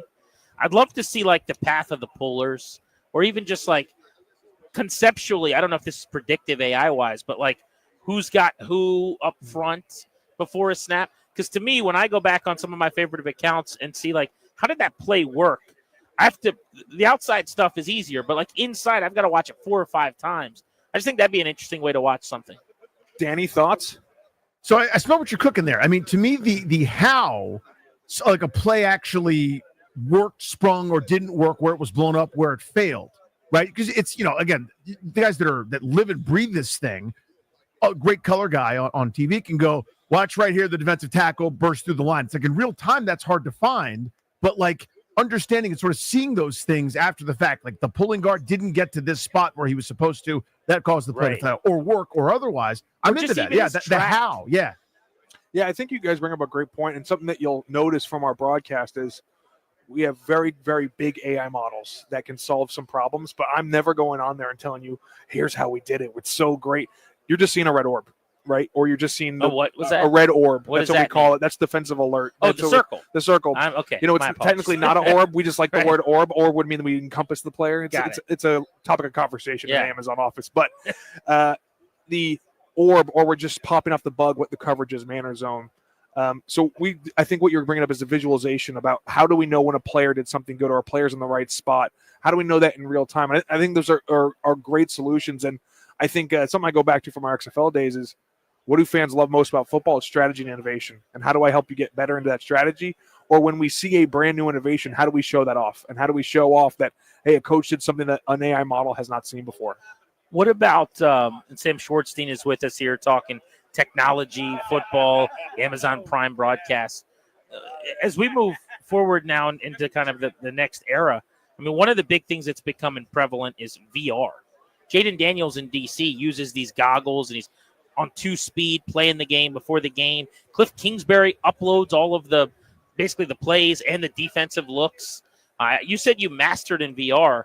How much are you dabbling in that, or is that a completely different field than kind of what you're doing? Yeah, I look at what we do right now on Amazon is augmented reality. We're giving you the camera angle. That would be like the real life version. That's step one. And then augmented reality was how do we enhance what you're seeing normally, but with visualizations. So think of like a heads-up display on a car or a video game. That's kind of the same augmented reality that you're having. VR is you're immersing yourself into that visualization. And Tavita Pritchard, who was my first college quarterback, who then was the quarterback's coach at Stanford when we first used for the Commanders fans, still your quarterback's coach, almost got the Jets OC job. Yeah. Yes, very, very, very amazing coach. And he was one of the first coaches to use virtual reality. Striver was the company started by Derek Belch. So him and Jaden. Oh, this is simpatico. It's simpatico. And hearing him talk about Jaden and how he compares him to Andrew Luck and the mindset that these guys have, but he used virtual reality with Kevin Hogan, who 3-time Rose Bowl starter, 2-time Rose Bowl champion quarterback at Stanford. And VR was a big reason for how they could get those extra reps and be able to get the looks that you might not see otherwise and be able to get the timing. Because something for me as football is, yes, I'm a nerd, but at some point you're going to have to hit somebody or somebody's going to try to hit you. Right. And so I was very good on the board. I could do every single play on the board, but then I had a 300-pounder in my face. And that's why I didn't get on the field for my first 3 years, is because I can't translate the board. But the VR lets you do is kind of take you that next step of how can I process information while under pressure without the risk of injury. And so I think that's what helps. Jaden does it well. Tavita Pritchard, who's, again, an amazing coach and is able to then take that learnings and also then communicate to a quarterback the uniqueness of what they're going to see. Because if you're a Commanders fan, the defense you see is going to be different than every other defense that you're seeing, that the opponent's scene for every week. So this is why VR is so important, because with the up tempo, with the air raid style offense that Cliff runs, you need to be able to get a different look because you can't get the same look on film. Danny, how steamed up are you right now? Oh, I love this kind of stuff, man. I mean, I ultimately, Sam, want to use you kind of as a weapon in sports debates. You know what I mean? Like, I want like all sorts of not VR, but like AI overlays of like, okay, Jamar Chase ran this exact route combination this way, Jefferson ran it this way, AJ Brown ran it this way, Terry McLaurin ran it this way. Here are their rankings in terms of every millimeter blade of grass. Boom! Like, you know what I mean? I want to weaponize you. I want to become friends with him. I get the sense you and Andrew Luck play like Settlers of Catan or something. Yeah, I don't play games I don't win, so I don't play with him on that. I don't play him in ping pong. I don't play You're him still in tight with him, Catan. right? Oh yeah, very Yeah. tight. Our families, our wives are super close. And it's great seeing him now at Stanford as a GM. I think that's a growing That's a good part fit. of football is someone who's passionate and someone who doesn't need. That's his dream job. He doesn't need the job. So it's great for him. He's going to do and it Stanford football. This was an awesome chat. Thank you so much. Thank you, for having Sam. me. Yeah, I appreciate you. Sam Schwartzstein doing amazing things. Amazon Prime broadcasts. You're listening to Grant and Danny on the Fan. Mark Schlereth, who won a Super Bowl with the Redskins, joins us next.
What's up, guys? Grant and Danny here for our pals at Window Nation. It's February. It's first week in February. It's a short month, and if you haven't looked at your calendar yet, it ends only in a few weeks, February 28th, which means the last day, the 28th is, you can save 60% off all window styles from Window Nation.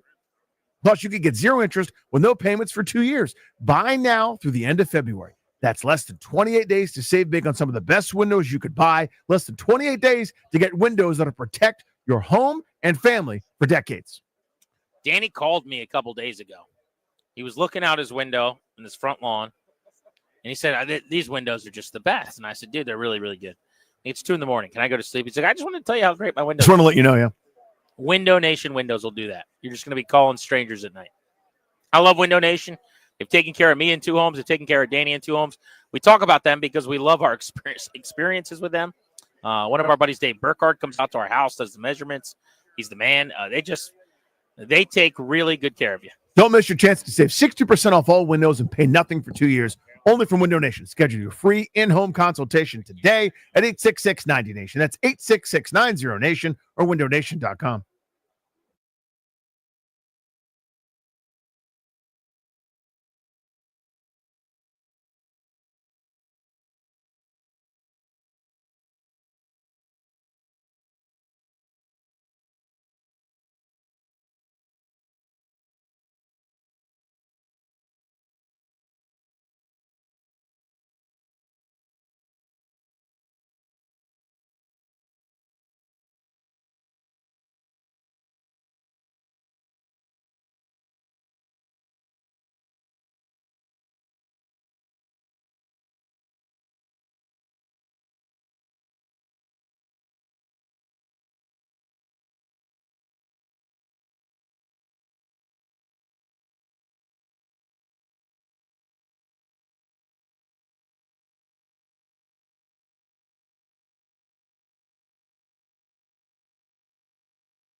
back live at Radio Row in New Orleans.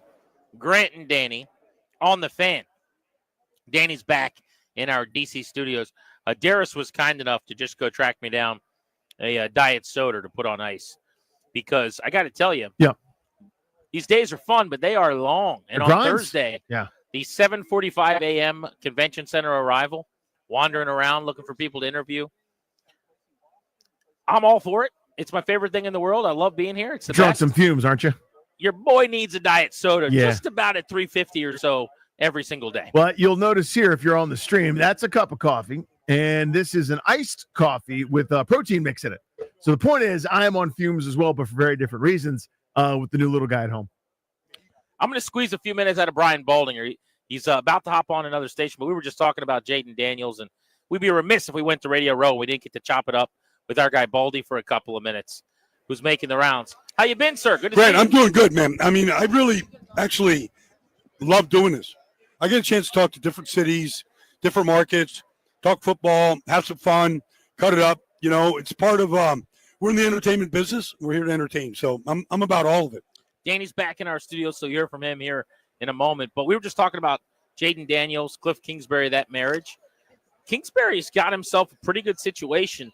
We were worried all year he might leave. Not only did he not leave, it seems like this is a spot where he may want to hang out for a little while. Well, I think it's very similar to what we saw from Ben Johnson, in Detroit, and he didn't want to leave, even for Washington. But I think I know Cliff pretty good. I did Big 12 games for a long time, was in Lubbock a number of different times when he was out there as a head coach. And when you get a Patrick Mahomes, you get a Jaden Daniels, you get a chance to work with these guys. It makes coming to work a lot of fun. And Cliff's been a head coach. He knows, what you don't get a chance to do all the coaching that you want. You're sharing your responsibilities, a lot of different things as a head coach. But you can really put your efforts into a kid, and I say kid, into Jaden, and really grow with them, And look, I don't know if anybody in this whole industry has more quarterbacks to their credits than does Cliff, whether it's Caleb or whether it's, a Johnny Football, whatever. I mean, he's been around all these guys. And so I think he recognizes just the special talent that he has. Baldy, what did you see in terms of evolution during the season from Kingsbury in this offense, right? Kind of saying, hey, they hit that little lull. They lost 3 straight. Much is made. Idiots like me can notice, hey, Tamara Corns are on the left side every time. Well, you start to see him move around. But give me some of that evolution where you feel like maybe Cliff matured and kind of, made some adjustments on the fly here to keep that group rolling. Well, the one thing that stood out all year, really from the very beginning in that first game against Tampa, was Jaden Daniels called the whole offense at the line of scrimmage.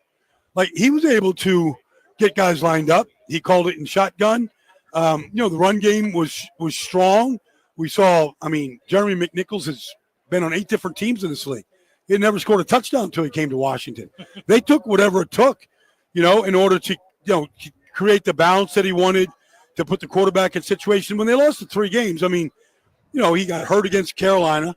He was banged up pretty good, but he came back and you beat Chicago in that Hail Mary. But, I don't know if you could pinpoint one thing, but we saw a couple of things. We saw McLaurin was their deep threat. Like, they got the ball to him. Zach Ertz got better as the season went on. We saw De'Ami Brown really flourish, down the stretch in the playoffs.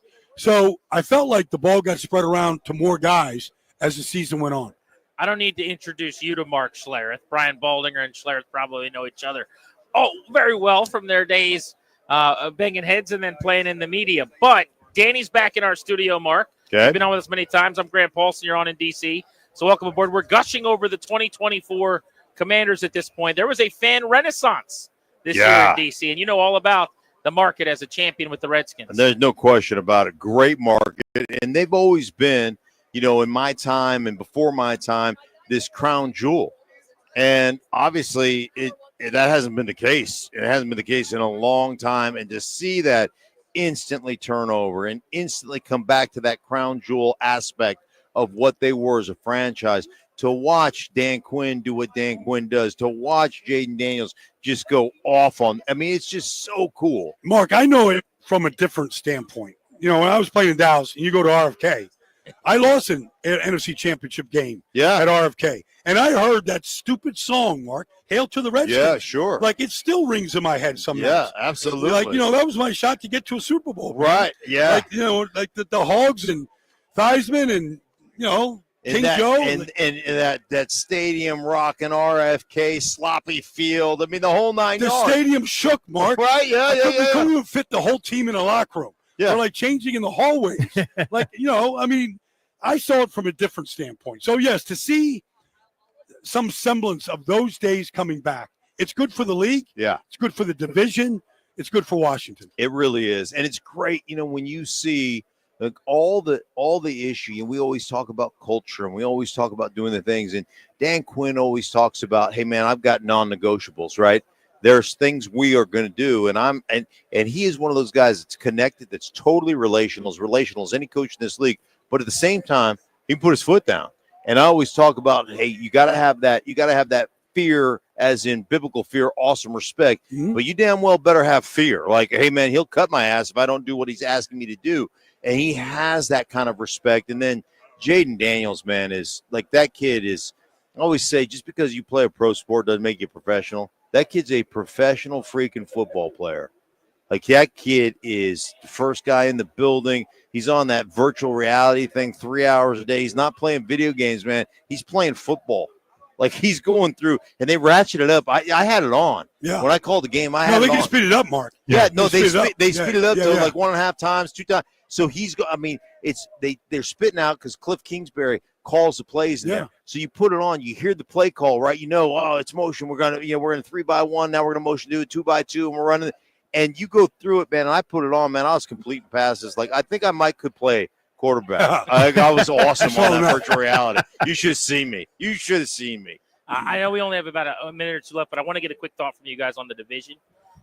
Rivalries just gone to the extent that they were when you guys played in the East because of player movement, or is there something else? I mean, is there ever going to be anything like that again? Yeah, I don't know if we're ever going to get to those days. Because, I mean, those teams didn't like each other. No. Right there, No, but I remember, when I was in Dallas, we had this off-season basketball team, and I remember picking up 12 Redskins at DFW in a yellow school bus, and 24 of us barnstorming the state of Texas and playing basketball games and drinking beers with each other, all night long and becoming best friends. That's and then cool. going out there in RFK and trying to knock each other out. So, I mean, it's different today than it was, but I think Dallas is still Washington's chief rival in this industry. I loved just the hatred. Like, I loved it. I was went in the off season with a bunch of guys, and we were at Universal Studio, and we're walking down one side of the street, and there was a bunch of cowboys on the other side of the street, and we didn't cross the street. We just looked at each other and gave them like, hey man, how's it going? It was off season. Nobody crossed the street. I know who they are, and they knew who we were, and we're just like, hey man, what's going on? And we just kept walking. That's awesome. Like, nobody came across. Go, hey man, it's great to see you. There wasn't that kind of love, but yeah, that whole barnstorming basketball thing, guys, it's cool. And when you get together, man, it is awesome. But there was a level of respect and a level of hatred. And I'll tell you the other thing, it was a different league. Like, so when we ran a screen, like if you're the peel back player and you're trying to knock a defense. I mean, you're trying to knock a defensive I was line throwing the blade out there, Mark, every chance I got. Every time. I was reverse roll blocking any right. single force that came at me. And it was one of those things like when we threw a pick, I knew somebody was going to Yeah, try to clean my clock. Yeah. Somebody's trying to kill me. That's when you put your head on a swivel. Right. And if you didn't, like, I'd lose respect for you if you didn't try to knock me out. I'm like, yeah, come on, man. You can't go soft on us here. Baldy, so it's just different. We appreciate you, got it, Mark. Greg. Tell us what made the conversation possible.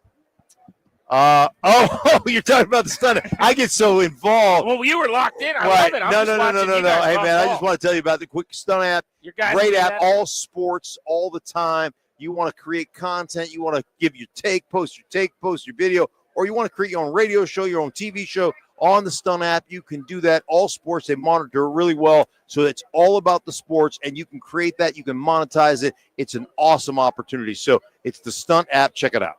That was a pleasure getting to hear you guys chop it That's up. That was cool. fun. Thank you for stopping through. My pleasure, man. Be well, guys. You too. See you, Mark buddy. Schlereth, of course, later in his career, Denver Broncos. But before that, he was a world champion, Super Bowl title winner with the Redskins in D.C. Grant and Danny with you on the Fan. That was awesome. Let's continue the fun on Radio Row. Devin McCourty at 4:30 today. We've got former Redskin Vernon Davis at 5:45. Let's go on a Beltway Blitz journey next.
NBA trade deadline passed at 3 p.m. The Memphis Grizzlies trading Marcus Smart and a 2025 first-rounder to the Washington Wizards.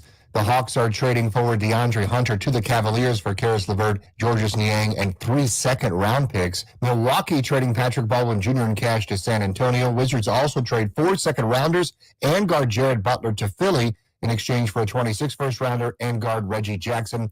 Kevin Durant's going to stay with the Phoenix Suns. Super Bowl 59 is set for Sunday. Chiefs against the Eagles. Head coach Andy Reid. Patrick Mahomes is a student of the game. Real sharp guy, very smart. Spends a lot of time at the game and making sure that all these crazy formations that we have, that he can digest them first and then be able to spit them out in a short period of time. We will have super sports coverage all day on Sunday, beginning with the Caps and Utah Hockey Club at 12:15 on the Fan.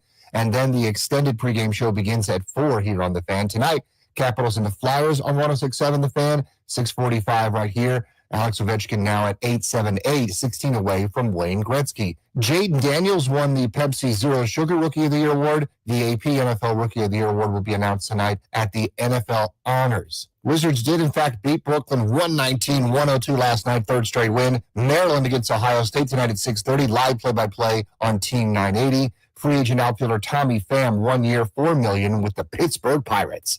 Byron Kerr on the Fan.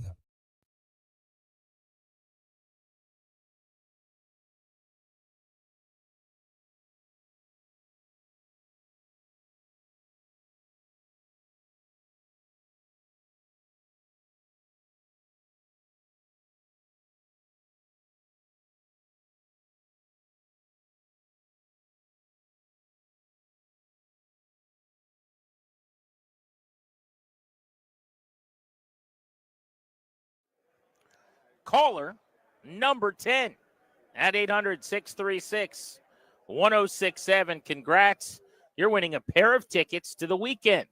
It's the After Hours Tour. Saturday, August 2nd, Northwest Stadium with Playboy Cardi and Mike Dean. Tickets are on sale Friday, February 7th at 10 a.m. For tickets and more event information, please go to 1067thefan.com. Hey, Danny, I am a outdoor venue guy. I don't like going to concerts indoors if I can help it. Yep, I'm with you on that. So Northwest Stadium's actually a really good venue. I've seen Paul McCartney there. I've seen Luke Combs there, who I didn't know anything about until I saw him. But he put on a good show. It might be it. I don't know if I've been to any other concerts. Big concert guy, more than me. Concert guy. No, you go to a lot of concerts. No, I mean, at Eastern Northwestern Stadium, at Landover, the Federal Raljohn Credit Union Stadium. Bank Yeah. of Mm-hmm. DC. Yeah. First concert. We're at dinner. This came up the other night. We went around the table and talked about it. I didn't know how to answer because when you're asked what was the first concert you ever went to, if your parents brought you to a concert when you were a little kid, does that count? Or is this concert I bought tickets for because I was excited to go see someone play? Yeah, I think it's that. It's like your first concert without, maybe there was supervision, but it was like, hey, I want to go to this. You were the driving force instead of your parents couldn't find a babysitter. Right. Well, my first concert with my parents is actually a banger. It's Beach Boys with John Stamos at King's Dominion. You sleep. Oh, yeah. Beach Boys with John Stamos playing the bongos? That's Come on. awesome. That's pretty good. That's not bad. I also went to see the band Chicago, which I don't think you have any file on. I do. Pretty deep file on Chicago. Peter Cetera had his own little solo action. He had a title song from Karate Kid 2. Not a big deal. I'll take your word for it. Yeah. The only thing I know about Chicago, other than that I saw them in concert once in Pittsburgh many, many years ago, is they have a song about Saturday in the park. That's my file. Yeah, pretty Back to much. you. Yeah. Okay, and so those were my ones I remember with my parents. So my first concert then, if it's me buying the tickets and being excited to go, would have probably been Tenacious D. Jack Black and Kyle Gass getting after it. Silly. That's a good one. Mine, freshman year, I went with Mike Dirksen, Bart Seaver. And would anybody else go? I can't remember if another Bart buddy of mine Seaver went. went? Yeah. Dude, you sleep on Bart Seaver's National Geographic fellow. Not a huge deal. Former chef. Still a chef, I guess. If you don't actively chef, do you still get the title chef? Like, Yes. like you know what I mean? Like a guy that's a doctor that went to medical school that practices. If he doesn't practice anymore, he's still a doctor.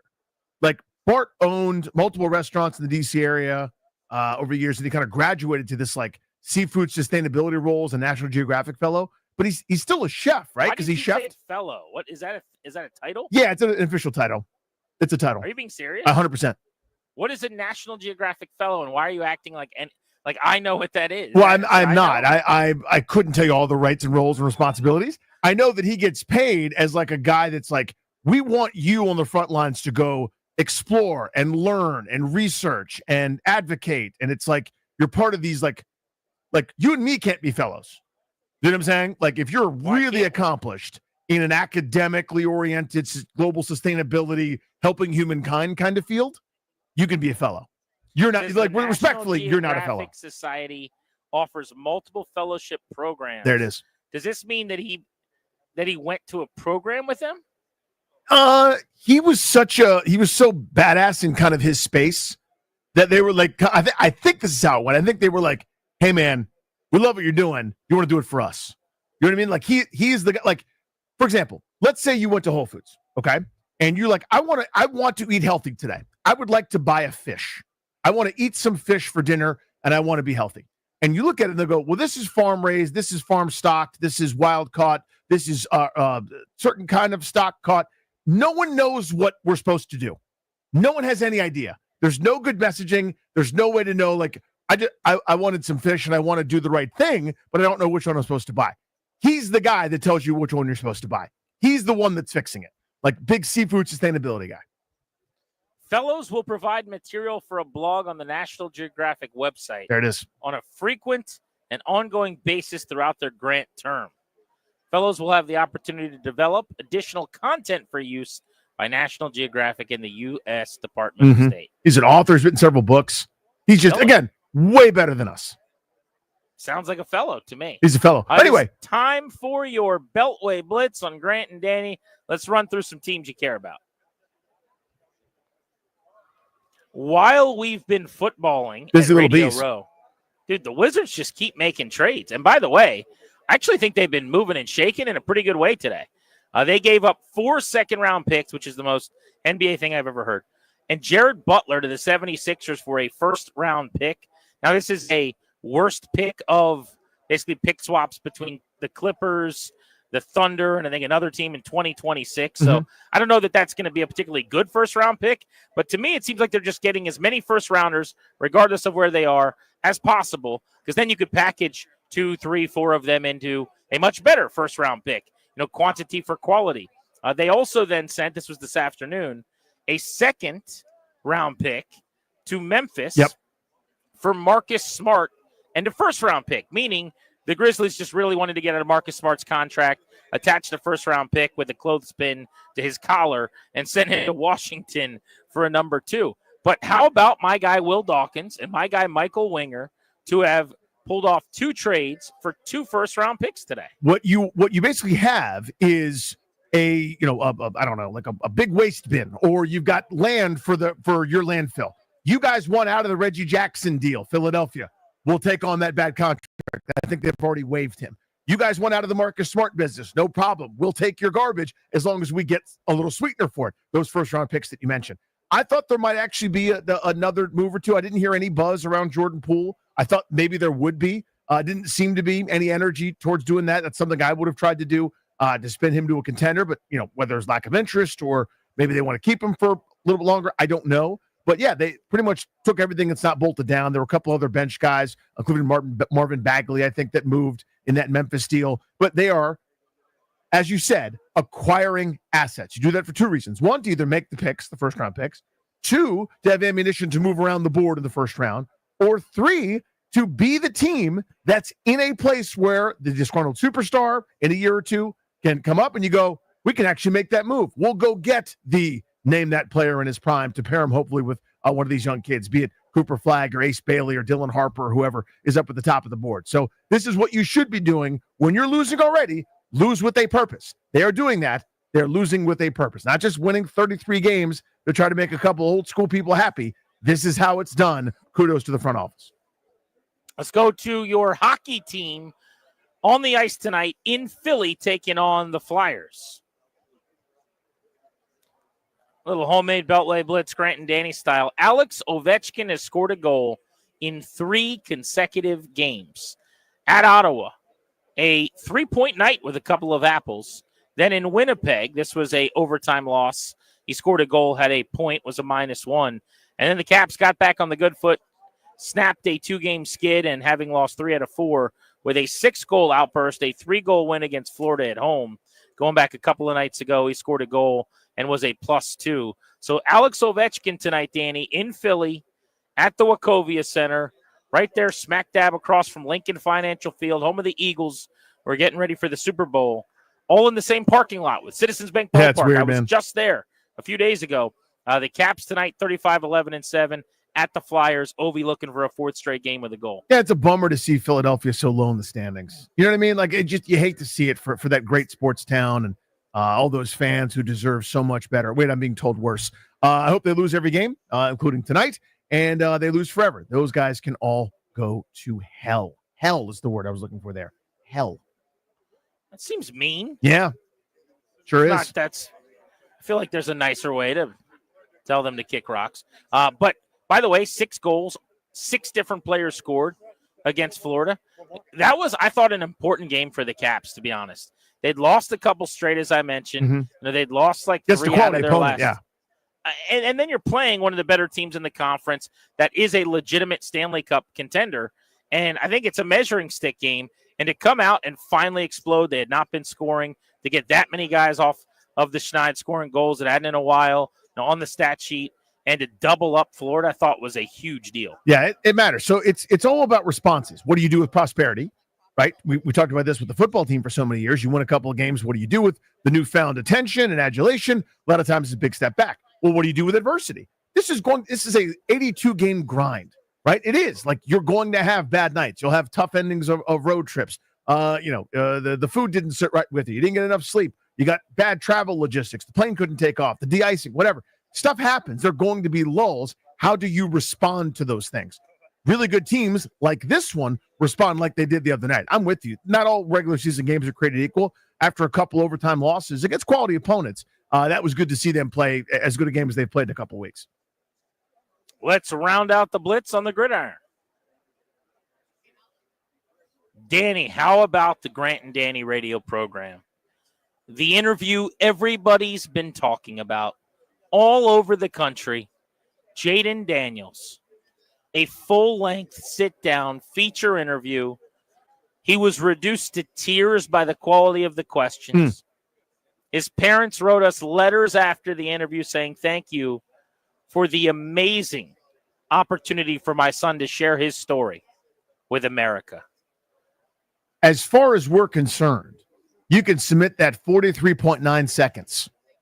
Danny Award outlet.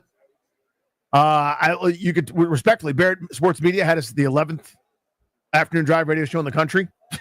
Sorry to everybody else. You're fighting for second place. Submit that to them. Let them judge us off of that. You know what I'm saying? I didn't even need to be part of it. You're driving all over New Orleans, dragging Darius around. Didn't matter. Your phone, Jayden Daniels, 43.9 seconds of actual, not actual gold. I hadn't thought about that. You think we're going to win an award? Yeah. What kind of award might we win for The best interview you can, of the year? Yeah, the best you can be award. Who's the best award? Yep. Now, I know we only have about a minute left in the segment, so it would be insane to start the interview now to play for you guys. That wouldn't make sense because we've got a break coming up. But, ladies and gentlemen, we live dangerously on this program. I'd so like to live dangerously. The greatest interview with Jayden Daniels you've ever heard in the history of the world. This is the entire interview we did with Jayden Daniels. But Jayden, you're one of the biggest stars in New Orleans over these last couple of days. Everybody wants to talk to you. What's the experience been like so far? It's been wild just to come out here and come back to Louisiana, obviously with some of my guys and my brothers. But, it's a bittersweet moment being here. Obviously one game away from the Super Bowl, but it's fun. It's been fun and exciting. Have you had a chance to take inventory yet on just how amazing the season was and all that you accomplished? A little bit, but not really. I think once football season is done, I'll be able to really reflect. When you look back at your year, what are you proudest of? Just the excitement as a whole team that we brought back to the DMV area. There it is. Did it get cut off? Nope, that's it. No, That there's was like the interview. No, there's like 15 more minutes. Oh, right? that's true. Isn't it like Toby? What happened to the rest of it? We're going to post the entire interview on our website. Toby said that was a Grant- teaser. That's what he told me. Yeah, exactly. Denton last night is actually a good bit. Yeah. After Denton recorded it, which was nice of him, and did some video and stuff. And he's like, "Can we post this on social?" Or I think he mentioned. And I'm like, "Well, first of all, you can only post 1 minute at a time on Twitter, but yeah, at least you can get that one tweeted." I was like, "Just say we're gonna play the whole thing on the show tomorrow." And he's like, "Oh, this is the whole thing." That is the whole thing. Yeah. I was like, "Yeah, good point." Yeah, that's right, Double D. But we did it. No one will ever be able to say we didn't get Jaden Daniels on the show when we were in New Orleans for the Grant and Danny program. Devin McCourty is scheduled to join us later this hour. I'm looking forward to that. Next, I went out on Bourbon Street last night with the boys, and I had a very awkward interaction with another member of the Odyssey family. Oh. Who's very close to me right now, so hopefully he doesn't hear me saying this. I'm going to tell Danny about it next on The Fan.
NBA trade deadline did involve the Wizards. The Memphis Grizzlies are trading Marcus Smart and a 2025 first-round pick to the Wizards in a multi-team trade that sends 2 second-round picks to Memphis. The Wizards are also sending Marvin Bagley III to the Grizzlies. The Atlanta Hawks are trading for DeAndre Hunter to the Cleveland Cavaliers for Karis LeVert and Georges Niang, plus 3 second-round picks. Wizards also trade 4 second-rounders and guard Jared Butler to Philadelphia in exchange for a 2026 first-rounder and guard Reggie Jackson. Kevin Durant will stay with the Phoenix Suns. Super Bowl 59 coverage begins at 4 p.m. Sunday with the Chiefs against the Eagles right here on The Fan. Jaden Daniels, NFL Rookie of the Year honors from Associated Press. That will come tonight to see if he won that award. The NFL is officially going down under. The league is putting a regular season game in Australia that will involve the LA Rams. Men's college basketball, 18 Maryland has won 4 in a row. They're at Ohio State tonight, 6:30 on Team 980. Tommy Pham is now moving to the Pittsburgh Pirates, 1 year, $4 million. Byron Kerp on The Fan.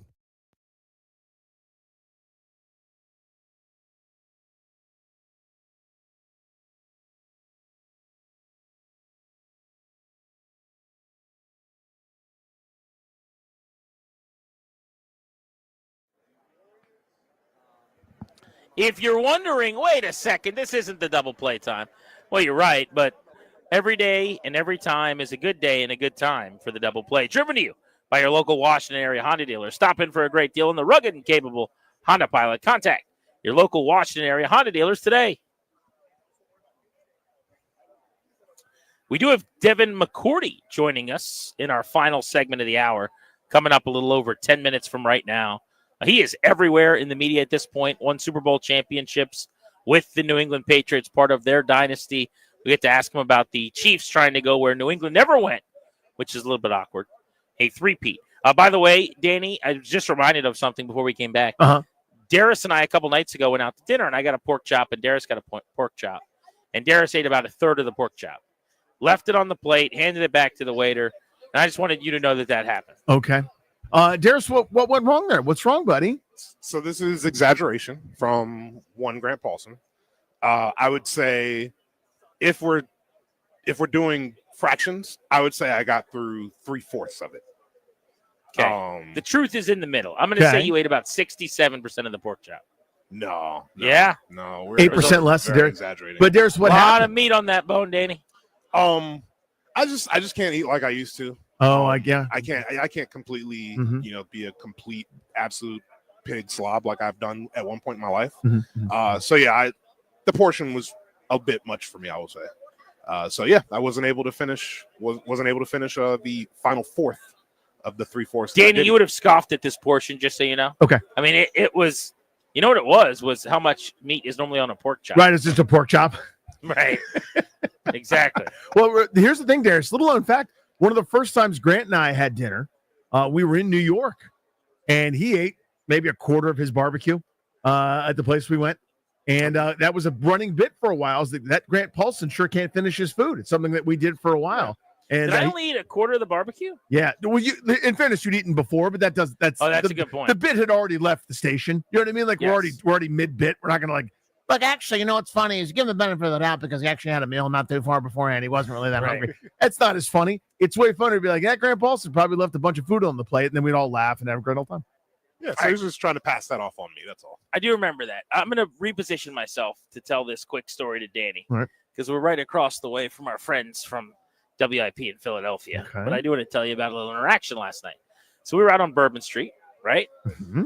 Bumped into some of the fellas from BetQL, some of the fellas from IP, and we ended up hanging out with them for a little while. We had a fun time. We were at this cool dive bar. It had foosball tables and pool tables, all kinds of different games you could play. Good little spot. And so we were having a nice conversation. But I went up, and one of the guys from one of the Philadelphia shows said, sorry about us singing every day at 5:33, which I guess is the time that they do that big song here on Radio Row that we were having a little fun with a couple days ago. Yeah. And that was the interaction. Like, he came over and shook my hand and he said that. And I said, oh, no problem. It's not your fault.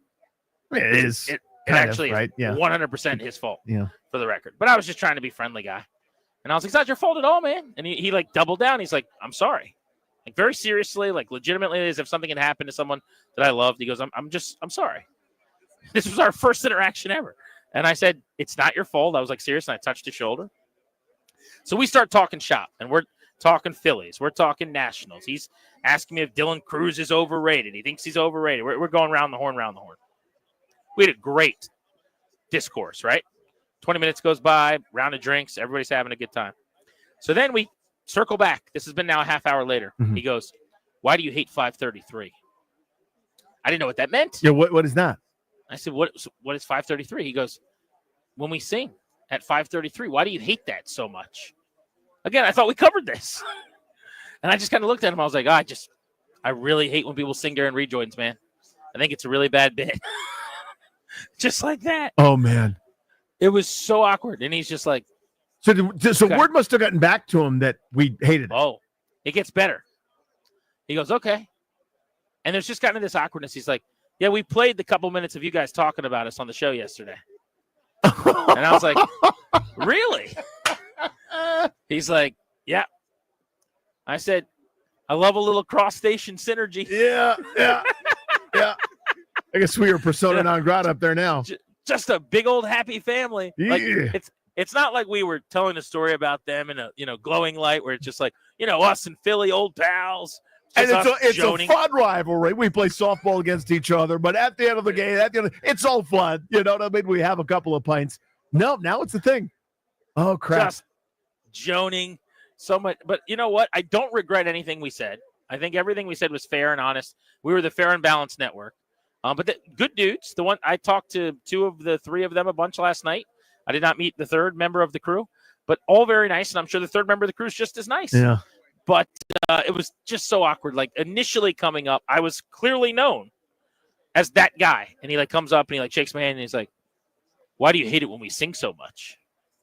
And I was like, it's just not for me, man. And he's like, but what? 30 minutes later, still on his mind. We've talked about every sports team in DC and Philly. We're going around and around on Josh Harris. They hate him. We love him. You name it. We discussed it. Uh-huh. And then still in the back of his head, he goes, what do you hate about 533? And that's when he drops the bombshell. Yeah, we were listening to your show. We had the clip. We played a couple minutes. Now, to be fair, there are a lot of people around. We're literally 5, 6, 7 feet from them. Sure, yeah. It's our radio row. Excuse me, media row. Media row, right. Yeah, thank you. And I'm sure all it took was one of them heard it and was like, hey, you guys got to hear these guys. We're mother bleeping you about your song. Oof. And then they figured it'd be fun to discuss. So now I think we got to go back and see what they said about us. I'm sure they were ripping me and so-called funny Danny. That wasn't funny at all. I'm sure there was some of that. You know what I mean? I don't know. I'm too uncomfortable now, and Dude, I'm not there. I will say, so 2 things right now that are hilarious. Number one, your name puts you in a terrible spot in all of these. I know for sure. Well, what you get the jerk's like, who calls himself that? Like, I don't introduce myself that way. It's not like I walk up to a stranger and be like, how's it going? My name's Funny Danny. No, I have a tough last name, and it is synergy with my stupid website or whatever. It's just a nice catchy thing for people to remember. I don't know. But it's that is to your point, yes. You walk in with a bad spot. But the other thing I was going to say is, respectfully, and I apologize in advance. You are the worst in whatever these situations are. Whatever this is, yeah. If you were in that bar last night, it would have just been me talking and you being silent. Head down. Or, you are like Lloyd Christmas when Seabass throws the door open. You know? Just pointing and staring. I mean, you got nothing. Yeah, who's the dead man hit me with a salt shaker? And I'm just sort of pointing. Yeah, I remember Radio Row. I think it was Radio Row. It was in New York. Ago. I know exactly what you're going to bring up. Was it New York? Yeah. So at that time, Danny was still doing or had just stopped doing his old thing with Holden and Danny where he did the Larry Michael broadcast, which was frankly one of the funniest things that's ever happened on this station. And probably the funniest, certainly, feature that you've done on the station. And it was wildly popular and everybody loved it. But, it kind of, I think you had gotten to a point where you're like, I don't know how much more material there is. It was a little uncomfortable, the whole thing with me. So I was like, I don't know. They threatened to sue the station. Yeah, that didn't help either. But he was at Radio Row, and I remember going up to him and going, Larry, come over here. And as he's walking over, Danny goes, are you bleeping kidding me? Yeah. You're just going to bring him over here? I'm like, yeah, I know him. He's a good guy. It's fine. and you were just like beside yourself that I would even think Mortified to have him over near you. He comes And so starting and goes, hey, there he is. And I'm like, oh my, I want to crawl in a hole. Danny didn't speak. Yeah. Like I think you extended your hand very briefly and like looked straight down at your shoes. Yeah, look at the eye, shook his hand, and then looked down. I've never seen someone more awkward. Yeah. And that's like it's so easy, man. You're just interacting now. The thing happened. We're all performing in some way. We're all having a good time. Now we're just people that are talking. No, we weren't. I was a person that was talking. Yeah, so we learned a lot that day because like, for example, when I impersonate John Walton, I like John Walton a lot. You follow me? When I impersonate Glenn Consor, I like Glenn Consor a lot. Just happen to be able to do the voice. Anyway, there are other people that I also impersonate that I think are emblematic of everything that's wrong with the franchise that I love. And you are, you're not necessarily the cause, but you're the wart on the top of the skin that I see, right? So, like, yeah, that wasn't out of flattery. You know what I mean? I wasn't saying all those things because I thought he was doing a bang-up job. I thought you still could have said hello. I did. I said hello, and then I looked right down, waited for it to be over. That is a fair assessment. But that was my night last night. Why do you hate the 533 Why do you hate 533 so much? I don't know, man. I just think it's a bad bit. It's like, we played your clip, Oh, that's so hard. Oh, God. Oh, no. It was tough. Devin McCourty, a former Patriots great, Super Bowl champion, who's a media mogul at this point, going to be joining us next on Grant and Danny here on The Fan.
Live from New Orleans, Grant and Danny with you on the Fan. Thanks much for making the show part of your day. We know you've got lots of options. We're taking you up to 6:30. We'll be joined by Dan Orlovsky of ESPN coming up at 6 o'clock this evening.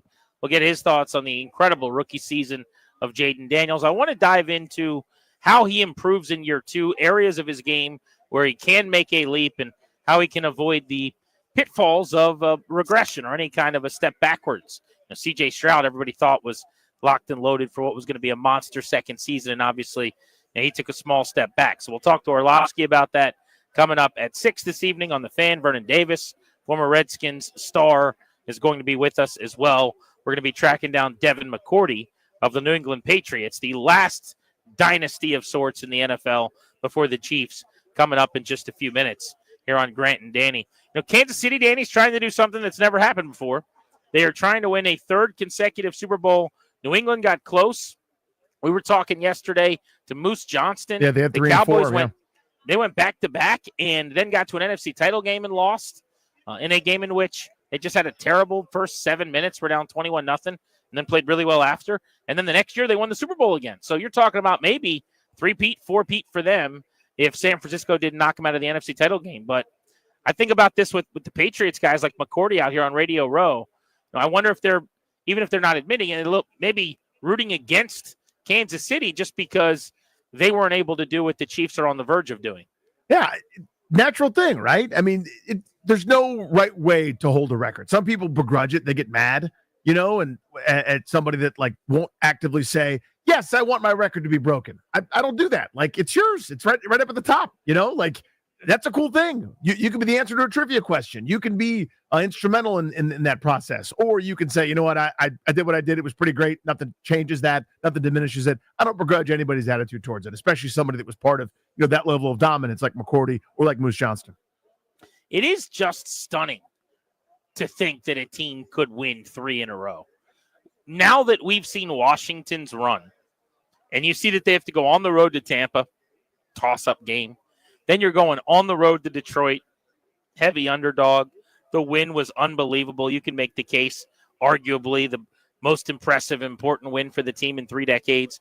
Then you had to go to Philadelphia. You got bludgeoned. But if you win that game, now you got to go beat the best the AFC has to offer at the end of that gauntlet. And you do all that just to win 1. Now, I know that's the hardest, most arduous path because you're a wild card who's got to go the longest way around the block. But I think, if anything, this year has just kind of been a realization for me that it's so hard to win. So hard. It's just so hard. Yeah. I mean, think of some of these great teams. The way the Ravens are constructed, nothing to show for it. The Bills, nothing to show for it. The Bengals, who got there when they were healthy enough. I mean, that's the amount of good fortune you have to have in addition to being great. The timing has to work out. You can't have that key injury at that time down the stretch. Otherwise, you can't make it. He's Danny. I'm Grant. You're listening to The Fan. We are joined now by Devin McCourty, the tremendous Pro Bowl talent, 3-time Super Bowl champion who was a part of that Patriots dynasty. So we'll tag you in here. I was just opining. I want to get your thoughts. Maybe you don't admit it publicly, right? Back of your head, though. Is any part of you kind of root against the Chiefs because New England didn't get 3 in a row and then they would? I don't, man. I've actually really enjoyed what they do. And again, everything they're doing gives me a platform to talk because I got to be in New England and see all the things that we were able to do as a team. But they already did something we couldn't do. They went back to back. And I know for me, separate in, I take what I got to do in New England. I don't take the kind of whole. Those other guys went back to back before us, but we lost when we had a chance to go back to back. Do you appreciate it more, do you think? Yes. Just because, we were just talking, in Washington, we didn't do the playoff coverage thing for years and years. Now that we just saw you beat Tampa, you beat Detroit, then you went to Philly, then you got to play. Winning 1 is so damn hard. Yes. To 3 in a row is it's unfathomable. And that's the thing. I fully understand we went to some AFC championships and lost. They don't really do that. They go to AFC championship in Kansas City. They go to the Super Bowl. So to reset and go back to off-season training in April feels horrible. We just Like I just finished, especially once you win a Super Bowl, you go do a few media things. By the time you get back home, it's like mid-February, almost the end of February. So you've been home or wherever for a month and a half, and you're like, you want us to go back to doing football again? So I understand that that's not an easy process to not only win, but to keep going back and back and back and back to the Super Bowl. It makes everything seem like I'm missing out on vacations or different things. But they understand this is a very unique opportunity in time. So to commit yourself to that, I just see that, and I'm just like, man, that's awesome what they're able to do. What are the similarities, Devin, for you, just as an observer who played for some of those great Patriots teams, with what you guys did and were doing in the program and how you run it, and Kansas City? What are some of the things that are the same? But maybe more importantly, what's different about those teams? Man, I think a lot of what I see is you have this great head coach and you have this quarterback who are phenomenal, and they will steal all the headlines. That's what everybody's going to talk about. But what's very similar is if you go down the line, their team and our team, there's some key core players on both sides of the ball that make it work. When I look at a guy like Joe Tooney on offense, his ability to go from left guard out to left tackle, not bat an eye, not complain, just go out there and do it. I look at guys like Justin Reed, Nick Bolton, Chris Jones on defense. Like through the middle of your defense, you have these veteran guys. When I was in New England, we had guys like Vince Wilfork, Dante Hightower, myself at safety, Patrick Chung. Those are the similarities. I think the differences are they've been able, for the most part, to keep a lot of their coaching staff the same. And I know like Matt Nagy left, and then you had Bieniemy, but because Andy Reid really calls the play, you've been able to have that. Steve Spagnuolo's been there. When I was in New England, we had a time where Matt Patricia left. Then Brian Flores, like we had different moments. And when you think about the first dynasty, the Romeo Crennels and all of those people, Josh McDaniels left and then came back. We had to continue to win with different people in the coaching staff, which is hard to do. Them being able to keep those same guys in is people don't understand how special that is to have guys that want to stay there and not take every opportunity, and how much that helps the players. Devin McCourty, 13 seasons with the Patriots, and now a media mogul. My guy is killing the game. Mogul, that's a strong word. I don't know about that. NBC Sports is number one watch football night in America. Of course, Westwood won. You're going to be all over the pre and post coverage of the Super Bowl. You look so much like a recent guest to be on, Jason McCourty. How bad was he, though?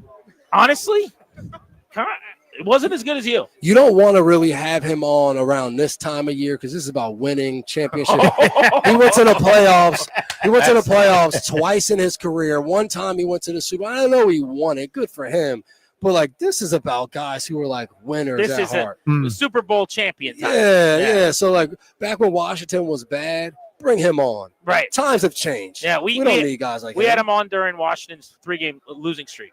Exactly. And we were like, great time. hey, you've been in a lot of these. How can they get out He of went this 0-16 as a player. That's embarrassing. Like, And we all know it was his fault, right? A lot of it. And the guy doesn't thank me enough. He's out there in Cleveland. They go 0-16. After I told him before to don't go to Cleveland, he goes anyway. Then after, I still had, a good heart and said, hey, if you get out of Cleveland, I'll get you to New England. Get the guy out of Cleveland, get him to New England, and get him a Super Bowl championship. And then what does he do? Everywhere he goes, he talks bad about me. I don't understand it. A couple of twin brothers who are just killing it in the media. But I want to pivot to DC for our listening audience for a second. So we debate this a little bit on the show. Do you think they were super hot, or do you think they were that good? In other words, going into next year, if they have a strong offseason, is that an NFC championship game caliber team, or was that just kind of a fun ride? No, it's an NFC caliber team. Why? You think so? You got the quarterback. Yeah. Again, having just a quarterback is not enough.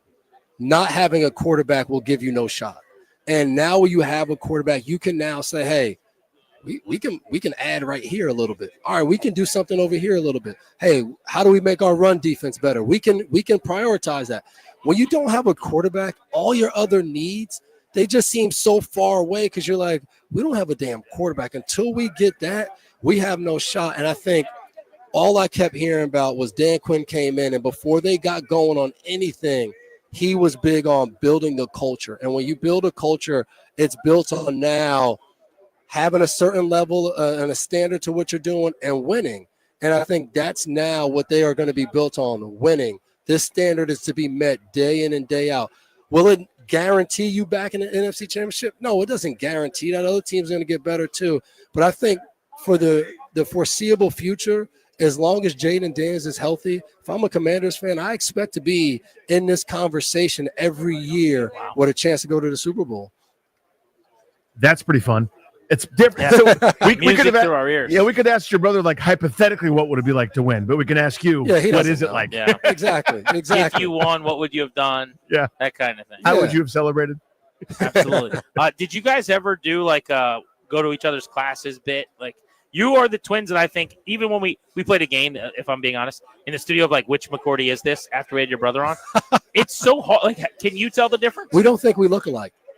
Seriously. If you see our kids' pictures, you'll be like, holy, those guys look alike. Yeah. Now it's like, even we did a Netflix game, Christmas game. It was awesome, yeah. And they put up our pictures that we were going to be on. And people were like, those are twins? They don't look alike. Oh, that's ridiculous. Like people were like, I guarantee there's like family members of yours at reunions or whatever that doesn't say well, your Coach name. Belichick doesn't know the difference between us. That's the least surprising thing He I've does ever not know heard. the difference. Would he just say McCourty? He or- call no. He call it both of us Devin. You don't just say McCourty. You know one is better. You go with Devin. You Make go him with happy. The better brother. Well, we appreciate the time. I hope this isn't too uncomfortable.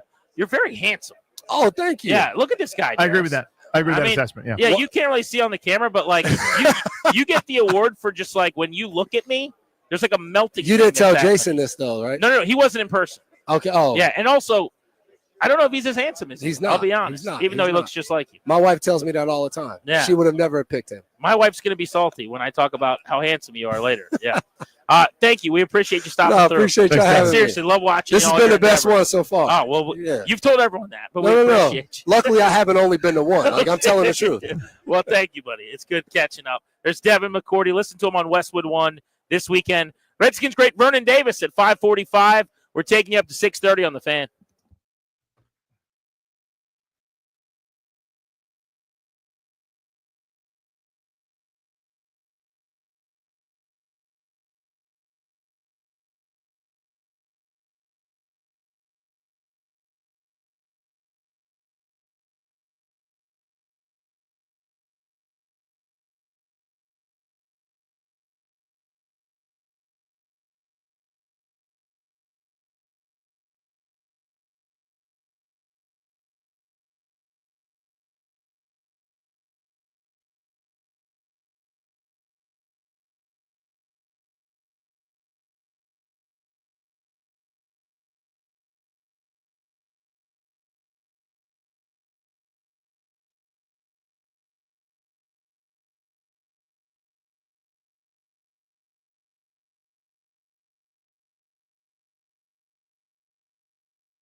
NBA trade deadline involved the Washington Wizards. The Grizzlies are trading Marcus Smart to the Wizards and a 2025 first-round pick. The Wizards send Marvin Bagley III to the Grizzlies.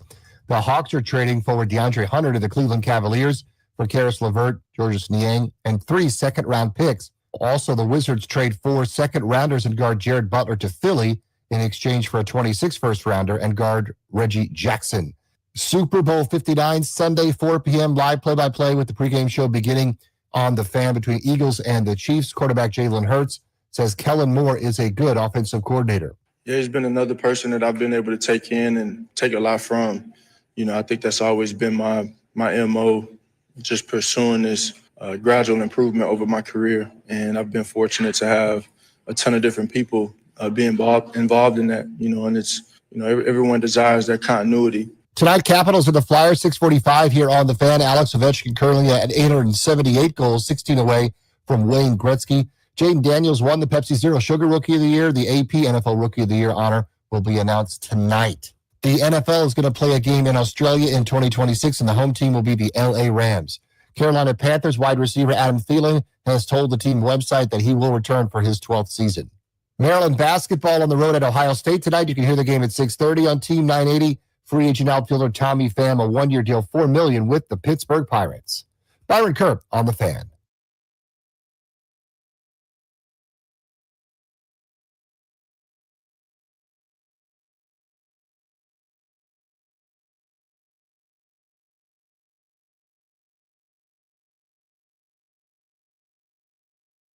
Toby all time on it.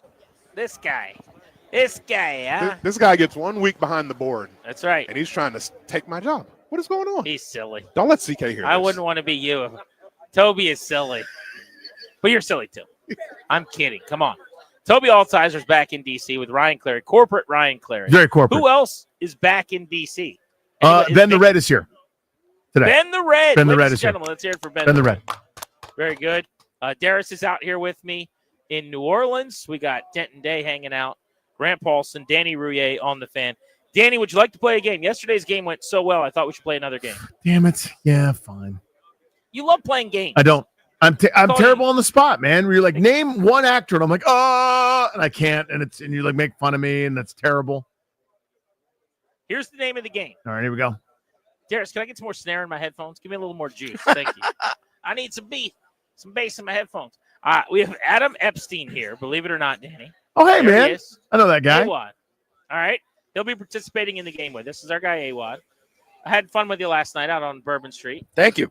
Although, God, he did one bit. Danny, you would have just. Oh, my God. Did the so video sorry. get released? I don't know. I hope not. Danny, this girl comes up to him. You're going to be surprised to hear this. She was very attractive. Okay. And she came up to him on Bourbon Street with a microphone from Outkick. Are you familiar with the outlet Outkick? Yes, I know that one. Yeah. Okay. And she said, can you do your best touchdown dance? She was just walking Bourbon Street trying to get drunk people. Oh, to just do doing things. just doing like a quick video Yeah. composite for socials. Yeah. What do you think AWOD did? Like, what would be a lot if he did it at that moment? The gritty, the thing that you young people think is hilarious. So if he did the gritty, you'd be like, you're embarrassing yourself. Stop. Mm-hmm. Yeah, What if he anything. What if he started running around, screaming at the top of his lungs, ripping off his shirt down to his bare skin on Bourbon Street, and then doing jumping jacks, yelling at the camera, Super Bowl 59, let's go, let's go. I guess maybe I'd rather do that than the gritty. And that makes sense because like that's the I know I'm being a jackass instead of the like I think this looks pretty cool. You know what I mean? Like, so I would lean into that a little bit. I mean, I'm not happy with either. I'm very uncomfortable just thinking about it. Sounds like Danny loved your celebration. I don't know. It sounds about that. like it. Yeah. But You knew I had to take my shirt off. Did That's I? my Did we bad. know I that? honestly didn't know that. That's something we knew. Why did you have to?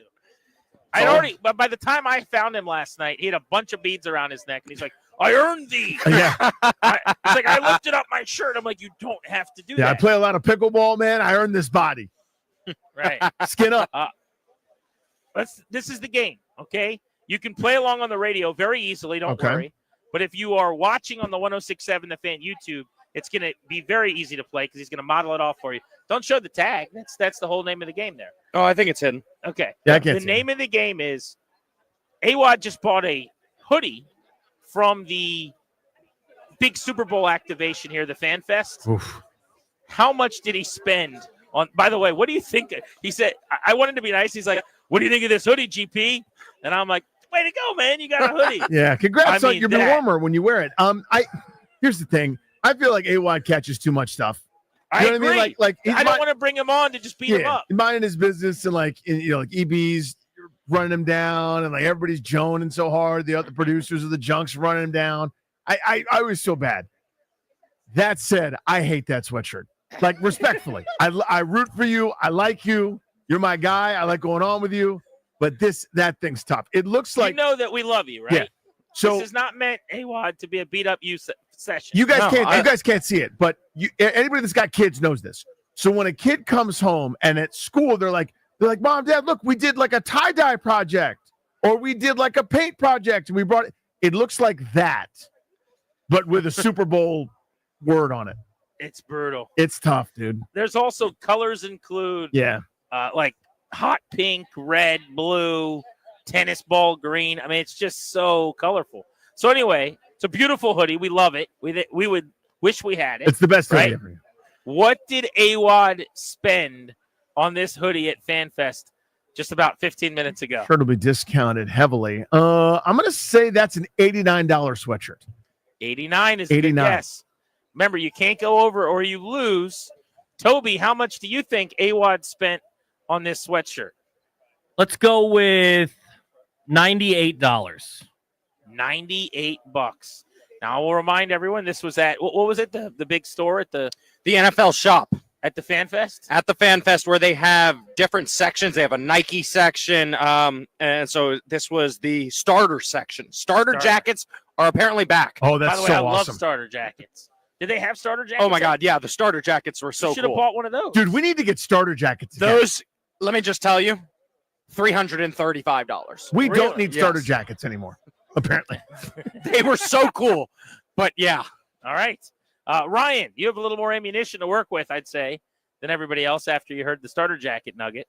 How much did AWOD's sweatshirt cost? My guess was always going to be this. I'm going to go $142.63. By the way, that's so much money. Oh, my God. But the other one, so Danny was in the 80s. Tobes was in the 90s. You went 140. Ben the Red, do you have a guess? Would you like to play the game? How much money did AWOD's sweatshirt cost? I'm going $129.99. $129.99. Ben is in. The Gen Zers went higher, by the way. I guess Toby's Gen Z, too. Toby's Gen Z. All right. AWOD, it's your time, brother. This hoodie, big, white, size XL, starter, $135.99. Was that without tax? Yes. What was it with tax? That's important. Well, I don't know because I got two items. So I guess I'd have to pull out the receipt. Right. That's the non-tax number. So let's see. Out the door, you pay. Looks like that's with tax. You're good. $136. We'll take that. $136. All right. So now he's got another item. Don't worry, Item guys. number 2. Item number 2. Now, Grant loves this one. I liked it better, is what I said. I liked it better. Okay. Yeah, that's actually, yeah. Other than the sleeve, which is loud and way too busy, I actually loved it. You're right. I love the front of this one. Yeah. So it's like more this is red. is that a long sleeve tee, you would say? Yeah, long tee, sleeve, yeah. white, dry All fit right. kind of tee. Yep. Comfortable looking. Red and green and yellow Super Bowl logo with Roman numerals. This company is New Era. New Era. I'm a big New Era guy. Danny, how much money do you think he spent on this long sleeve? That one is $73.99, Grant. $73.99. Toby? I'll go 65. 65. Okay. I'm going to guess $85.99. Ben the Red? I guess $95. I think we have to go with the first answer, right? $60.99. $60 long sleeve tee. Do we think this was a bargain, Danny? No, this is a fleecing. This is the tourist trap. You If this fell was for a trade, you what bought would it. it be? Yeah, this Jahan Dotson for a 3? Was this Luka Doncic for Anthony Davis? It's Steven Souza for Trey Turner. And Joe Ross. So you dropped, I'm looking at his receipt here, right? $215. Oh, no. 60 cents. Oh, no. For the hoodie and the T-shirt. That is tough. I was already out on the hoodie, and then I saw that the inside of the Is hood green? is green. I'm even way more. I think they're doing a tennis ball Nickelodeon green. slime bit here. I mean, just throw that hoodie in the I think you should do slime on the outside of it. There's the nicest I guy in think- the world. Just told him to throw his hoodie. They spent $140 on in the trash, by the way. I think you guys are going to be jealous. What's really their do. return policy, out of curiosity? Is the reason for the return buyer's remorse? Do they accept that? Did you know, though, that when you make a purchase at the fan shop, you can get an autograph? And so if I wanted to head back at 5 o'clock, Tim Tebow will be signing autographs. That's right for now. anyone that made a purchase. Oh, why wouldn't you do that? Well, there's a long line with a lot of kids. Oh, I see. Yeah. I probably wouldn't wait in line for an autograph at this point in my life either. I get that. What I wouldn't do also though, is that you ate a cheeseburger. Oh God. With fries, which I would do. That's great. Yeah, I've done that. That was $17. That was $17. So I mean, this guy is there's just money falling out of his Hey, pockets. what's going on down there? What Odyssey Richmond's run a little different than Odyssey DC. Hey, you hey. guys are just shelling out cash. Well, don't say it in front of Clary. He'll start budget tightening up here as That's the a good corporate point. entity. He can hear that. Corporate Clary. Oh, I have heard some stories about corporate Clary. I really want to dive into this further. What, like what? I mean, just everything. I want to hear Ryan Clary kind of explain it himself, how he His has new gone roles, corporate. responsibilities, the oversight Yeah. he has over us all. Yeah. Very different job now. Well, if this is my cue to go, then It yes, is. I It will. is, That's yeah. how radio works. Yeah. Danny, Just, explain to him the deal. Explain it. Well, oftentimes, like everyone's looking at you and kind of gives you the floor. I saw Grant looking at AWOD, so I was just kind of like, oh, I thought Grant was going to talk there, but so I can tell you this: I work under the CEO. I'm not going to say if I work How under. far under? Yeah. Not going to say how far under, but I do work under that corporate cloud where the CEO sits at the top. I'm somewhere a little lower than that, but I will say I do work under the CEO. He does. There you go. Under the CEO. Congratulations. I'm going to send you some Odyssey points. Dang, it's silly. I need some Odyssey points. You and Clary have a lot in common. One thing you don't have in common is you like to go out on Bourbon Street. Yeah, I got size for Bourbon Street, man. Ryan was here a few weeks ago. We didn't find him on Bourbon Street. I Unless went his out. hotel. Unless his hotel was named Bourbon Street. I went out Bourbon Street one time.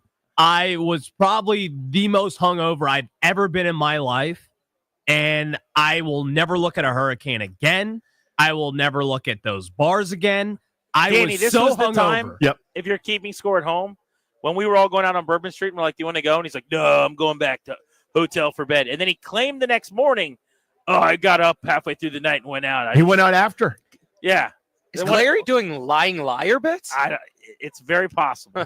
We're not really sure. He claimed the next day that he was on Bourbon Street, and he did not have a good night. He skipped Nobody our knows. workout the next morning, Adam. That's all I know. He skipped it. Blew me right off. Another hangover, man. Yeah. Another hangover. Hangover 2.0. I was good.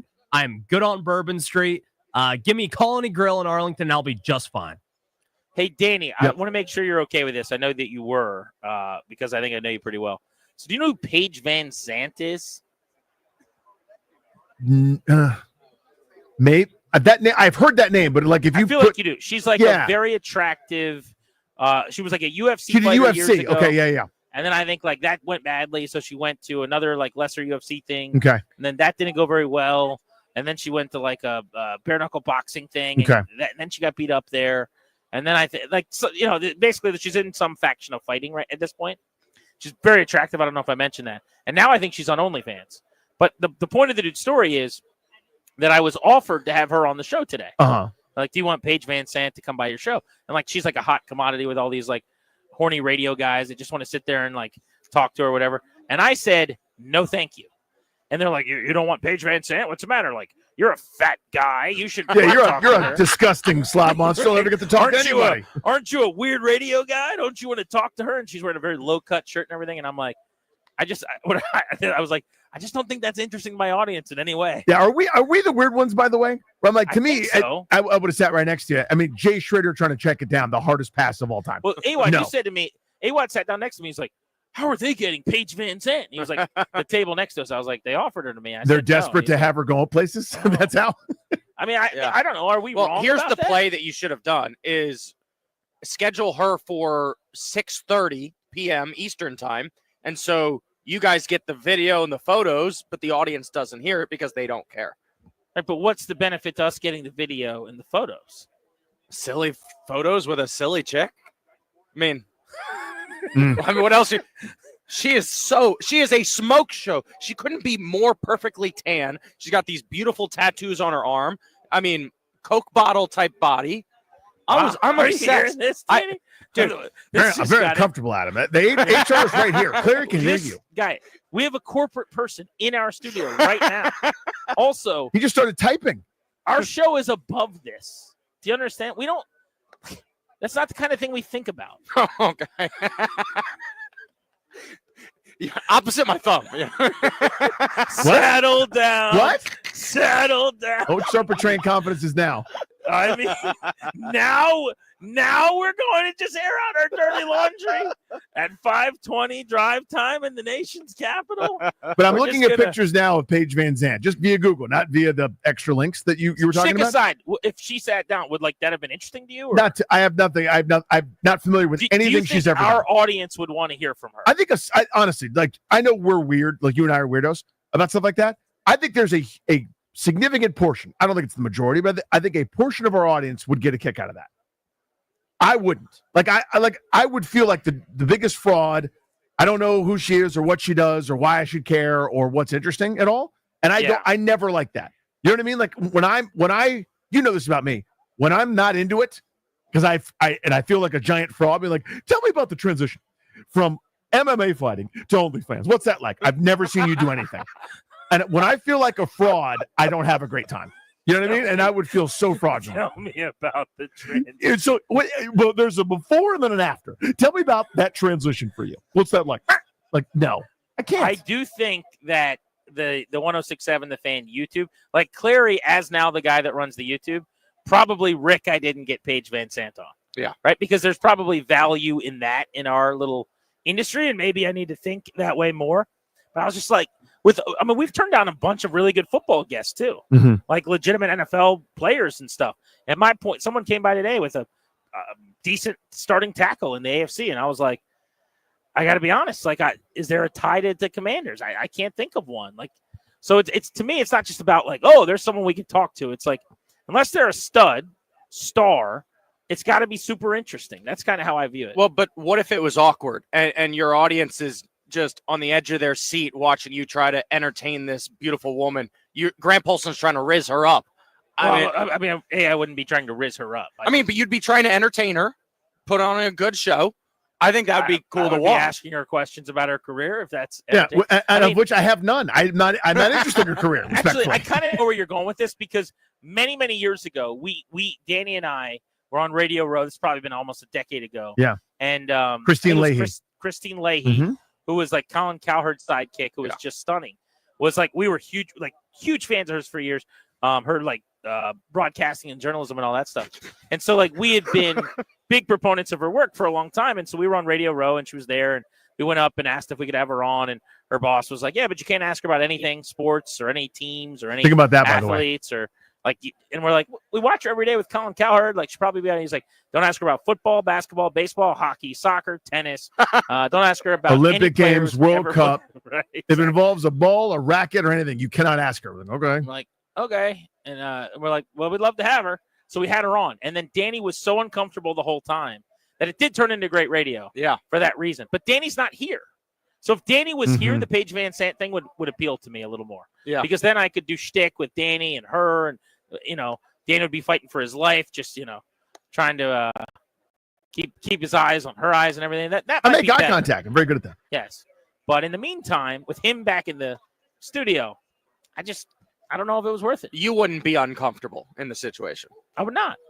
No, I don't think so. I would be uncomfortable interviewing her about something I know nothing about. Yeah. Like that's the other, like Danny said, bare knuckle boxing. And I mean, get out of here. So according to her wiki, she's a slap fighter. I've never seen her slap fight. Yeah, that's what I thought I saw. Isn't that the power slap thing? I don't it's know. Like you stand there and you slap someone in the face. It's the dumbest thing in the world. That's the other thing, is not to go like way holier than thou on all this. I don't want to give a platform to the dumbest things in our society.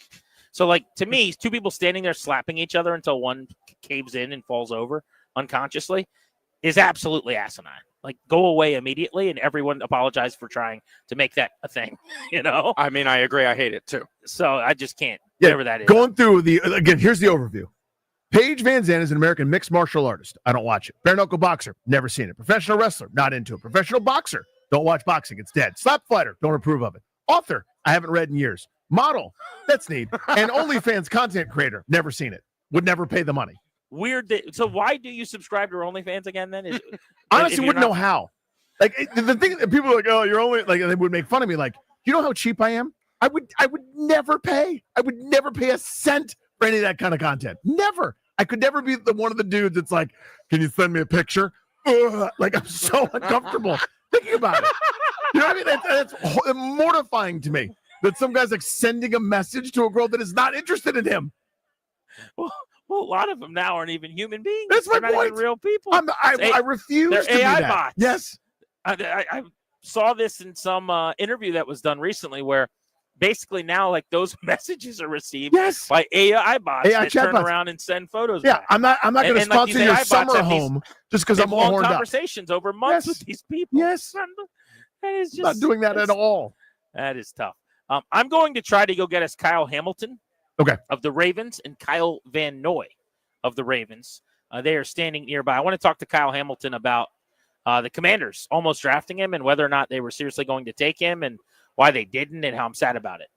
So if he's willing to talk to us about his meetings with the Commanders, that'll be worth airing. So I'll try to go grab them. Hopefully I'm back in just a few minutes. If not, Danny will hold down the fort. Vernon Davis of the Redskins is joining us at 5:45 today on the Fan. Dan Orlovsky at 6. Hey, Watt, it's great to see you, buddy. We are proud of you. You're killing it. Dude, thanks for you do having me such on. a Keep it good up, job buddy. over there with the Love Fan you guys. and Richmond. Yeah, proud of you, man. Good work. G&D on the Fan.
Wizards fans have to be happy with the way the front office is maneuvering for the future.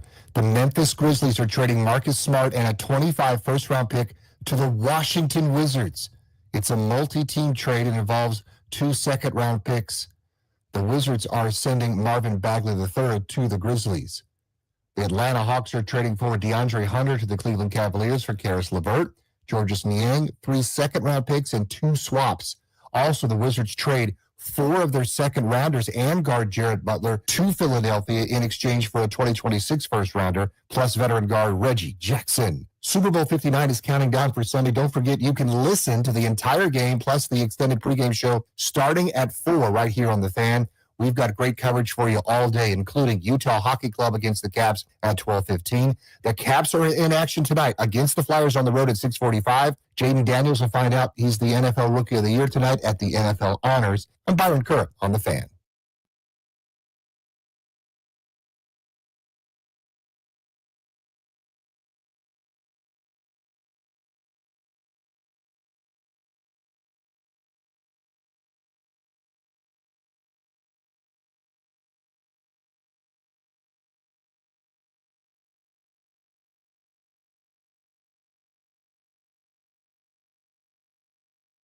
Wait for it, Tubbs. Wait for it. Welcome back, G&D here on The Fan. GP and Darius are tracking down a couple of Kyles who play in the NFL, including Kyle Hamilton, Kyle Van Noy. So they may be back here in a moment. Vernon Davis comes up at 5:45, and Dan Orlovsky at 6 post-meridian. So we'll do a quick one here. It's just you and me. I'm here in D.C., GP and Darius down at Radio Row in New Orleans. We're back here in studio in Washington, D.C. So the conversation I wanted to have, I always like doing this. And usually it's a huge laundry list of things is the answer to the question.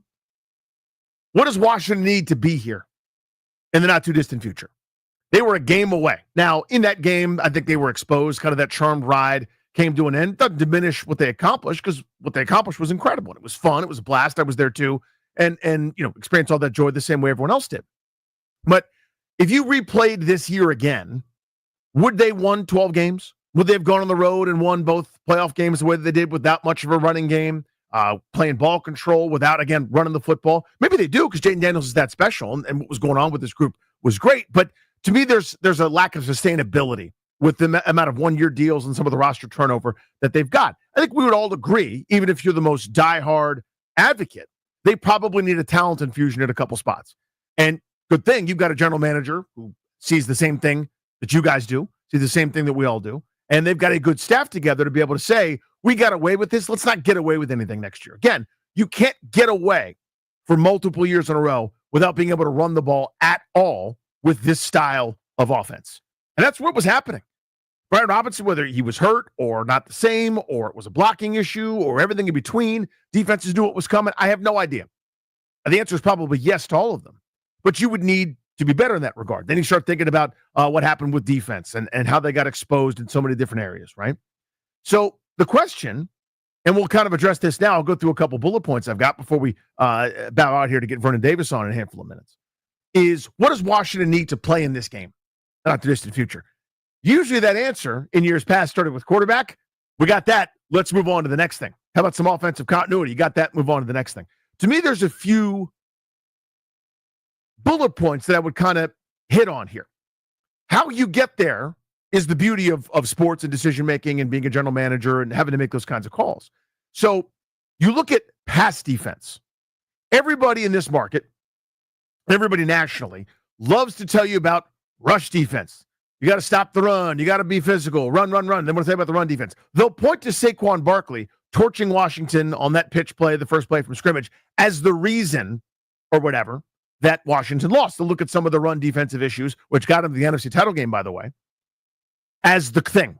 To me, that's secondary. And I know I'm the only, I don't say the only, like I'm some sort of genius, some sort of innovator, but I don't hear as many people talking about what I talk about, which is pass defense. Having Saquon Barkley hit a home run is bad. That doesn't help you, right? He's doing that to everybody. What kills you, though, is later on in the game when your defense has actually done a good job and it's 3rd and 8 and a bad passing offense, or one that at least was struggling in Philadelphia's case, converts easily. This pass defense has to be better. Wouldn't you know who the number one team in adjusted yards per pass attempt is? Meaning, you drop back, what happens? The team that does the best, wouldn't you know it, they're the Philadelphia Eagles. Kansas City Chiefs aren't too far behind, by the way, but a full yard worse. Washington, if you're curious, 24th in the league, and I think they were probably even worse than that at times. That's what has to get cleaned up to me. That's everything. That's pass rush. That's coverage at the mid-level. That's linebacker, where they've got a couple of guys that were all pro caliber players in Bobby Wagner and Frankie Louvu, but neither of those guys is a great coverage guy. You need something else in there to take away some of that intermediate.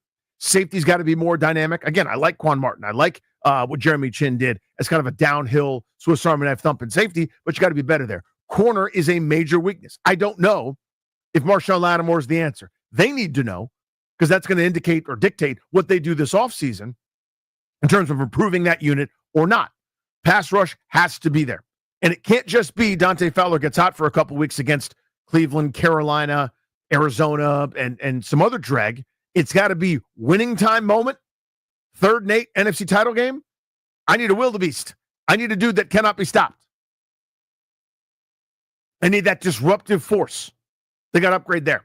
So you look at these two teams that are playing in the Super Bowl in an offensive league. I'm talking about how to best stop one element of offense. To me, this is my philosophy, and this bothers so many people, especially old school football guys that were raised in it. Running games stop themselves for the most part. They do. Yes, Saquon Barkley ran for 2,000 yards. I'm very aware of that. You saw it in the Washington win against Philadelphia, where Barkley had 110 yards in the first quarter and 40 the rest of the way on 17 carries. Running games stop themselves. Holding penalties, your own defense stepping up and snuffing something out, time and game situation, etc. You look at all those, and I know you make fun of them. You look back at those Indianapolis Colts teams with Peyton Manning and company, because they only won one Super Bowl, quote unquote. The way they were built, to me, is the most efficient way to build. Once you have that superstar quarterback, you say, you guys want to run it against us? That's fine. We're here to get a lead, and we're here to make you throw it, and we'll have a couple of pass rushers, Robert Mathis, Dwight Freeney, to hunt, and we'll try to cover. That, to me, is the most efficient way to do it. If you can be like Philadelphia and have badasses everywhere, that's great, but I think that's harder to do. It's harder to build a Ravens 2000 defense, a Legion of Boom defense, an 85 Bears defense, this year's Philadelphia team. That's harder to do than some of the lower-hanging fruit to be designed a certain way. So to me, improving the pass coverage is the number one most essential thing. I think it starts with corner, and I think the 1A there is pass rush. Both those teams have that in common. Number 2, the Chiefs are kind of the exception to this rule, I would say, just because Pat Mahomes is so special that you can do this without Tyreek Hill. You can do it without, name that superstar. I mean, Travis Kelce still is not quite the same dynamic force that he was a couple years ago, but still very, very good. But I think you need more easy, a little bit less genius schemed up this to get this look against this thing, because sometimes the defensive coordinator is Steve Spagnuolo or Vic Fangio, who figured out what you're going to do in your tendency. When all else fails in the NBA, in basketball, you give the ball to Michael Jordan. You're going to go one-on-one, and that's how you win. Right? Same thing with any superstar at this point who can carry a team. To me, you look at this group playing against Philadelphia in that title game, those 3rd and 7, 3rd and 8 situations where they're saying, we think our guys, if we double McLaurin or bracket him or kind of shade coverage his way, can stay with Ertz, with De'Ami Brown, and they're right, by the way, can stay with Luke McCaffrey, etc. They need a bona fide, or maybe more than that, to be frank with you, in their own pass game. Final point to me is offensive line stuff. Both of these teams have elite offensive lines. Kansas City's wasn't thought of that way before the season, if you go back and look at some of the rankings. But again, preseason rankings, the bookend tackles for the Eagles were ranked 5th and 6th in the NFL, respectively, among all tackles, and they happen to be on one roster. That, to me, is kind of the next phase, and you've got cap space to do it.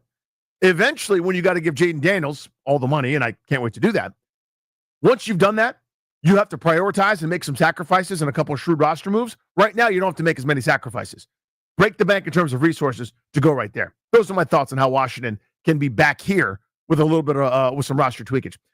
Speaking of back here in a moment, we will be back in a minute. Vernon Davis scheduled to join the program, and Dana Orlovsky at 6. GP Darris will be back on from Radio Row down there in New Orleans. This is G&D on the Fan. Don't go anywhere.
We are a matter of minutes away from Dan Orlovsky joining the radio program here on Grant and Danny. Welcome back.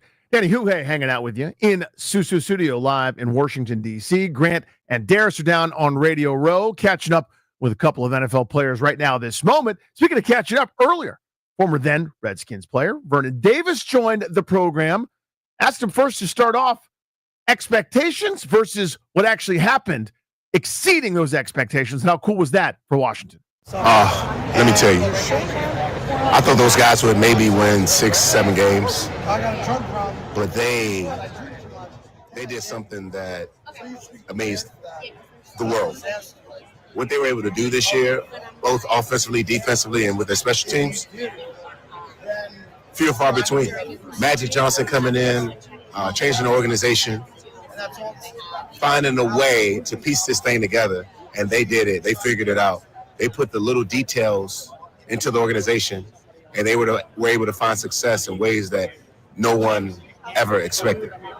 You've seen it organizationally firsthand when you go get a number one pick quarterback and you send into the playoffs with Alex in San Francisco. But how much of this should we say is they got the quarterback right, and that's kind of the whole game, as opposed to it's new ownership, as you mentioned, new GM, new head coach. It's kind of a new everything. Yeah, it's new everything, and that's what you need. It's not a bad thing that you change the way the structure is working. The foundation is everything. So if your foundation is bad, everything's going to be bad. But what they did, they were able to make a change. Now they have a new foundation, and based on the foundation that they have, they continue to grow it and evolve. As long as they keep all of the specifics there, everything that they implemented, as long as they keep it there, it's going to be great. So I'm excited to see what this year coming is like for them. I know it's going to continue to get better and better. I remember when we were in San Francisco. That first year having Jim Harbaugh, we made it to the NFC Championship. We didn't execute, but we were able to go back that next year and make it to the Super Bowl. You see what I'm saying? So we had a 4-year run that was impeccable. Vernon Davis, former then Redskin, a couple name changes ago. Washington football team, Commanders. They say they're going to stick with the Commanders. You were back, though, this year at a game and celebrated by the organization. What did you think of the fan base kind of being a sleeping giant when you played? And what do you make of the party that everyone was having this year as they kind of came back to the table after Dan left? I just think I was part of the organization, and I saw the organization at its lowest. It may have been lower than that, but I don't know. I just know what I saw, and just being a hometown fan, I was able to see the years that they had. But what I've been able to witness this year is like I said, remarkable. I'm excited about their journey, their future, and everything that they're going to continue to do to build a winning organization. You're still living in the D.C. area, so I'd imagine you saw the fan base come back to life this year. It was neat to see from the inside here, interacting with listeners all the time. Yeah, it was awesome to see. I was on the other side, man, the side that I wouldn't normally see. I went to bars, sports bars like Big Tony's back in where you saw me, in Arlington, Virginia, Clarendon, and I was able to stand around an audience, a fan base, and watch them just root, yell, scream, and just enjoy themselves in a great way. And being a part of that energy and that atmosphere, you could tell that they really wanted it and they were behind the organization and the team. It was awesome. It was amazing. Vernon Davis, part of what has been an ushering in of an era of super athletic weapons at tight end over the last several years, at a 900-yard season. I was talking to Kyle Rudolph yesterday, and he said that he thinks Kelsey's now made a case for himself maybe as the greatest tight end ever, maybe even over Antonio Gonzalez. I'm curious what you think about just what Kelsey's done for the position and what makes him special, and is he in that combo now? Yeah, I think Kelsey is in the conversation of being one of the greatest tight ends to ever play the game. He is, definitely. Without a doubt, no argument. What he's been able to do, his numbers, you look at his numbers, you look at how consistent he's been over the years, how many championships he's won. So you can definitely put him in that bracket. What's he do so well, do you think? as a tight end watching him? His ability he's tough. He can, if you need him to block, he'll get in there, get dirty. But the thing that separates him is his craftiness. He's very subtle when it comes to finding that window so that the ball can get in there. He can he'll catch it, he'll turn upfield. Like, as a tight end, there's a lot of little things that you need to know to make you as effective as you need to, most effective, right? And that's when you catch the ball, you put your feet in the ground, go A to B, turn up, field, right? Maybe finding that soft spot so that the quarterback can deliver the ball. Understanding defenses. His IQ for the game it separates him. So all those little things that he's able to put together and be an effective tight end, he's doing it. Vernon Davis is with us on Grant and Danny. I'm asking you this for a reason, but I want to know what your favorite route was to run. So when I think of you, I think of those like wheel routes with Jay and Kirk, where you would like kind of go to the sideline and then up the field. You hit so many of those for like 20. Kirk would drop it in the bucket. It was like the play for that offense for a little while. But what did you like when they called it? You're like, okay, I got this. I just think one thing they did, they utilized my speed. I've always had speed, and usually the teams that I will play on, San Francisco, Denver, Commanders, they always tapped into that and gave me an opportunity to use what I could use in the best way, which is my speed. So that was fun. That was probably one of my favorite plays.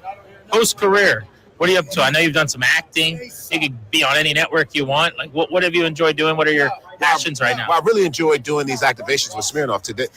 We're here because we're doing the longest tailgate. We do game days right. Smirnoff, 60-foot truck bed, Flow Riders performing. It's going to be amazing. I'm excited about it. I've never seen anything like it. But with them, you always got to be on top of on your toes, because you never know what you're going to get. And that's why I love working with this group. And a few months back, we did something with Complex. You can find more about it at SmirnoffDrops.com. But we were able to go through my house and take a look at the items that I picked for them. They wanted me to pick the items that I didn't want to give away, some of my most prized possessions, and give them away to fans. And I came up with a collection of cool items, and we filmed it with Complex. It was kind of like, think of it as a cribs. And you're going through your house and taking a look at these items and explaining what they are. It's pretty awesome. What's your go-to tailgate food, or like if you're at the bar watching a game, what do you like eating? Because you stay in great shape. Dude, if you give me some tortilla chips with some melted cheese, tomatoes, onions, oh my god, oh man, so good. It's that salsa? Oh, that salsa. Then you get up and start doing the salsa with the salsa. Oh man.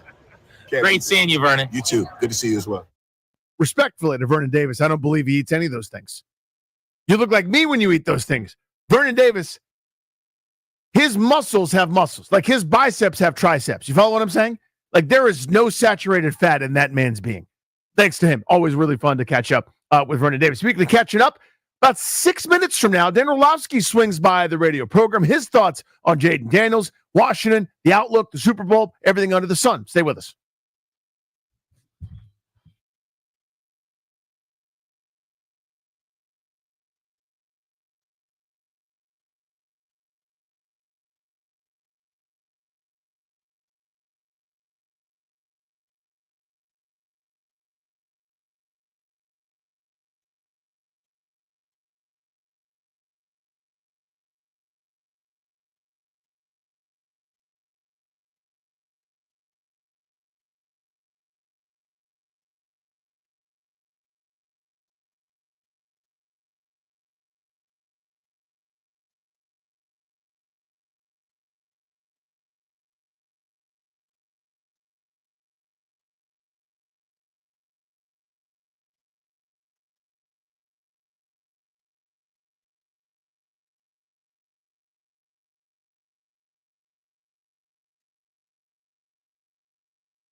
The Washington Wizards did make some moves during the NBA trade deadline. The Memphis Grizzlies are trading Marcus Smart and a 2025 first-round selection to the Washington Wizards in a multi-team trade that sends 2 second-round picks to Memphis. The Wizards also send Marvin Bagley III to the Grizzlies. The Atlanta Hawks are trading forward DeAndre Hunter from the University of Virginia to the Cleveland Cavaliers for Karis LeVert, Georges Niang, 3 second-round picks, and 2 swaps. Wizards also trade 4 second-round selections and guard Jared Butler to Philly in exchange for a 2026 first-rounder and guard Reggie Jackson. Super Bowl 59 is Sunday. You can hear live play-by-play beginning with the pregame show at 4 right here on The Fan. It's the Eagles against the Chiefs again. Chiefs head coach Andy Reid likes DeAndre Hopkins on his team. Yeah, I knew we were getting a good player, played against him quite a little bit, but I didn't know the leadership part.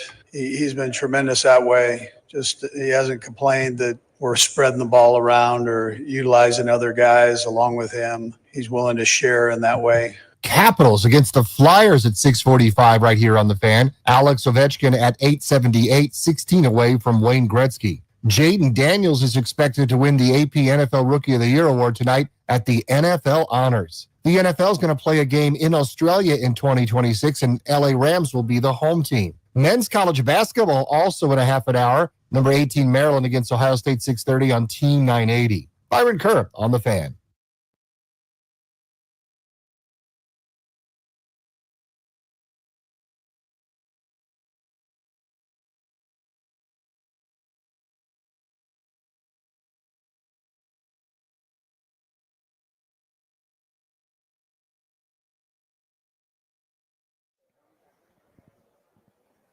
The Rude Guest Hotline's been hot today, although not as much hotline as much as the Rude Guest line of guests. That The have been Rude waiting eye to come contact on line. This here radio program. Rude, the most reliable heating and air conditioning products in the DMV. We're going to take you up to 6:30 on Grant and Danny. We do have a Caps power play coming your way as Ovi looks for a goal in a 4th straight game tonight as he chases down Wayne Gretzky. 17 from history at this point. We'll get to that at the end of this here segment coming up in just a little bit. Also, I did catch up with the Kyles from the Ravens. Kyle Van Noy, part of the Patriots dynasty, and Kyle Hamilton, Ravens safety that everybody wanted in Washington. Guess what, dude? It was way better than I thought. I was kind of half in, half out on doing it for the reasons we talked about earlier. I was like, you know what? Every fan in town wanted Kyle Hamilton. I want to ask him about the pre-draft process. They ended up being a 10 out of 10. And Hamilton was awesome about sitting down with Rivera pre-draft, talking about the pre-draft process. And Van Noy was basically calling out Washington for not taking him and saying what a mistake it was. People want to hear it. It was pretty good. Wait, Danny was doing that or Kyle Van Noy was doing that? Right. We'll get to that in about 12 minutes. Make sure you're listening right here on The Fan to hear from the Kyles from the Ravens, Dan Orlovsky in just a moment. But the show is brought to you today and every day exclusively by our friends, the law firm Condori and Mirage. Just like most of you, it's got a primary doctor that you lean on. It's good to also have a trusted attorney in your corner. As exclusive sponsor of our show, the law firm of Condori and Murad can help you when you need help the most. Whether you're seeking guardianship of an elderly family member, navigating through the probate process of a loved one who recently passed, or trying to set up estate planning documents for your child's future, the attorneys at Condori and Murad are there for you. Schedule a free consultation with their team today by visiting kmlawyers.com. Be sure to let them know that we sent you. That's kmlawyers.com. Let's talk with Dan Orlovsky. I actually caught up with him a little bit earlier today right here on Radio Row and discussed Super Bowl 59, the talented Eagles, the inevitable Chiefs. How's he handicapped the game? I think that there's a lot of things that are going to matter through the course of the game. I think 2 things that will be very important outside of like the X's and O's is second down will be huge for Philadelphia's offense. If they can win second down and get them into the really favorable 3rd and 4, 3rd and 5, because then they can run the ball and go tush push, that's a really big advantage for Philly. Now, if they struggle on second down, whether throwing or running the football, and they get into some of the 3rd and 6s plus, that's when they're going to deal with a lot of the chaos from Steve Spagnuolo, both in pressures and defensive back blitzes and coverages. I think the second part is, if you're Philly, it's almost a 3-quarter game for you. There's no way that you feel good and confident going into the 4th quarter in a 1-score game, whether you're up by 5 or down by 5 against Kansas City. So if I'm Philly, aggression has got to be a big part of the thought process to try and say, hey, we're in the third quarter, we're up by 2 possessions. That's another big advantage for Philadelphia. You're going to have to stop Saquon if you're Kansas City. You're going to have to tackle well if you're Philly out in space. So there's a lot that matters, but I think those are 2 focus points for me. So that was the salad I had to eat to get to the entree, which is now to get to talk to you a little bit about the Commanders and the rookie year of Jaden Daniels. We've been playing a lot of your audio throughout the season. Goes without saying you were immensely impressed. Big time. You know, I was a person who came out and said I would take Jaden Daniels number 1 if I was Chicago, and a lot of people called me the dumbest person on the planet for it. And so that's all wins and losses in my world. I just believe that he had a lot of the things that are necessary to go play, at least physically. You don't necessarily know mentally because you don't know the type of person, how he handles all that stuff. Obviously, he exceeded in that, but physically, the ball placement, the getting through progressions, the snap release, throw from any situation within the pocket, and then the athleticism to go make plays, but it wasn't I run when people are open. It was I run when no one's there and no one's an option. So I thought a lot of those stuff that he showed at LSU transferred really well, and he had a sensational year, obviously a ton of big moments. I thought Cliff was, step for step with him as far as development as well, so you got to give Cliff a lot of credit, and some of the late game heroics and the way that he played when it mattered the most. It's really tough to evaluate if that will be the thing, but it's big time to say. And I just saw him and his mom. I'm super happy for them. Yeah, it's been an amazing year. He's a really, really good kid, as you know. You mentioned Cliff Kingsbury. We had you on the show earlier in the season. I was very skeptical of that hire and just generally the pairing with Daniels. I know you had some questions about Kingsbury. It ended up working really well. What did he do what adjustments did he make that you liked? Well, I think the second thing is all the different ways that they would operate in the no huddle. That was not something that was a trademark of Arizona, and the different ways that they could play no huddle and run the football, play no huddle and keep the same personnel in the field, play no huddle and change the personnel, play the no huddle and get into different formations. And so, that's a big development. That's a lot for defenses to handle because they don't see it a lot in the NFL. They don't prepare for a lot in the NFL. And then when you're playing in space that they often force you to do, Washington offensively does, it's a big challenge. So I like that development.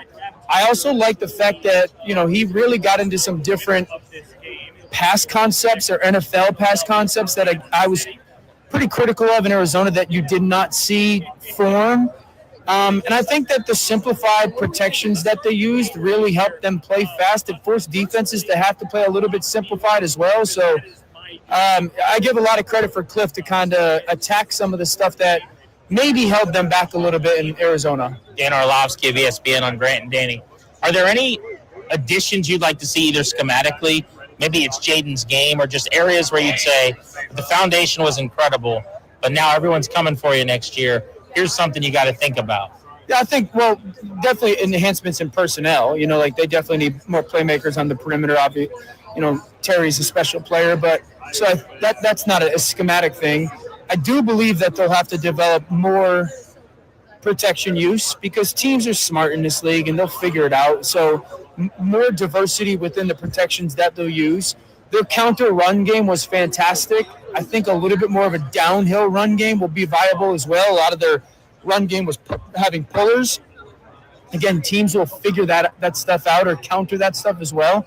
So a little bit more of a downhill run game, I think, will be a big deal. And then some of their perimeter screen game is great.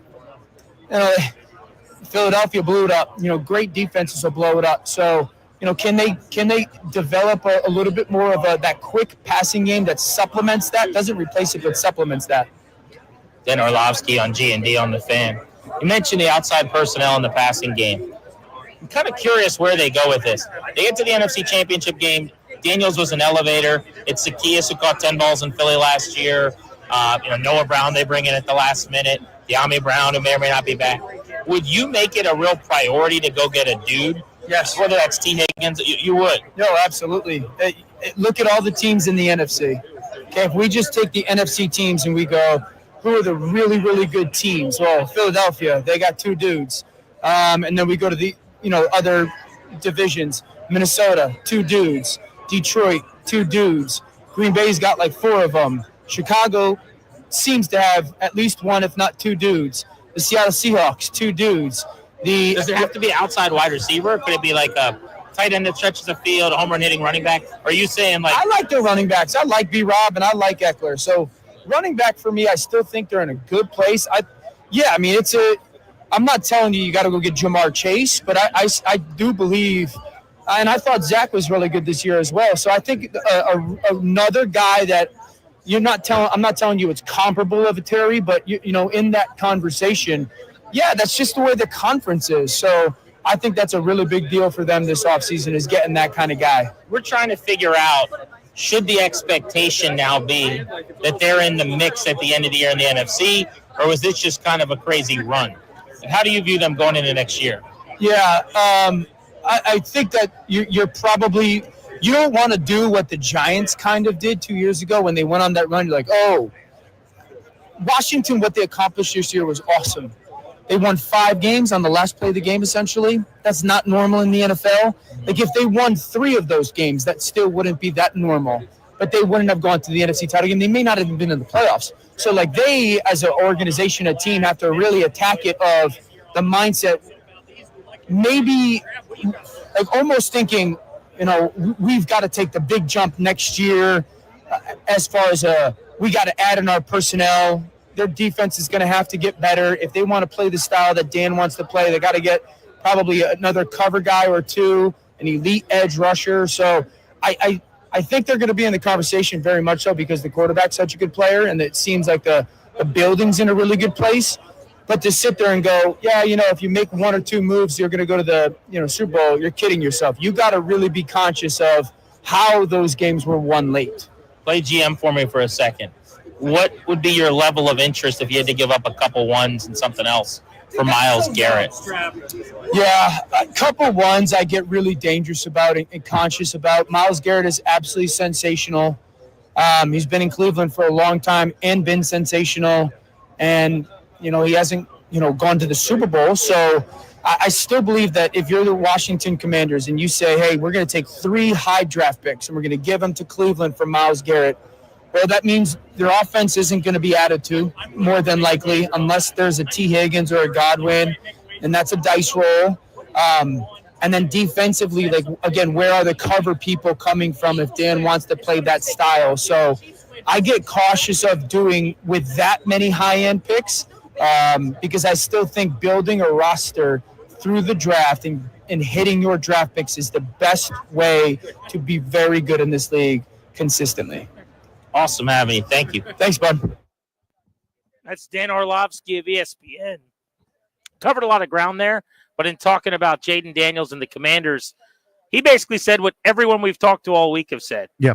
He thinks that they're really good sustainably. They're not going anywhere, and it's because of number 5. Yeah, pretty simple, right? I mean, you look at every situation. Look at the Bills 5 years ago, right, with Josh Allen, still really, really good.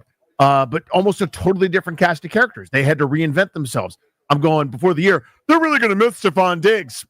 Nope, not even a little bit, right? I mean, that you have that anchor, you have that lead goose who's going to make everyone else around him right and better, etc. And you may have that exact same thing here where you're part of the upper crust simply because you've got that guy that A, everybody wants to play with, but B, I think the word you used, I think is really good, elevator, right? I mean, that's what it is.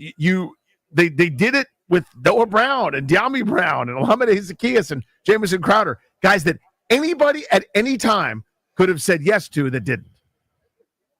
I was very surprised to hear Orlovsky's confidence in their running back room. He said he's good with what they have. Robinson, Eckler, bringing back one of or some of those cast of characters around them on the depth chart. I guess Chris Rodriguez, Jeremy McNichols. I want a home run hitter. Lewis Riddick said that earlier today. I'm with him. Go out and get yourself someone with some speed who could hit the ball over the fence rather than the singles, the occasional Robinson double. So I will disagree with him a little bit there, but I do love the idea of him talking about adding another stellar weapon offensively. I do think that that's necessary. Yeah, speaking my language on that one. And listen, you're never going to get me to turn down more good offensive players for a roster, but if you're prioritizing, I liked his answer on that one about going to get another dude in the passing game and kind of where the league is now in terms of coverages. Because you look at the way teams played them, look at the way teams play defense, frankly, almost throughout, It's a lot of shell. It's a lot of keep you in front. It's a lot of, kind of those money times. It's press, it's man, and you could do that against Washington and get away with it, especially when things weren't humming. Just a few minutes ago, I caught up with the Kyles from Baltimore, Kyle Hamilton and Kyle Van Noy. The idea really was we just wanted to talk to Kyle Hamilton about Washington's fan base wanting him drafted. They were right. Rivera and the group was wrong. They ended up taking Jahan Dotson, but it ended up being a great conversation. Just a few moments ago, this is how it sounded. At one point in time, the entire Commanders fan base was sure that Washington was going to draft you, and then it didn't happen. Just go. We don't want to talk about that. People are very pissed off about it. I'll just say that. It was Forbes? No, he was your after John Dotson. Well, they traded back. They moved back, took Dotson, who's now been traded already, not on the team. But nobody's upset about it or anything. But what do you remember about before the draft, just that process? And was Washington on you or not really? Yeah, I mean, it was a crazy process. I'm glad I don't have to go through it again. Your head's kind of spinning. You don't know where you're going to be living, playing. But, yeah, I took a visit to Washington. Talked to Ron Rivera, talked to all those guys there. It's crazy. There's literally, I don't think anybody there that was interviewing with me that's still there right now. Part of the reason why. It's crazy. But, I honestly, going to the draft, I was happy wherever I got drafted, whatever team, whatever pick. Didn't matter. I was like, I'm a first-rounder NFL draft. I couldn't really ask for more than that. So I'm just blessed to be where I'm at right now. Ravens pass rusher Kyle Van Noy on Grant and Danny on the Fan. God, what you've done the last couple of years as a pass rusher is incredible. You look at your career arc now, over 20 sacks the last couple of years combined. Do you feel like this was an opportunity thing, or that you basically, worked on and harnessed the game in a way that maybe before you didn't have it?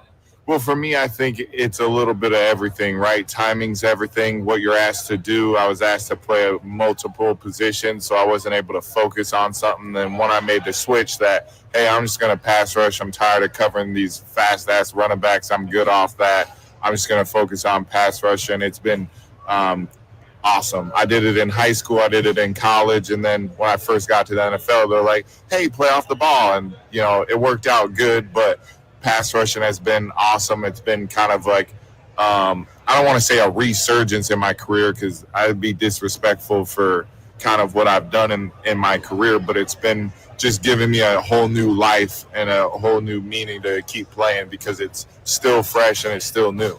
Raven safety Kyle Hamilton on Grant and Danny on the Fan.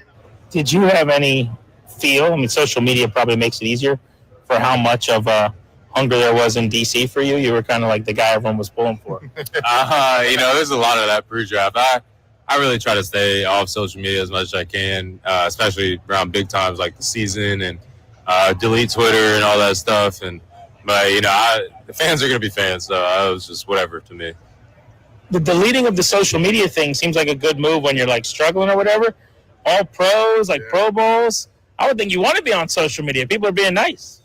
I mean, I'm on it constantly just because I think it's always good to engage with fans, whether you're on a winning team or a losing team. They've been helpful in my career, and I think they'll help me when I'm done with my career. It's just been amazing to get to know the fans, but I think the fans in Washington should be sad. They should be sad they didn't get Kyle because he's one-on-one on a football field right now. He's special, and they screwed that up. So whoever that is, way to go. They're all fired. I don't know if all of them are. Like 99% of them. Okay, well, sorry. Sorry about your luck. It was your fault. we will thank him, not blame him. Raven safety Kyle Hamilton on Grant and Danny on the Fan. He mentioned, though, you're kind of the one-of-one. You are a unique guy in terms of the multiple ways and versatility you bring in the secondary. I'd say, is that going to be a trend? But it's hard to do it, right? But how do you view your role? It used to be like strong, free. You're playing so many positions. Like, is there a name for it?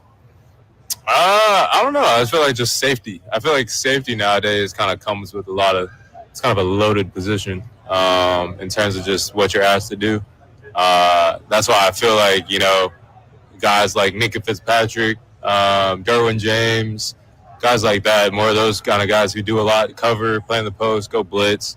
I think that's kind of going to become the norm. I feel like free and strong safety is kind of old school in terms of just way of thought. Somebody just sitting in the post all game versus, just everybody doing everything. And I feel like that's the best way to go. You don't really have any mismatches anywhere back there. And, it's been great so far.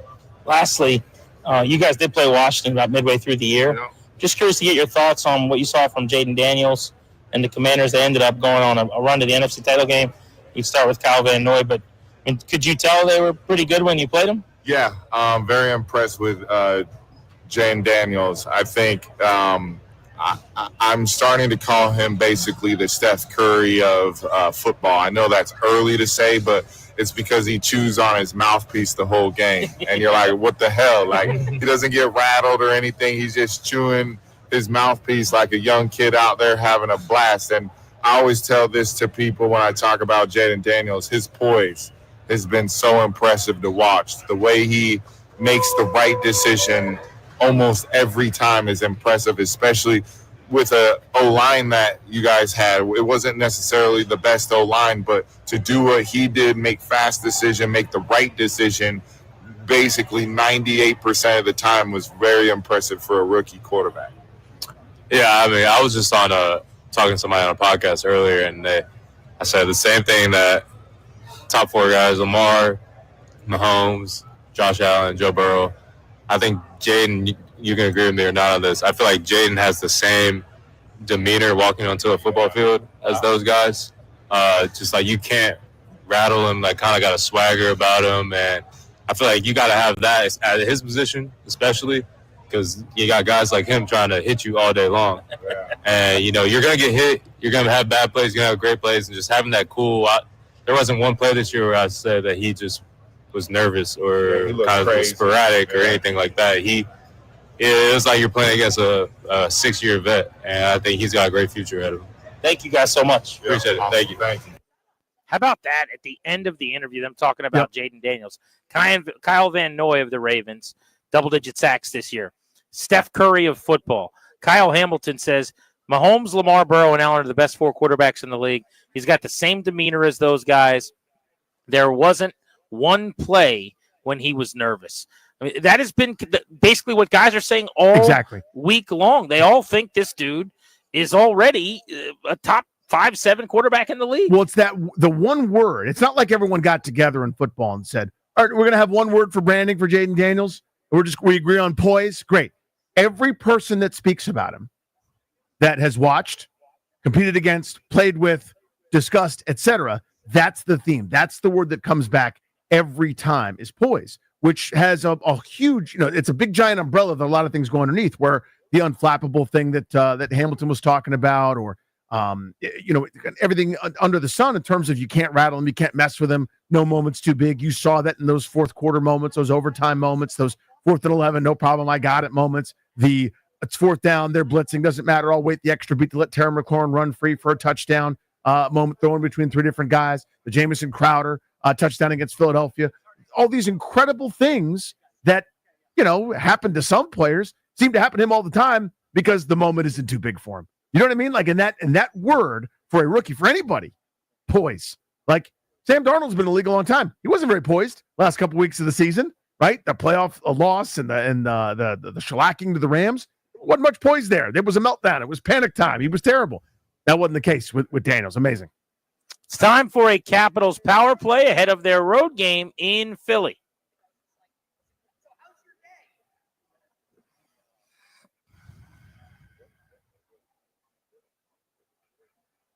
They will be dropping the puck in about 40 minutes at the Wachovia Center for the Capitals. Game number 54, road game number 28. They've been great on the road, 18-7-2 on the season.